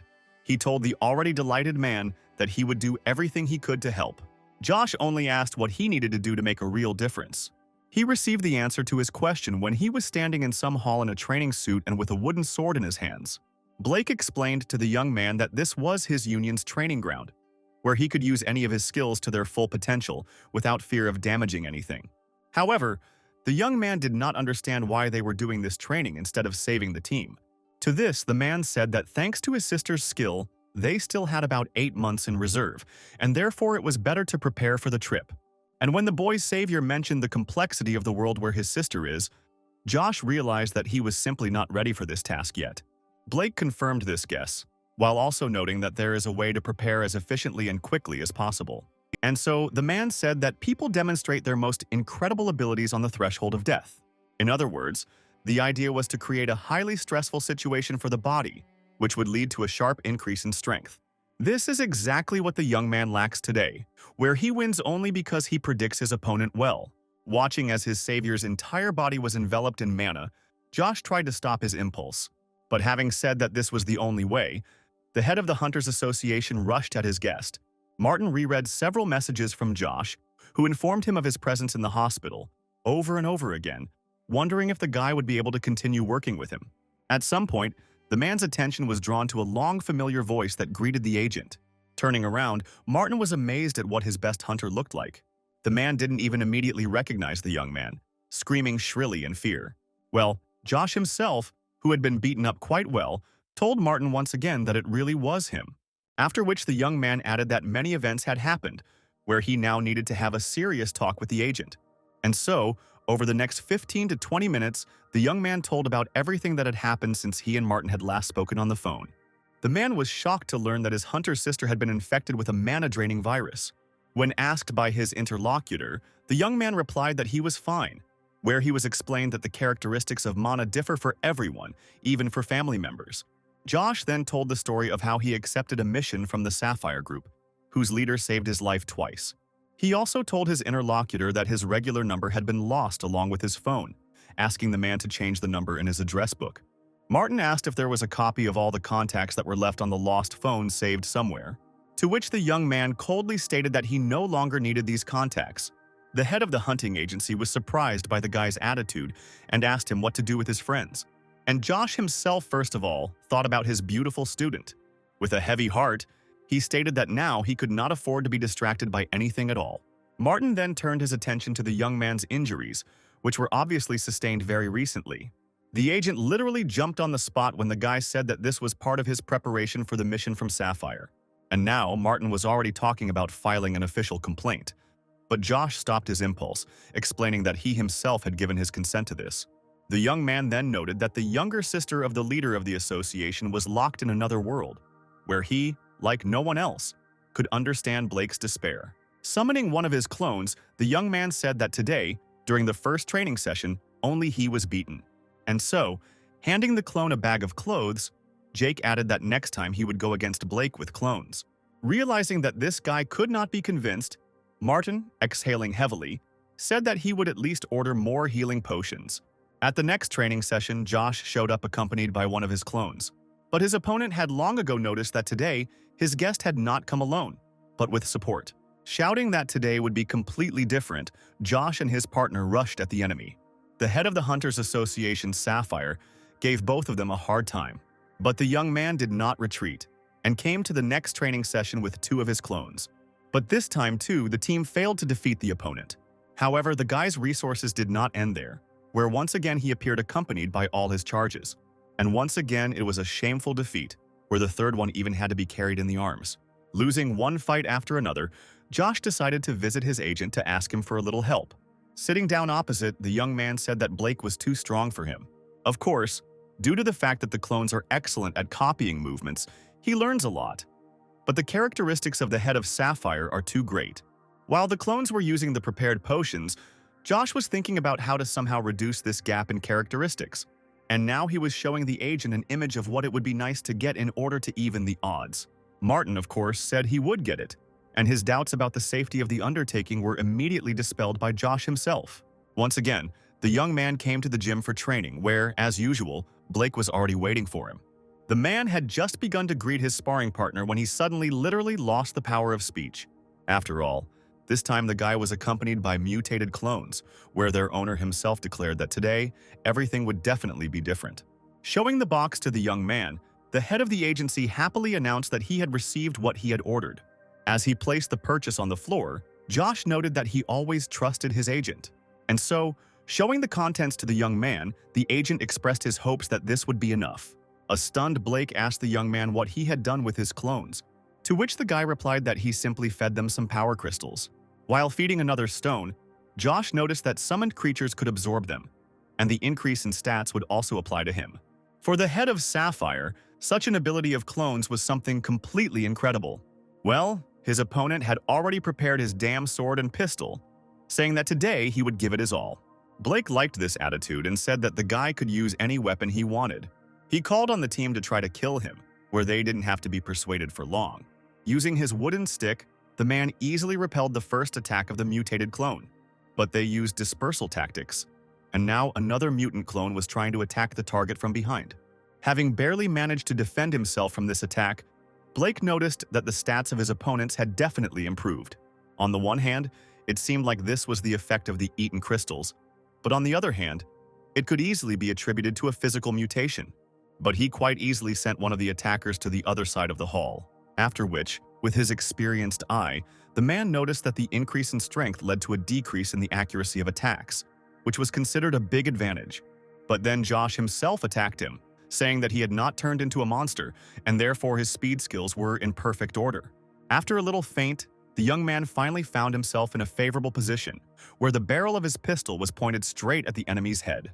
And so he pulled the trigger, where a split second later he saw the bullet flatten against the body of the head of Sapphire, where the man casually noted that the attack was not bad, after which he grabbed the young man, who was stunned by such surprise, by the hand, saying that he could only be wounded by a bullet that would be loaded with mana, where, having finished speaking, Blake dealt his opponent a counterblow of enormous force. The clones also tried to attack him, but he easily stopped all their counterattacks. But the man wasn't just beating babies, he was also lecturing Josh, saying that physical strength alone was useless and that mana had to be infused into the items and weapons used. And while Blake was talking about how this technique could cut monsters in two with a simple branch, the young man actually noticed that the man's wooden sword was incredibly strong. However, the young man was not going to give up after just one missed blow. Blocking the guy's blow, the head of the Sapphires noted that his strength had definitely increased, which was completely incredible. But immediately after this, Blake, having successfully dealt one more blow to each of his opponents, added that this was still not enough. And when the man stopped his movement, he declared that at such a level, the young man could only relate to level C. Launching a new attack, Josh shouted that even if that was the case, everything would change very soon. Clenching his teeth even tighter, the guy added that he had no intention of stopping at level C, and suddenly he turned to his clones, drawing their attention to the face of the one who was fighting them. The young man noticed that Blake had a rather sharp nose and a blunt and straight chin, where, by all indications, this man's face is simply a disguise for the power crystal hidden there, which the clones love to absorb. Of course, the clones, who were now half monsters, could not resist such a temptation. While urging his charges to bite the enemy, Josh himself also launched a new attack. While Blake fought off the mutated clones, their master mentally noted that he had decided to become stronger not at all because of the task he had to complete. The whole point was that he realized his complete helplessness in the matter of protecting his family and loved ones. Another team began to clear away the rubble that remained after the breakthrough attempt. One of them was very scared when a monster, which was dead, suddenly appeared from under another piece of the slab he had moved. Not far from the place of the battle with the huge monster were also the leaders of the hunting groups. They looked with some fear at the body of the defeated monster, which looked more like a sieve after what had fallen on it. The men could not imagine the strength that Norwood possessed to defeat such a monster single-handedly, and the fight between Josh and Blake continued, with the young man more determined than ever. Gathering his strength, he jumped high into the air and began to descend on his opponent, preparing to deliver another blow. The young man received a very strong blow to the head, which threw him back several steps. Unable to stay on his feet, the guy fell, and his offender only grinned, rubbing his impressively sized fist. The girl who was accompanying the young man immediately rushed to him, asking how he was feeling. And so she turned to the group of obvious bandits, saying that everyone here had permission to enter the hunting grounds. To which the leader of the gang, standing nearby, stated that at the moment this territory belongs exclusively to the Moonstone Hunters Association. And the soldiers standing at the checkpoint seemed not to notice at all what was happening literally a few meters away from them. The girl cast a sideways glance at these dishonest soldiers, thinking how pathetic they were. At some point, the leader of the bandits suddenly told the girl that if she wanted, she could stay with them, where they could take her to the hunting grounds for mutual entertainment. The third of the team of hunters who were unlucky enough to meet these bandits today had already managed to help his comrade up. The gang leader, finishing laughing, ordered his henchmen to return closer to the entrance to the territory. At the same time, a young man with a hood on his head was approaching the same hunting area. The soldier urged the new visitor to take a closer look at the situation that arose when he tried to enter the territory, but the guy insisted, saying that he had paid for entry. Seeing that someone else was trying to get into their territory, the gang leader, not missing another opportunity to stretch his legs, quickly found himself between the soldier and the uninvited guest. Noticing the hooded man's not-so-good mental abilities, the thug, saying that this was the territory of the Moonstone unification, swung his arm to strike. But this sweeping movement of the hand was suddenly stopped, as if an adult man would stop a child's blow, immediately after which the hooded man dealt the man a crushing blow in return. The team of hunters who suffered at the hands of this bully watched in fascination as the karmic impact caught up with him. Well, Josh, who had been training with Blake for about 6 months, noted with confusion that he didn't want to hit so hard, but his reflexes worked on their own.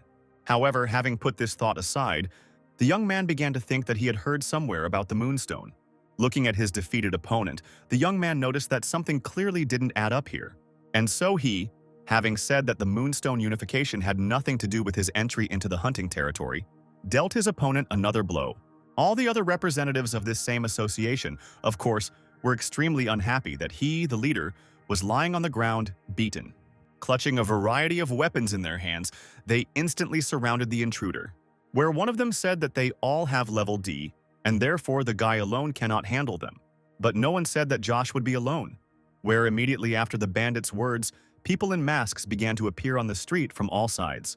Josh himself watched with a satisfied smile as his opponents reacted to the appearance of his clones.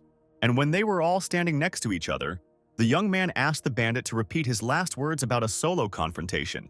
Marty was quite surprised by the guest who unexpectedly paid a visit to his office, where Blake offered the agent his sincere apologies for arriving so late.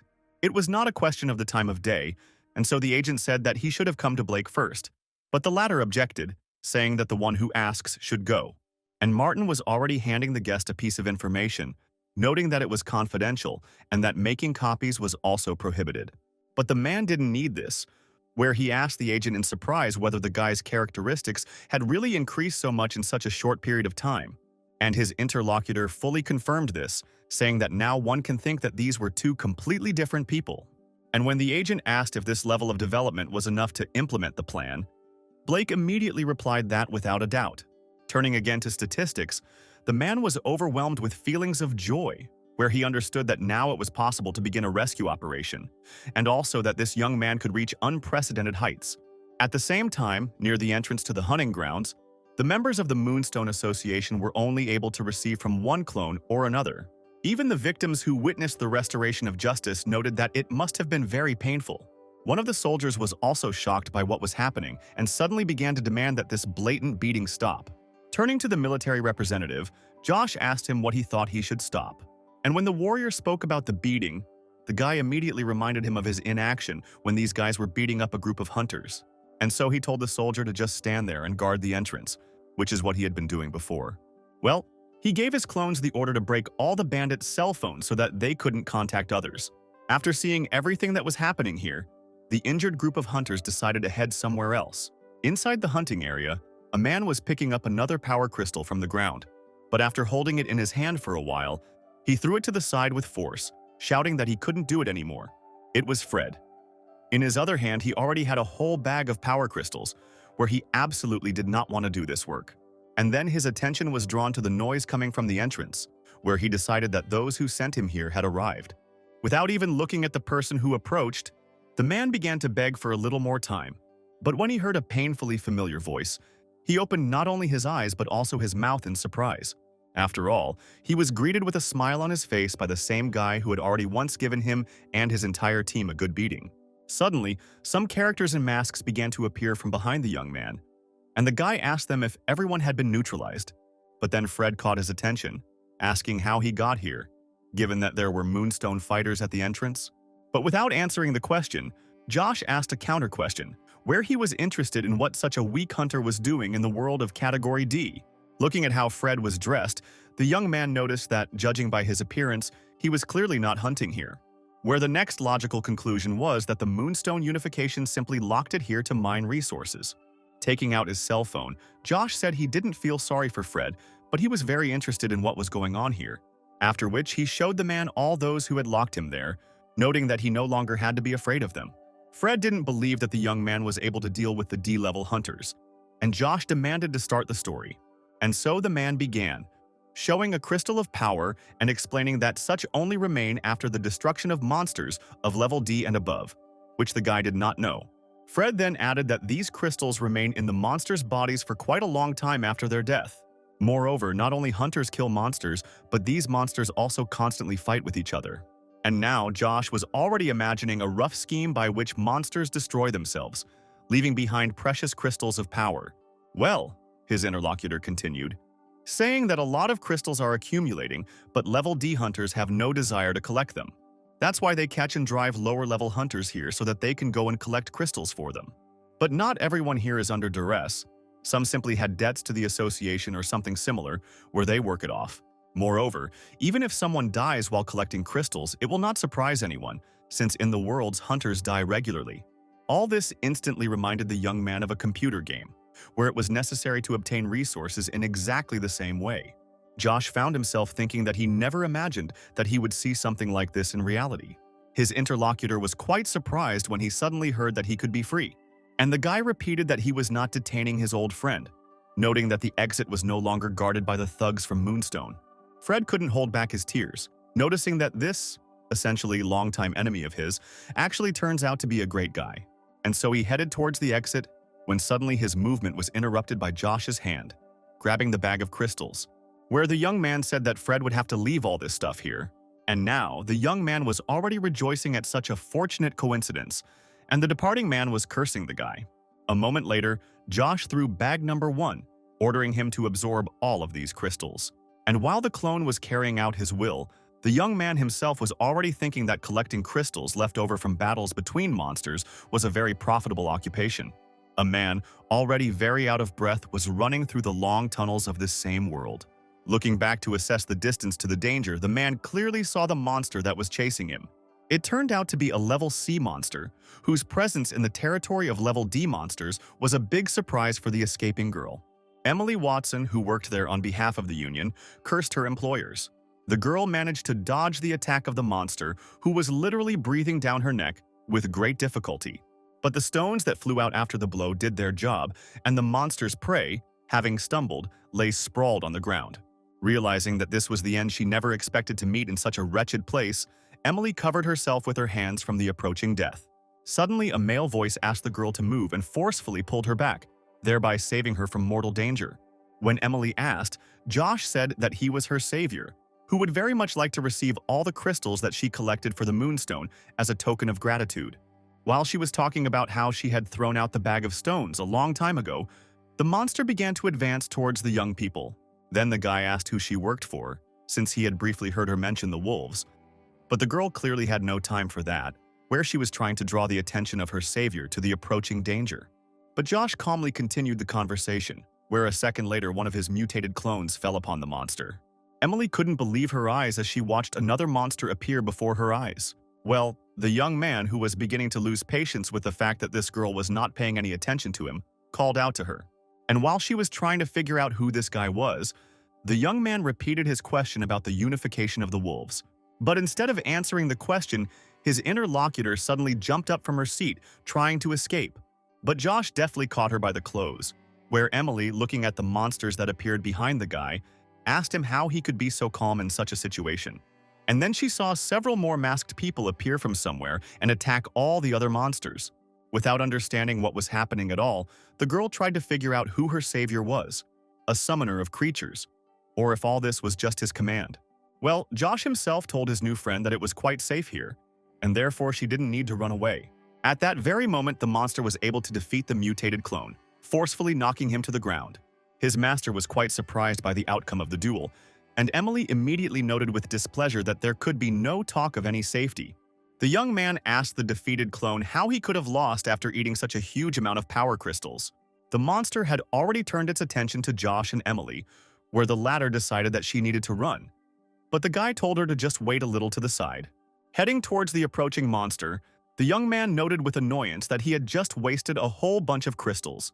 The girl tried to say something to the guy, but he abruptly interrupted her urge to talk, where he, taking out his damn sword, said that he now needed to concentrate as much as possible. And so, having collected the required amount of energy, Josh quickly rushed at the monster. Emily stood with her eyes and mouth wide open as she watched the lightning-fast movement of her new acquaintance, after which one of the monster's limbs separated from his body. And the young man had already turned around, deciding that he needed to deal with the monster as quickly as possible. And now, the blade of his sword was already cutting through the enemy's flesh in another place. Watching this fight, Emily mentally noted that her savior possessed incredible strength. Meanwhile, the enraged monster rushed at his opponent, who only managed to deprive him of limbs. And before the young man's eyes suddenly appeared a picture of that very monster, at whose paws he and his sister almost died.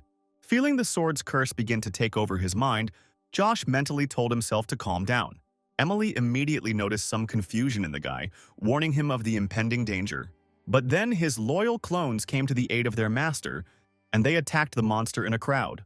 Those seconds were enough for Josh to regain control and continue the fight, where his blow, in which he concentrated all his energy, literally divided his opponent's body into two parts. Watching both halves of the monster's body fall to the ground, the boy noticed that he experienced the most disgusting sensations every time he used this sword. And when he turned to the girl he had saved, she could not believe that he had just defeated such a powerful monster. The guy suddenly switched his attention to the mutated number 1 lying on the floor. He didn't understand why his clone was still lying there, and asked if he was okay at all. Here his attention was drawn to the wound on his clone's body, where it was very strange that it had not yet healed thanks to the regeneration skill. Emily cleared up the situation by revealing that the guy's opponent's bone sword was cursed. As Josh continued to examine the wound, he came to the conclusion that he would have had a hard time if that sword had hit him, and his new acquaintance, looking at the red monster, asked who it was, to which the young man said that she could simply consider him a summoner of creatures. After that, Emily thought for a while, as if gathering her resolve for something, and then at some point she handed the guy some kind of vial of liquid, saying that if his monster drank it, it would live a little longer. When Josh asked what it was, the girl explained that it was a medicine, but one that had some unpleasant consequences. The young man had no choice, so he poured the potion directly into his clone's mouth. Its effect began immediately, and the owner of the experimental subject himself watched it with some interest. The effect was truly astonishing, where all the wounds on his clone's body healed in just a few seconds. Less than a minute after the potion was poured in, the mutated number 1 was already able to sit up on his own. A delighted Josh turned to his clone's savior, telling her that he was indeed completely fine.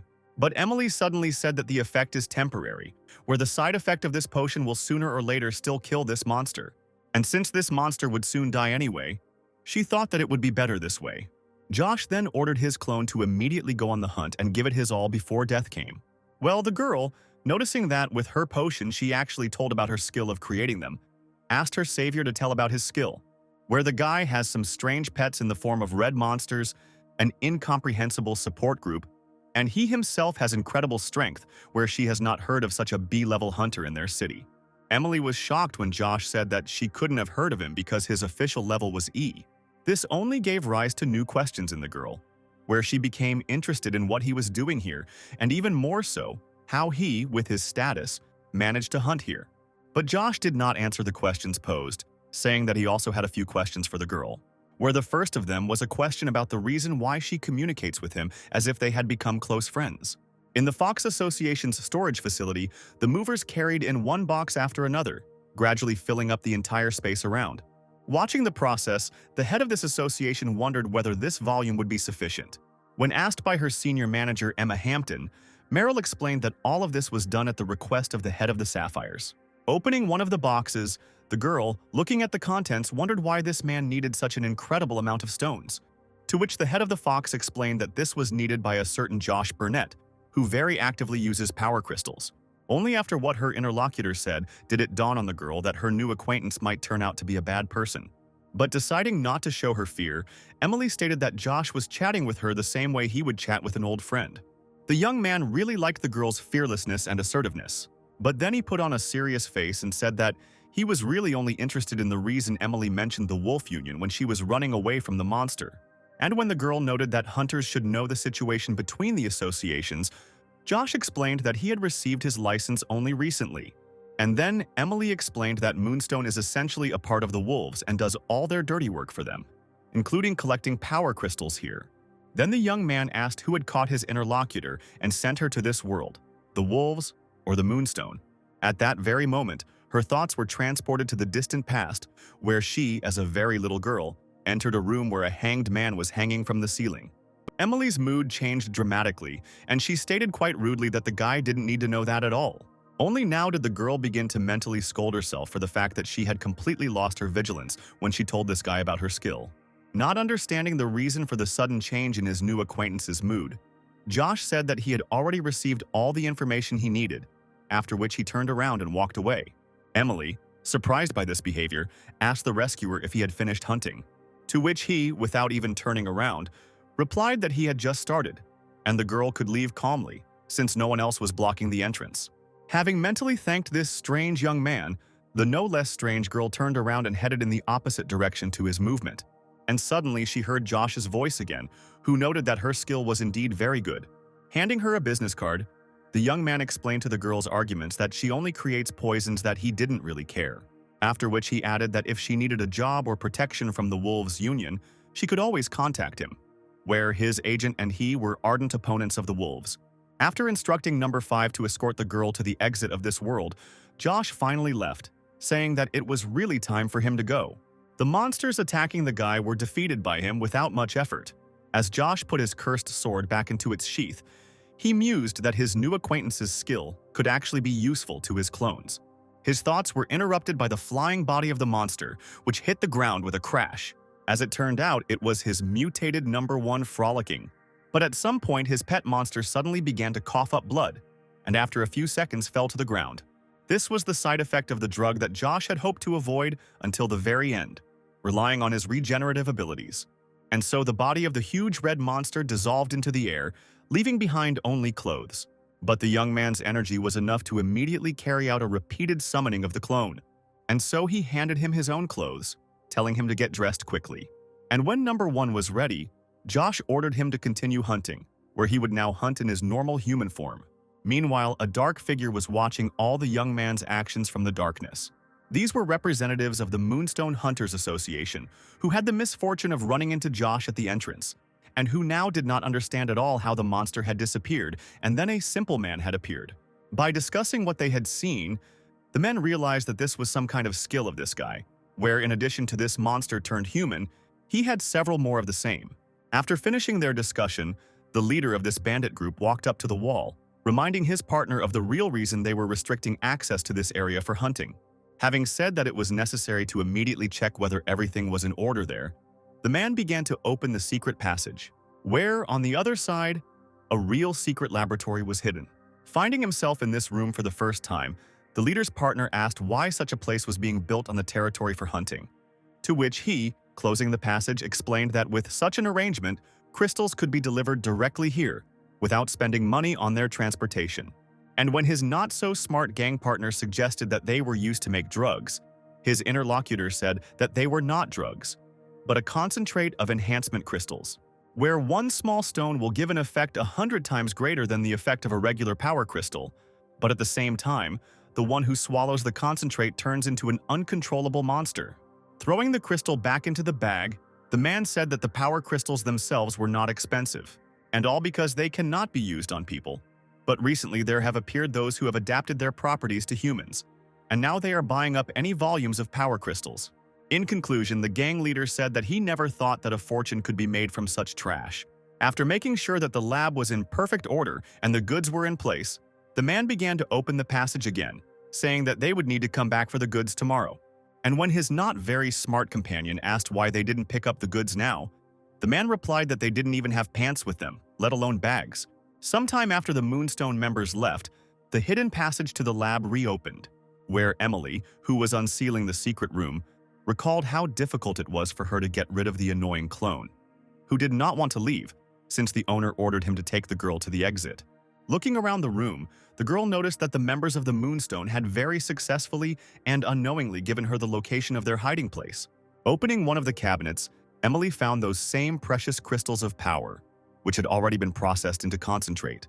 Having made several bundles, the girl hid them under her clothes. She soon left the secret laboratory, thinking that these packages had definitely added volume to her body.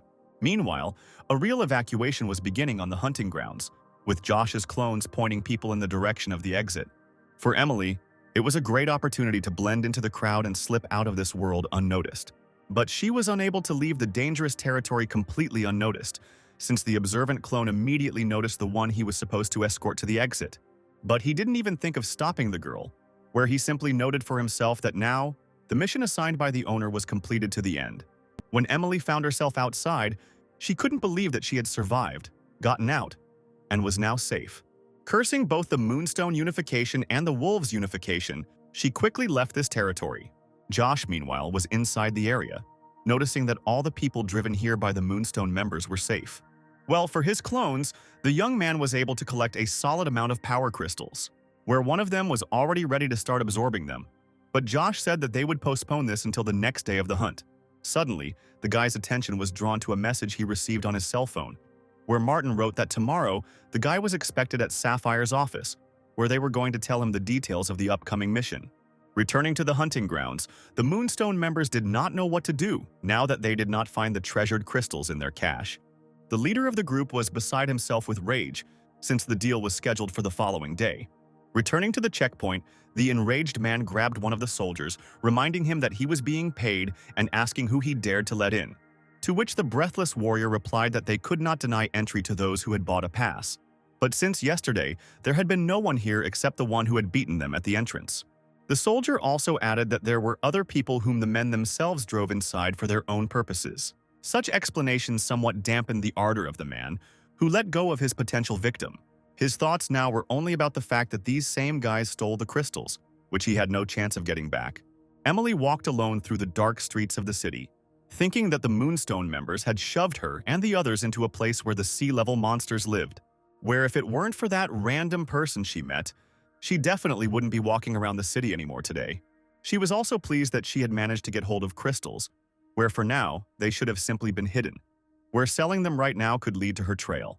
Then the very same business card that strange guy with the monster gave her fell out of the girl's pocket. Emily then remembered how he had noted the high quality of her skill. But then, grabbing her load, Emily moved on, thinking that she didn't have to run to the first person who praised her skill. The Viking Tower was an unexplored world that was rated S. One of the first-generation hunters, Roy Lawrence, once discovered this world and tried to conquer it. But since then, contact with him has been lost, and he is still listed as missing. After him, many hunters tried to conquer this world, but all of them met a less than enviable fate, where they died on its very first level. There was only one person who was able to return from this world, the well-known Casper Fields. While telling all this, Blake added that it was in this place that his sister Vesta and her team found themselves trapped. Martin was surprised at where his hunter was about to go, and Josh himself asked what it meant to be trapped. To which the man explained that that world has a special structure, where he has an entrance but no exit. The young man was shocked by such details about this already seemingly strange place. And Blake continued, saying that you can get out of there either by going through the whole world or by teleportation, where under such circumstances the cloning skill becomes a real find. Now the agent and Josh understood why the cloning skill was needed, because in case of death the clone would simply disappear, which means it could try to get to places where no living person could go many times. But then the guy immediately had a reasonable question about why the group was not equipped with teleportation scrolls. With this question, the young man hit the nail on the head, where his interlocutor replied that the group was supplied with everything necessary. And so, leaning back in his chair, the head of the Sapphires told his interlocutors that now he would tell everything that had happened. He started from the moment where about 5 years had passed after the first global catastrophe associated with the invasion of monsters. At that time, he was very young, just beginning his long journey as a hunter. Blake's little sister approached her brother, offering him some snacks. At that moment, he leaned towards the girl, starting to tell her not to go into dangerous places, when suddenly some kind of portal appeared next to them. But as it turned out, it was not a portal, but simply a passage to a hidden space which was opened by his sister. Blake asked the girl how she did it, to which she cheerfully replied that the thing appeared on its own, and now she can put a lot of things in it. After stroking his young sister, the young man told her to eat herself, and also noted that the girl had acquired an excellent basic skill. Noticing that the girl was most likely very tired, Blake suggested that they go home and rest. As they walked, Susan asked when Colin would be back, to which her brother explained that in about 20 days. Later, thanks to this wonderful skill of Susan, the brother and sister were able to avoid many dangers by hiding in this hidden space, where you could put absolutely anything your heart desired. Watching his sister grow and develop, the man increasingly began to come to the conclusion that her skill was ideal for hunting in the worlds. Unsuspectingly, the man suddenly got a good slap on the head, where Susan asked her brother why he suddenly became so sad. Everyone who was in the same room was quite surprised by how the head of the association had just received a good punch in the back of the head from a girl. But Blake wasn't concerned about his sister's behavior, where he was more worried about the group needing someone with teleportation skills for safety. But the girl responded that there weren't even 100 such people in the entire world, and therefore just scrolls would be enough. Also reminding her brother of her unique skill, Susan said that he should trust her. The girl standing nearby and listening to the entire dialogue noted that the sister of the head of the association definitely had more determination. Some men said that they could not protect the boss's sister, but she responded that they themselves would not need her protection. Only the head of the Sapphires himself was serious, as if he had a premonition that all this might not end very well. But Susan promised to turn the group around if things got really dangerous. She also added that she knows very well the feeling when people close and dear to your heart do not return. After which the girl suddenly snapped her fingers, saying that they had at their disposal not only teleportation scrolls, but also a huge amount of supplies stored in her personal space. Blake said he should not have been satisfied with the fact that the group had plenty of emergency supplies with them. The girl sitting opposite the man said that a lot of time and effort had gone into the preparations, and therefore it would be unfair to the group to cancel the outing. She also noted that the man is too protective of his sister, who is a fairly independent adult girl who is capable of making decisions in critical situations. Having heard these arguments, Blake said that since the expedition had already begun, all that remained was to believe in those who were taking part in it. Then the assistant to the head of the association, Bob, looked into the office and noted that it was time for them to move on. When the girl asked what kind of meeting he had, the man said that he had not scheduled any meeting. It was just his turn to be the host at the awakening ceremony, which would take place today. When Josh heard what was said, he immediately noted that it was during this ceremony that he awakened his skill. It was an interesting coincidence, but the young man also added that he had a much larger waist back then. At this point, Martin entered the conversation and asked if they had contacted the group. Blake explained that there was an agreement about communication using telepathy scrolls, where they could only be used when near the portal. The first communication session went well, as did the second and the third, and finally the group leader began to calm down, that everything was going well. A month has already passed since the beginning of the expedition, where Blake's assistant gave the order to prepare another telepathy scroll. And so one of the employees prepared a piece of paper and, counting from 3 to 0, tore it up. At that very moment, a telepathic bridge appeared between their tent and the place where the group was. And now, the man sitting in front of the monitors was already talking about the fact that he was receiving a report from the group, where it was said that they walked another 700 meters but ran into an ambush of some unknown monsters with whom they were fighting, where they had wounded. But suddenly the telepathic signal became unbearable for the one who used the scroll, where he began to scream that his head would literally be torn apart. Blake immediately realized that such an effect could only be caused by several scrolls being torn at once. But suddenly, right behind the head of the Sapphires, a portal began to form. Everyone was shocked by what was happening, as something bad had definitely happened to the team since the teleportation scroll was used. Where it could have been a weak-willed decision by one individual team member to save himself and leave the rest behind. And then, from the resulting interspatial corridor, one of the group members appeared, and the man stood and continued to look at the portal, waiting for the rest of the group to come out of it. But then the portal began to close, and Blake, taking the exhausted wounded youth into his arms, ordered that a team of doctors be called immediately. While he waited for help, he watched in horror as the only path leading to his beloved little sister disappeared into thin air. Here, Blake's assistant used her abilities. Shouting out to the one who maintained the telepathic connection, the girl asked whether this channel was still preserved. And when the man confirmed the presence of the connection, the girl ordered to tell the group that they hid in Susan's space and periodically contacted, waiting for the rescue group. And the only member of the group who managed to escape quietly asked for forgiveness, saying that the mission had failed, and monsters, the likes of which had never been encountered before, had torn up all the scrolls. Doctors worked on the wounded man, who immediately said that the wound was very serious and the guy needed to be taken to the hospital immediately. After the young man was carried away, Blake sat for a while and looked at the pool of blood left behind him.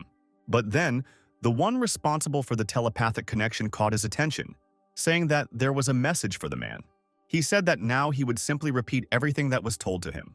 The message was delivered by Susan, who asked her brother for forgiveness for the failed mission. The girl also said that they had the opportunity to wait, and therefore urged her brother not to act hastily. The girl's last words before the connection was cut off were that she would definitely return, as she promised. Finishing his story, Blake said that he tried to hire many hunters for the rescue mission, but none of them agreed. Everyone immediately said no as soon as they heard about the Viking Tower and that the group was stuck there even though they had teleportation scrolls with them. Some of the hunters said that they would not be able to leave their pets here, as they would die if they moved a certain distance away. Well, then there was a breakthrough, where the meeting between the head of the Sapphires and Josh took place. Now the young man understood the reason why this man trained him so harshly, because he had to meet certain characteristics in order to get to the place where the group was.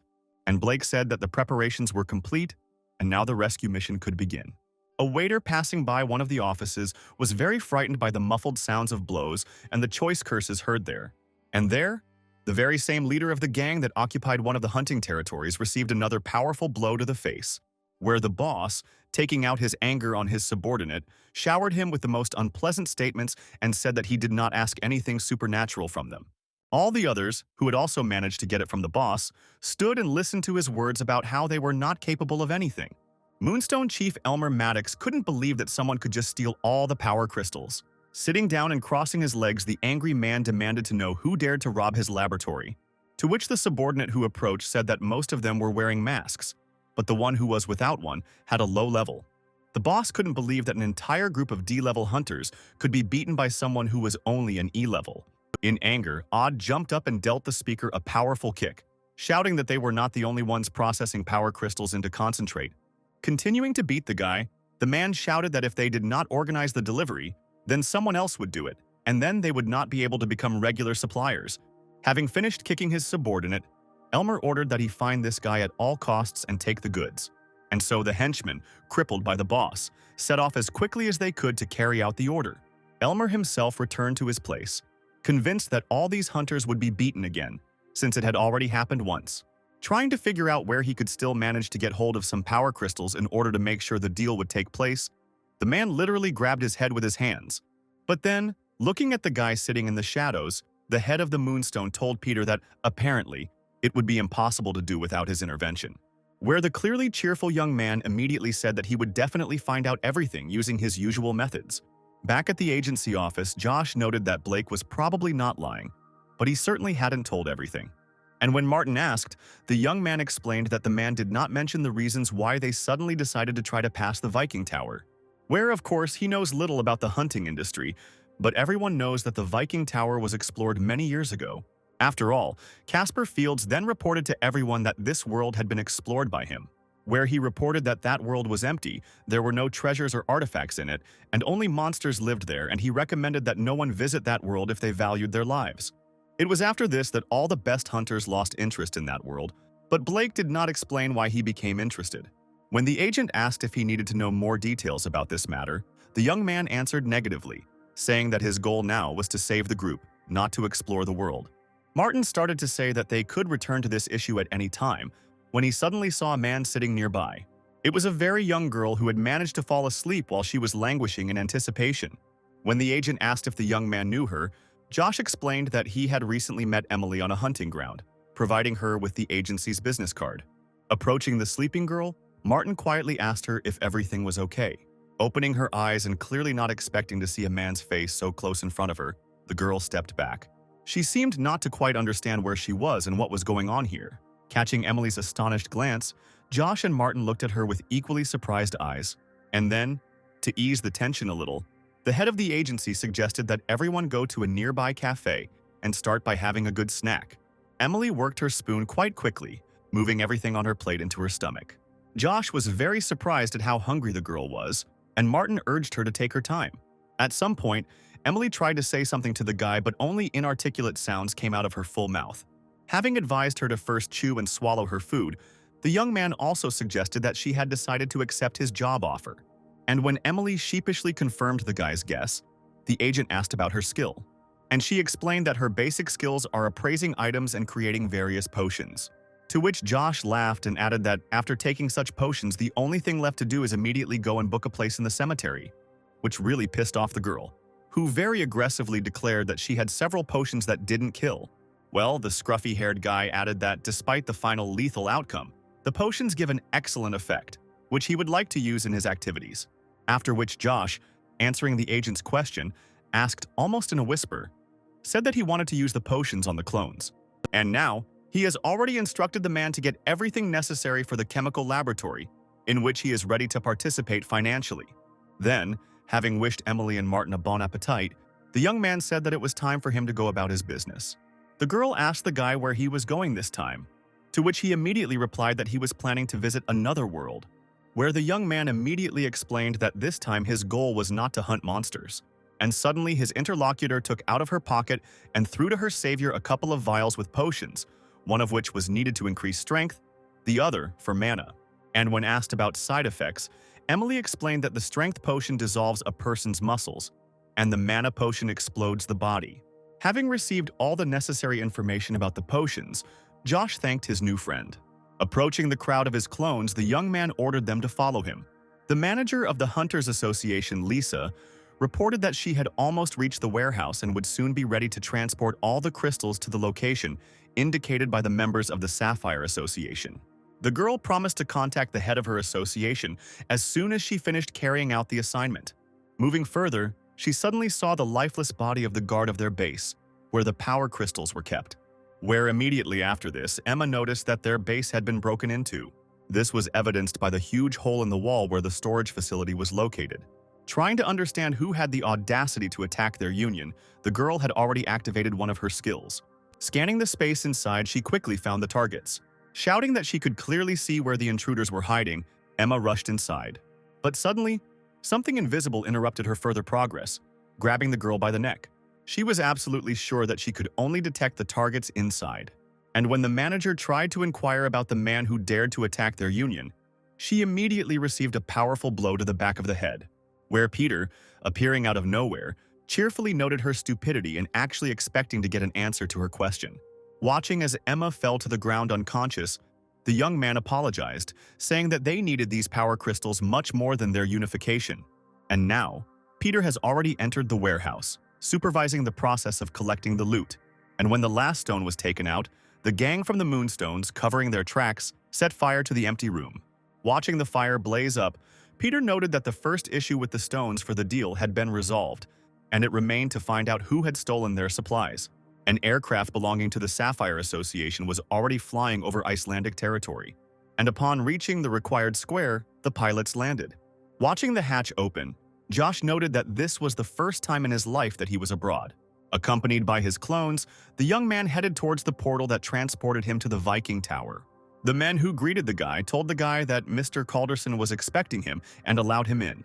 And so the young man and all his clones headed straight into the blackness of this hellish rift in space. Once inside the portal, Josh was quite surprised by its unusual structure, where he seemed to be floating between the rocks and the distant endless space, which had nothing in common with the very definition of the tower. When the move was completed, the young man noticed that the weather conditions there were completely unbearable. Meanwhile, Blake and his assistant, who were in the tent, were discussing what had happened to the Fox's Unification Stone storage not long ago. Their conversation was interrupted by Josh entering the tent. The man and woman were overjoyed to see this one member of the rescue party. Everyone else inside had no idea why the head of the association was placing such high hopes on this unremarkable guy. In the meantime, Josh himself, like all his clones, was provided with warm clothes. And so the introductory part began, where, using a map created on the basis of the group's reports, Blake indicated the place where the group's problems began, which was located approximately 40 kilometers from the place where the portal would be thrown. Mentally noting that the distance was not so great that it would take a whole month to travel, the young man voiced that he had intended to go on a longer journey. Meanwhile, the head of the Sapphires handed Josh 3 teleportation scrolls, suggesting that they be distributed among the clones just in case. The honor of carrying the scrolls fell to numbers 4, 5, and 6, who were told by the owner that these scrolls were very important and must be preserved at all costs. And when asked how to use them, Blake said the destination is already marked, where you just need to tear the paper. The man's assistant added that the young man should be able to find the right point without any problems following the battle's trail. While making final preparations, Blake asked the boy if he had any more questions. After thinking for a moment, Josh asked the man what he was going to have for dinner with his sister tonight when he got her back. Blake expected any question other than the one his ears had just heard. Smiling slightly, he replied that he would feed his little sister some home-cooked food.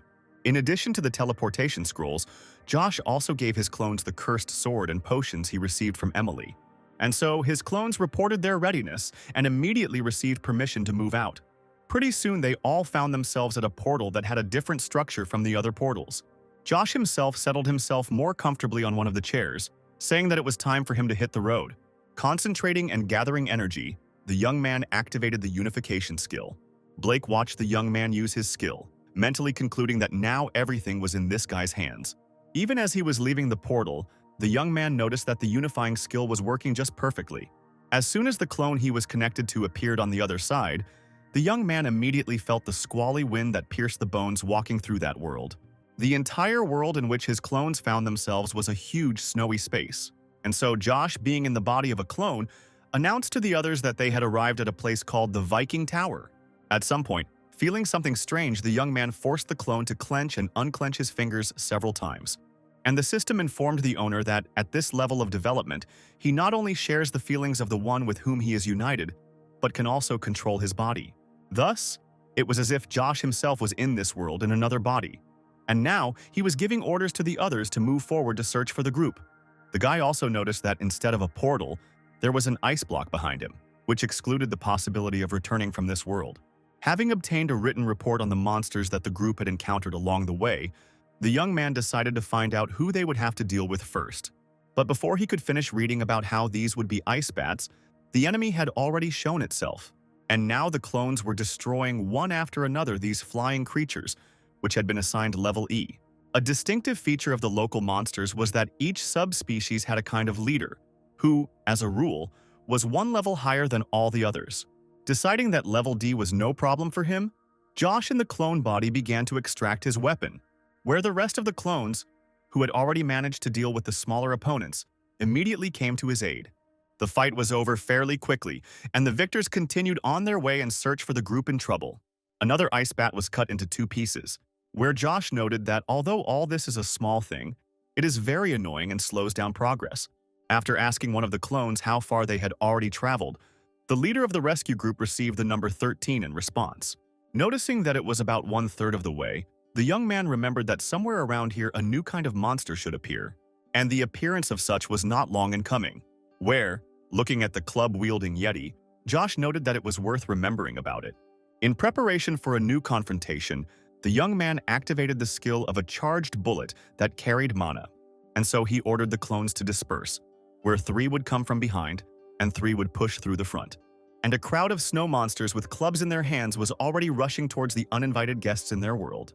The fight began, with some clones wielding their knives, while others fired back at the enemy with mana-charged cartridges. The leader of the group liked the way things were going, where he himself was crushing opponents with his cursed sword. And just as he was thinking that it would be nice to continue moving forward just as briskly, suddenly, the ground beneath his feet began to shake, where a huge icy hand emerged from the icy depths. Meanwhile, in the tent, Blake's assistant was worried about the guy, saying that even their best team couldn't cope. To which the man replied that he believed in the abilities of this guy, where previously he had expected that the minimum level of hunters in the rescue group would be C. But the results this young man achieved during his preparation truly excited the imagination, where his assistant was amazed when the boss announced that the young man was now a B-level professional.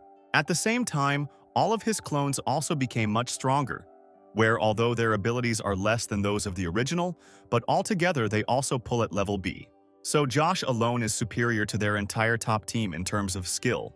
Blake also added that if the Fox Association warehouse had not been robbed, the young man's characteristics would have been much higher.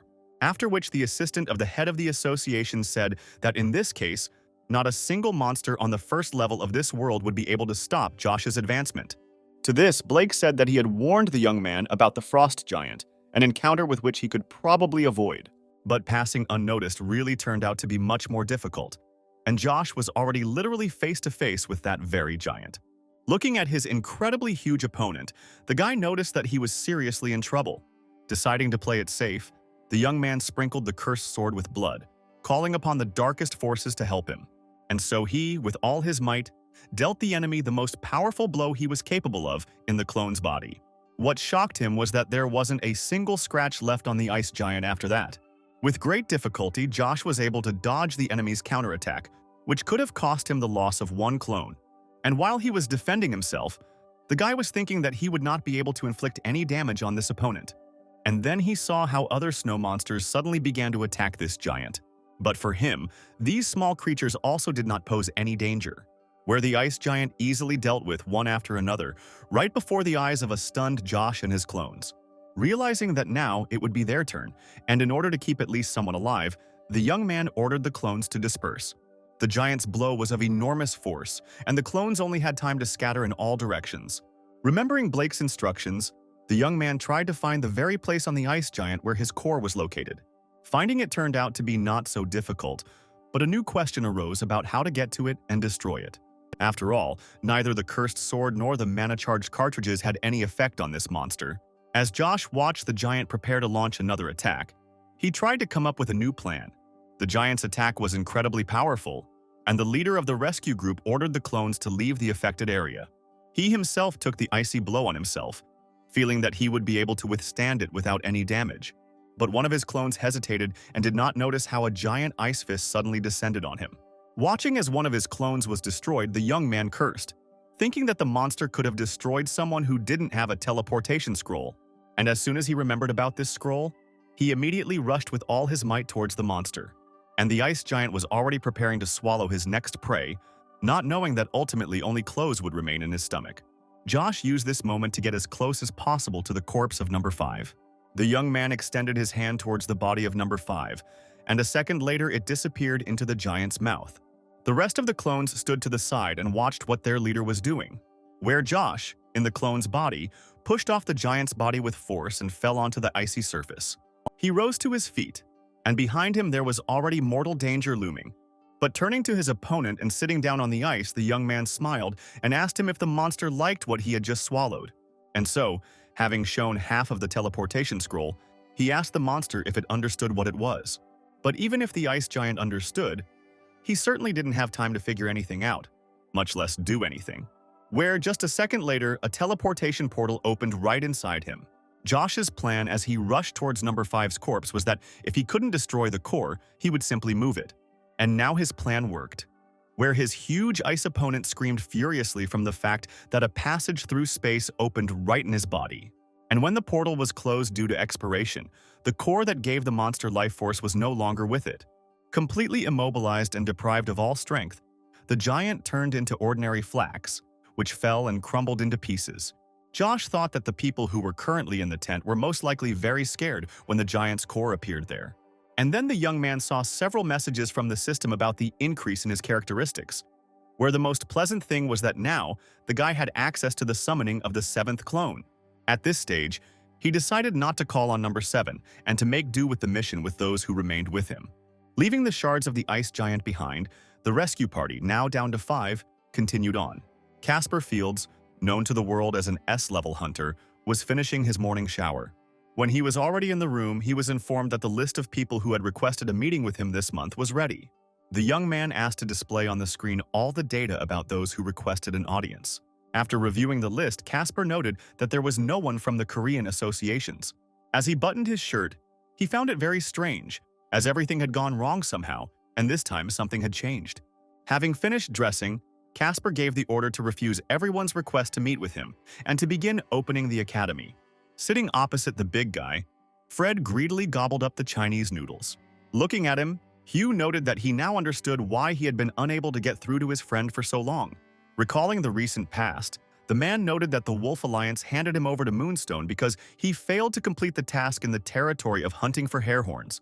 And when the fat man noted that Fred had managed to escape, he thought for a moment and replied that he had been helped. Without asking the man for details, Hugh said that he had a lot of work that Fred could start doing as early as tomorrow. The conversation between the two men was interrupted by a sudden knock on the door. A fat man went to open the door, interested in who could have come to him at such a late hour. But before the man could open the door, he immediately received a powerful blow that threw him back to the center of the room. Fred immediately rushed to his gangmate, asking if he was okay. Meanwhile, Peter's joyful face appeared in the doorway, and he said that he was very glad to finally find Fred. The guest promised not to take up much of the men's time, where he was only interested in who had attacked their people at the entrance to the hunting grounds. And while the man looked in horror at his interlocutor's bloody hand, Peter added that he would be the third person they had asked this question today, where the other two had answered that they knew nothing. But then, his speech was interrupted by a fat man who showered the man with the choicest curses and tried to attack him. But Peter stopped this powerful attack with a slight movement of his hand, noting that he also had a few tricks up his sleeve. And so, demonstrating his strength, he squeezed his opponent's hand so hard that he was literally pressed to the ground. Then, when he struck back at Hugh, Peter advised him to first make sure that his strength was sufficient to deal with his opponent next time. Fred watched with horror frozen on his face as this ruthless man, who never lost his smile, beat up his boss. And so he covered his comrade with his body, asking Peter to stop and saying that he was ready to go with them. But from the expression on his interlocutor's face, one could assume that he was extremely surprised by what he had just heard. Peter angrily told Fred that he would go with them whether he wanted to or not, and with one slap, he knocked him out of his way. Those who accompanied this ruthless man stood aside and watched him frolic, and Peter continued to inflict more and more powerful blows on the fat man's head. And then, finally, with another incredibly powerful blow, he threw Hugh back several meters. Coming closer, Peter prepared to continue this torture with his legs, but then Fred shouted that he knew everything and would tell immediately. Falling to his knees, he begged the man to stop, saying that he knew who had attacked the Moonstone boys. However strange it may be, after these words, Peter calmed down a little. Turning to those who had come here with him, he angrily noted that only such an approach could bring normal and quick results. Josh and his loyal clones continued to move around the snowy world in search of the group in trouble. At some point, the young man ordered everyone to slow down their further advance from that moment on. Looking around, the leader of the rescue group called on everyone to start paying increased attention. They moved on for quite a long time, but all this time not a single monster attacked them. And all that they came across along the way were dead bodies that had already turned into skeletons. As Josh looked at the next corpse, he wondered who had killed all these people. After asking one of the clones where they were now, the guy found out that they were right at their destination. And then he gave the order to start looking for any traces of the missing group, which must be hiding somewhere here. Josh started to talk about how the group should check the situation outside every day just after noon, but suddenly noticed one of his clones approaching him armed with a knife. Turning around sharply, the young man saw how the clone stopped the attack with a knife, and he was also able to see the enemy's eyes lighting up. Very soon, the entire body of the monster appeared, and it became possible to examine it in detail. Josh watched in surprise as the monster that had just appeared disappeared into thin air again. This was a completely new enemy that had the ability to become invisible. But this incredibly dangerous monster was not alone here. This explained why there were so many dead bodies here and the group was unable to escape. After all, now both he and his clones were unable to detect the enemy's presence in advance, finding themselves trapped. The young man's thoughts were interrupted by a new attack from a previously unseen monster. Having failed this throw, the young man struck back at the monster, cutting it into two pieces, after which he told his clones that they would try to break through from the other side. The guy attacked the next monster, but immediately noticed that both he and the other opponents began to use the invisibility skill again. Right before their eyes, everyone who surrounded the rescue group instantly disappeared into thin air. And while Josh stood there trying to figure out what to do in this situation, he suddenly noticed how easily his clones were blocking the attacks of an invisible enemy. The young man did not understand at all how they did it, when from the outside it seemed that it was very simple for them. Having decided to sort things out, the young man returned control of the body to number 1. And now he has already given him the order to clear the way for further advancement, where his clone immediately rushed to carry out the received order. Josh could only notice how number 1 was successfully blocking the attacks of the invisible enemy, where immediately after this he strikes back, many of which achieve their goal. Having listened and looked closely at the actions of the clones, the guy realized that they were reacting to the sound of the air being cut by opponents. Watching the clones work, Josh realized that he actually still had a lot to learn from them. Susan sat on the floor of her small interspace capsule and was lost in her sad thoughts. At some point, the girl was brought out of this state by an appeal from one of her colleagues, where it was announced that it was time for a daily check of the situation outside. Blake's sister no longer had much faith that a rescue team would ever arrive for them, but she couldn't voice her sad thoughts to the whole team, and so she snapped her fingers to open the exit from this interdimensional storage. Absolutely certain that she would see nothing new outside, Susan headed towards the opening exit. The girl was already even afraid to see this empty, snow-covered field, strewn with corpses of people from other research groups. But as soon as she approached the exit, her sensitive hearing immediately caught some new sounds. Meanwhile, Josh was learning from the clones, mentally guessing which side the enemies were on and where to expect a new attack. But when number 1 immediately defended himself from the double attack, the young man realized that he had not hurt one opponent. But the guy did not despair, deciding that he just needed more practice in this new business for him.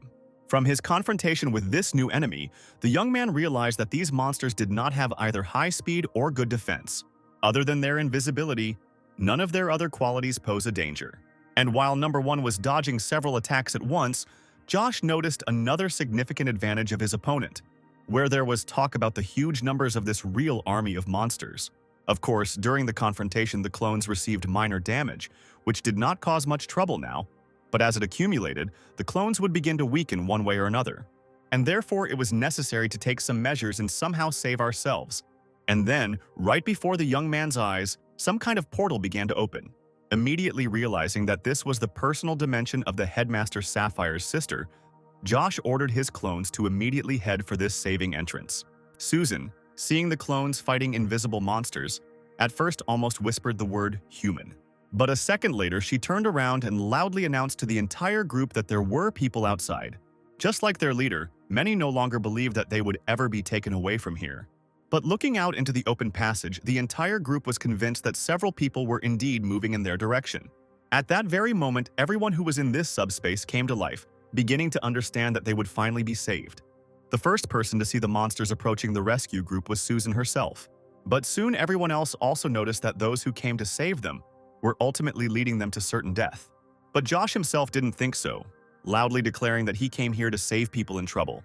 But at the same time, he noted that a little help would not hurt him at all at the present time. Realizing that people needed help, the group leader gave orders to provide support. And so the members of her group, armed, prepared for a new confrontation with the monsters for the first time in many months. Ahead of everyone was a man who forcefully thrust his shield into the snow cover. Immediately after which the entrance to the inner space was closed by a field of energy. Another member of Susan's group also activated one of his skills, and as soon as he extended his hand with the staff forward, at that very second, magical patterns appeared in the air from which vines began to stretch out. These long vines pierced the bodies of those who were chasing Josh and his clones, and so the rescue group finally reached the protective dome, where the enemy pursuing them was unable to break through this protection. And after a few more steps, the group of clones was already in the inner space, rejoicing at their salvation. Meanwhile, Susan ordered the protection to be removed, after which she would close the entrance to her personal dimension, which was done by the man and the girl almost simultaneously, leaving the monster with nothing. Turning to Susan and thanking her for her help, Josh said that he was the leader of the rescue team, even though he was the one who had actually been rescued. The entire group he had come for stood and looked in confusion at those who had come here to save them. The conversation was started by Susan, who asked the young man if he was a member of the Sapphire Association, to which the guy cheerfully stated that only partially, since he came here at the request of the head of the association, Blake Calderson. Where, after these words, the man with the shield happily noted that their boss had not abandoned the group after all. Suddenly, Blake's sister, suddenly perking up, asked if everything was okay with Philip, where Josh himself had to guess that this was the same guy who came out of the portal wounded. And so he answered the girl that the young man was alive, but as far as he knew, he had still not regained consciousness. Observing Susan's reaction, the young man noticed that she was very concerned about the well-being of the group members. But Josh said that the head of the association himself was waiting at the entrance to the Viking Tower, and therefore he suggested getting out of here immediately, where he brought with him teleportation scrolls for his return. But suddenly his impulse was interrupted by the leader of the group, which caught Josh's attention. Looking at the girl's sad face, the young man did not understand what was wrong, where she should be happy that the group was finally saved. And then he looked around and noticed that the group consisted of 10 people, where one returned wounded, which means there should be 9 people here, but there were only 8. At some point, apparently having gained her resolve, the leader of the group suddenly said that she understood the absurdity of her future request. But nevertheless, he wants to ask the rescuer to do them one more favor. Completely confused about what was being discussed, Josh asked what the request was, and Susan explained that one member of their team died. But she does not want her body to remain forever in this world of snow and ice. Now the young man understood why there were only 8 of them here now. Feeling sorry for Susan's grief, Josh asked her to tell him what had happened to the girl. Beginning her sad story, the girl noted that it was a real ambush. For a long time, the group moved without encountering any monsters on their way. As is usually the case, there was a healer in the group, a girl named Tina, who, relaxed like everyone else, walked at the very end of the column. It was there that she was struck with a fatal blow by an invisible enemy. Immediately, the man with the shield began to blame himself for the fact that Tina was no longer with them, where he said that he could have shown more attention and caution.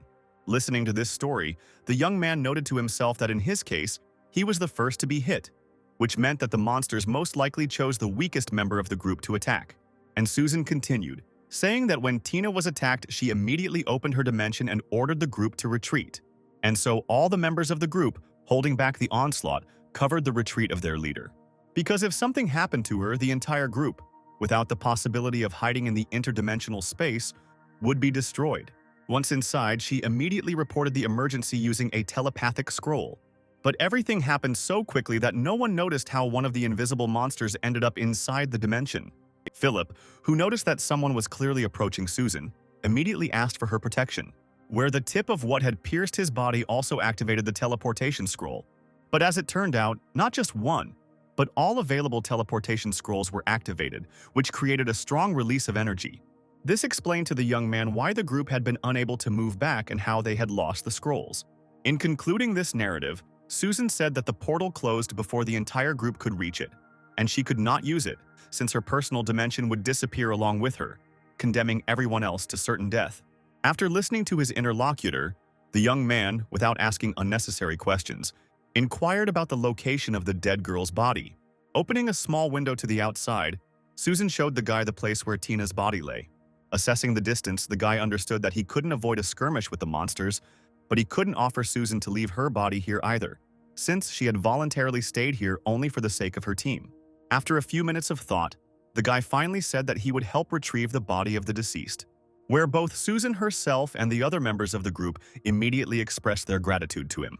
But Josh immediately added that he, after all, came here to save the group, and therefore, in the event of a real mortal danger, everyone should abandon this idea and use the teleportation scroll. The girl completely agreed with this, since new victims were definitely not needed. And then the young man voiced the second condition under which he agreed to help, where the members of Susan's group must provide this mission to his team.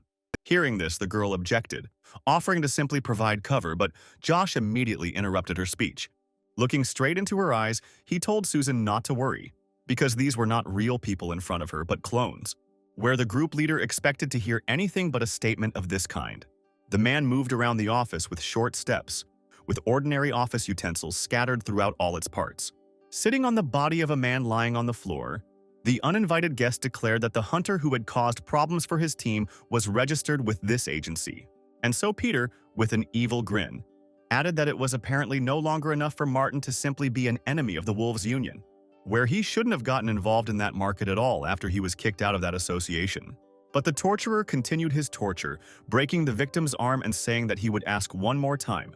Starting to twist the joint, the monster asked about the name of the hunter who had maimed his people. But the persistent agent sent his tormentor, who immediately broke the man's arm, causing the latter incredible pain. He was about to take on the other hand of the intractable head of the agency, but then one of his henchmen caught his attention. Handing the boss a piece of paper, he noted that they were able to find the guy's details themselves. Studying the document, Peter said contentedly that the man had sacrificed his hand in vain, since sooner or later they would have found out information about his employee anyway. While he was giving the order to send people to Josh's apartment, a silhouette of a man appeared in the corridor. The girl overheard the men talking about what to do with Martin, as well as about sending people to the place of residence of her savior. Of course, she immediately recognized these people from the Moonstone Association, concluding that things were bad. Here, the agent lying on the floor asked his tormentor about the reasons for which they were looking for Josh, and Peter answered the question by saying that the first reason was that he beat his people. Well, the main thing is that his hunter broke into their hiding place and stole all their power crystals.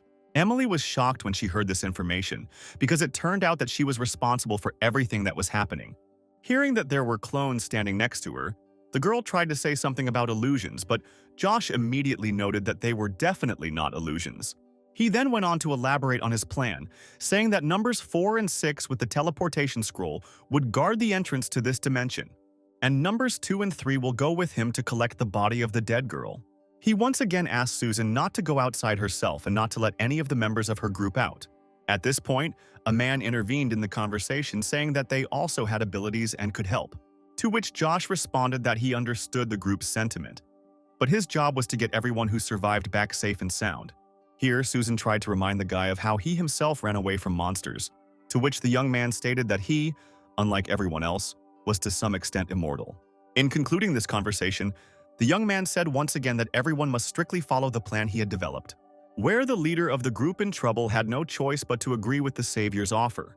Opening the characteristics window, the young man thought that for the last 6 months, all he had done was increase his characteristics, where he had discovered and had already managed to reach a certain level, the skill of absorbing part of the characteristics of the monsters he killed, which helped him develop so quickly. And now he was already in a state of readiness to rush after Tina's body. He also placed one of the vials of potion that Emily had given him to take with him closer, deciding that in this situation all means were good. Turning to number 4, he asked him to hand over the weapon he had, and he himself, believing that body number 1 would not return from this mission, handed the 4th his cursed sword and a potion for strength. The last order he gave to his clones remaining to guard the entrance to the dimension was that they were to leave the place immediately as soon as the girl's body was delivered to the dimension. Here, Susan said that the monsters that the group brought with them tended to stay in one place all the time, becoming active only when someone appeared nearby. And therefore, right now, at the very entrance to the interdimensional dimension, there is most likely a whole bunch of monsters. Having received all the necessary information, Josh, accompanied by his clones, headed off to carry out another mission. And now the young man was already outside, having left the safe dimension. Directing his gaze at the girl's body, the young man estimated the approximate distance to it. At some point, he abruptly commanded to start moving, where, together with the clone, he rushed towards the designated target. Well, those clones that remained to protect the entrance to the interdimensional dimension recommended that everyone else stay away from the entrance. The men standing next to their leader continued to insist that they had to help these guys. But then Susan said that this place is 40 kilometers from the entrance, where it is definitely not possible to get here by simply running away from the monsters. So she urged the group to trust the guy who said he had a plan, where all they need to do is just believe that he can do it. Meanwhile, Josh was already starting to fight off his opponents, who had already sensed the presence of strangers and began to attack. The young man was very happy that he had begun to be able to block the attacks of invisible monsters on his own. Despite the fact that there were a lot of opponents, the young man gave orders to his clones not to stop advancing. The body of the dead girl was already quite close, but there were still many enemies standing in the way. Destroying enemies and blocking their attacks, Josh quickly rushed towards the goal. Suddenly, he heard and felt how one of his clones was attacked from behind and wounded. Josh immediately realized that now the monsters that were on the other side of the entrance to the dimension were probably able to reach them. Deciding that there was nothing more to wait for, the young man took out the mana potion and drained the bottle in one gulp.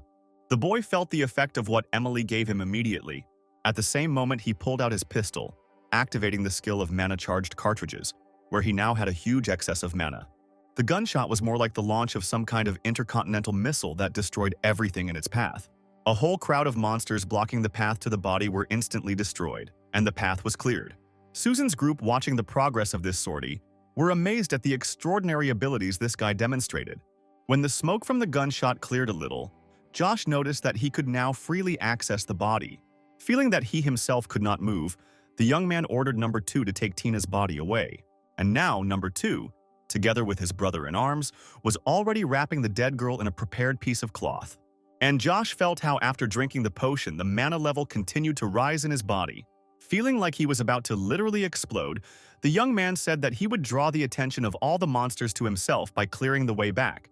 And so the girl's body was packed up, but the team was already surrounded by monsters on all sides. Realizing that he could only hold out for a short amount of time, Josh ordered his clones to run to the entrance to the dimension. And as soon as the clones had moved away to a sufficient distance, the guy interrupted the pursuit of them by kicking the 1,000-year-old ice, where his blow was simply incredibly powerful and scattered all the monsters that were trying to pursue the clones. At the same time, the correctly directed flow of mana helped those who carried the body to move forward faster without applying physical effort. And now they were standing in front of the entrance to the interdimensional dimension, listening to Susan's gratitude for delivering the body of the deceased. Following his master's instructions exactly, one of the clones pulled out and tore apart the teleportation scroll. But then the group members started to worry, saying that they shouldn't use the scroll because there was still one person left outside. And Josh, who was left alone on the battlefield, was already being attacked from all sides by hordes of monsters, from whose blows he no longer even defended himself. Susan kept trying to go back and help that guy, but the clones relentlessly pushed the girl into the portal. The girl screamed and resisted with all her might, but the clones were stronger. And now, the disappearance of the very entrance to her dimension became evidence that the group was finally saved. Taking off his #1 baseball cap, Josh smiled relaxedly and said that they would see each other on the other side soon. Immediately after that, he allowed all the energy that had managed to gather in his body to quickly burst out. The end result of drinking Emily's potion was indeed a real body explosion. At the same time, next to the bed where Philip had been unconscious for several months, Bob was peeling an apple. Standing next to the young man, the huge man said that the association had started a rescue operation today, which should have already been completed by now. Meanwhile, events began to unfold in the tent, where Blake and the others were awaiting the results of the rescue operation. The distortion of matter instantly attracted the attention of the man and his assistant, where they both immediately realized that one of the scrolls the rescue group had opened a portal. Shielding himself from the lightning bolts and the accompanying air draft, Blake tried to see who was beginning to emerge from the portal. A terrible picture of the past instantly appeared before his eyes, where a seriously wounded Philip appeared from exactly the same portal. Unable to look at what he could see, the man looked away. But when he turned back, his dear and beloved little sister was standing right in front of him. Blake looked at the girl, as if he saw not a living person, but some kind of mirage that was about to disappear, and therefore he needed to have time to remember it in the smallest details. Parallel to these events, a little to the side, Josh stopped the action of the unifying skill, where he, clutching his head, mentally noted that the sensation of his body exploding was not pleasant. But then, before his eyes, the boy saw a picture where a brother and sister stood opposite each other, not fully believing that they had met again. When Blake stated that Susan was back, she replied that it could not have been otherwise. Immediately after that, trying to hold back her tears, the girl began to joke, saying that she sincerely hoped that her brother would not bring the union into decline while she was gone. But the head of the Sapphires was definitely not in the mood for jokes, where he rushed to his sister and hugged her tightly. The feelings could not be contained, and now salty droplets were rolling down from the brother and sister's eyes one after another. But the girl's face changed dramatically when her brother said that he was very happy that the group was back in full force. At some point, emotions took over and Susan burst into tears, saying that it was all because of her and she thought the group would stay there forever. Everyone who was nearby looked with affection at this scene of tenderness between brother and sister. Blake thanked his sister for being able to return to him safe and sound. At the same time, the doctor who entered the room was shocked by what he saw in front of him, where Philip, who had regained consciousness, sat on the bed and smiled. The rescue operation was completed, and workers had already managed to assemble the tent and began loading equipment. One of the clones approached his master and reminded him that he had a sword, a potion, and another teleportation scroll. Josh was busy studying his stats in the status window, which had increased quite a bit after this mission. The guy was distracted from this pleasant activity by Blake, who approached him from behind. Turning around, the young man saw that he was accompanied by Susan, whom he already knew. The guy was simply stunned when his brother and sister suddenly literally bowed at his feet, thanking him for what he had done for them. But the humble young man asked Blake and Susan to raise their heads, as he believed that he had only done a job for which he had received a good boost in his stats. But his interlocutor said that this was incomparably little, and if the guy ever had any problems, he could always contact the Sapphire Association, where he would receive any help. The young man did not object at all to such gratitude. After this, the young man handed the man the remaining teleportation scroll, telling him that the other two were used to defeat the Frost Giant and bring the group back. Looking at the package, Blake said that the guy could keep it since it was already written off as a cost of the rescue operation. But Josh insisted, saying he felt a little awkward about keeping such an expensive item. And then Blake agreed to take the scroll, which of course led the guy to complete disappointment, since he hoped to take it for himself after the man insisted on it again. And the departing brother and sister discussed the incredible ability of this young man, where Susan told Blake that until the very end, she thought that by calling themselves clones, the young people were simply reassuring her. Well, the man, looking at Josh half-turned, thought about how strong this guy could become in the future, where the great warrior of the future himself continued to lament the lost scroll. And so the whole group entered the portal, which led them to the entrance to the Viking Tower, where the young man immediately noticed that it was very light here.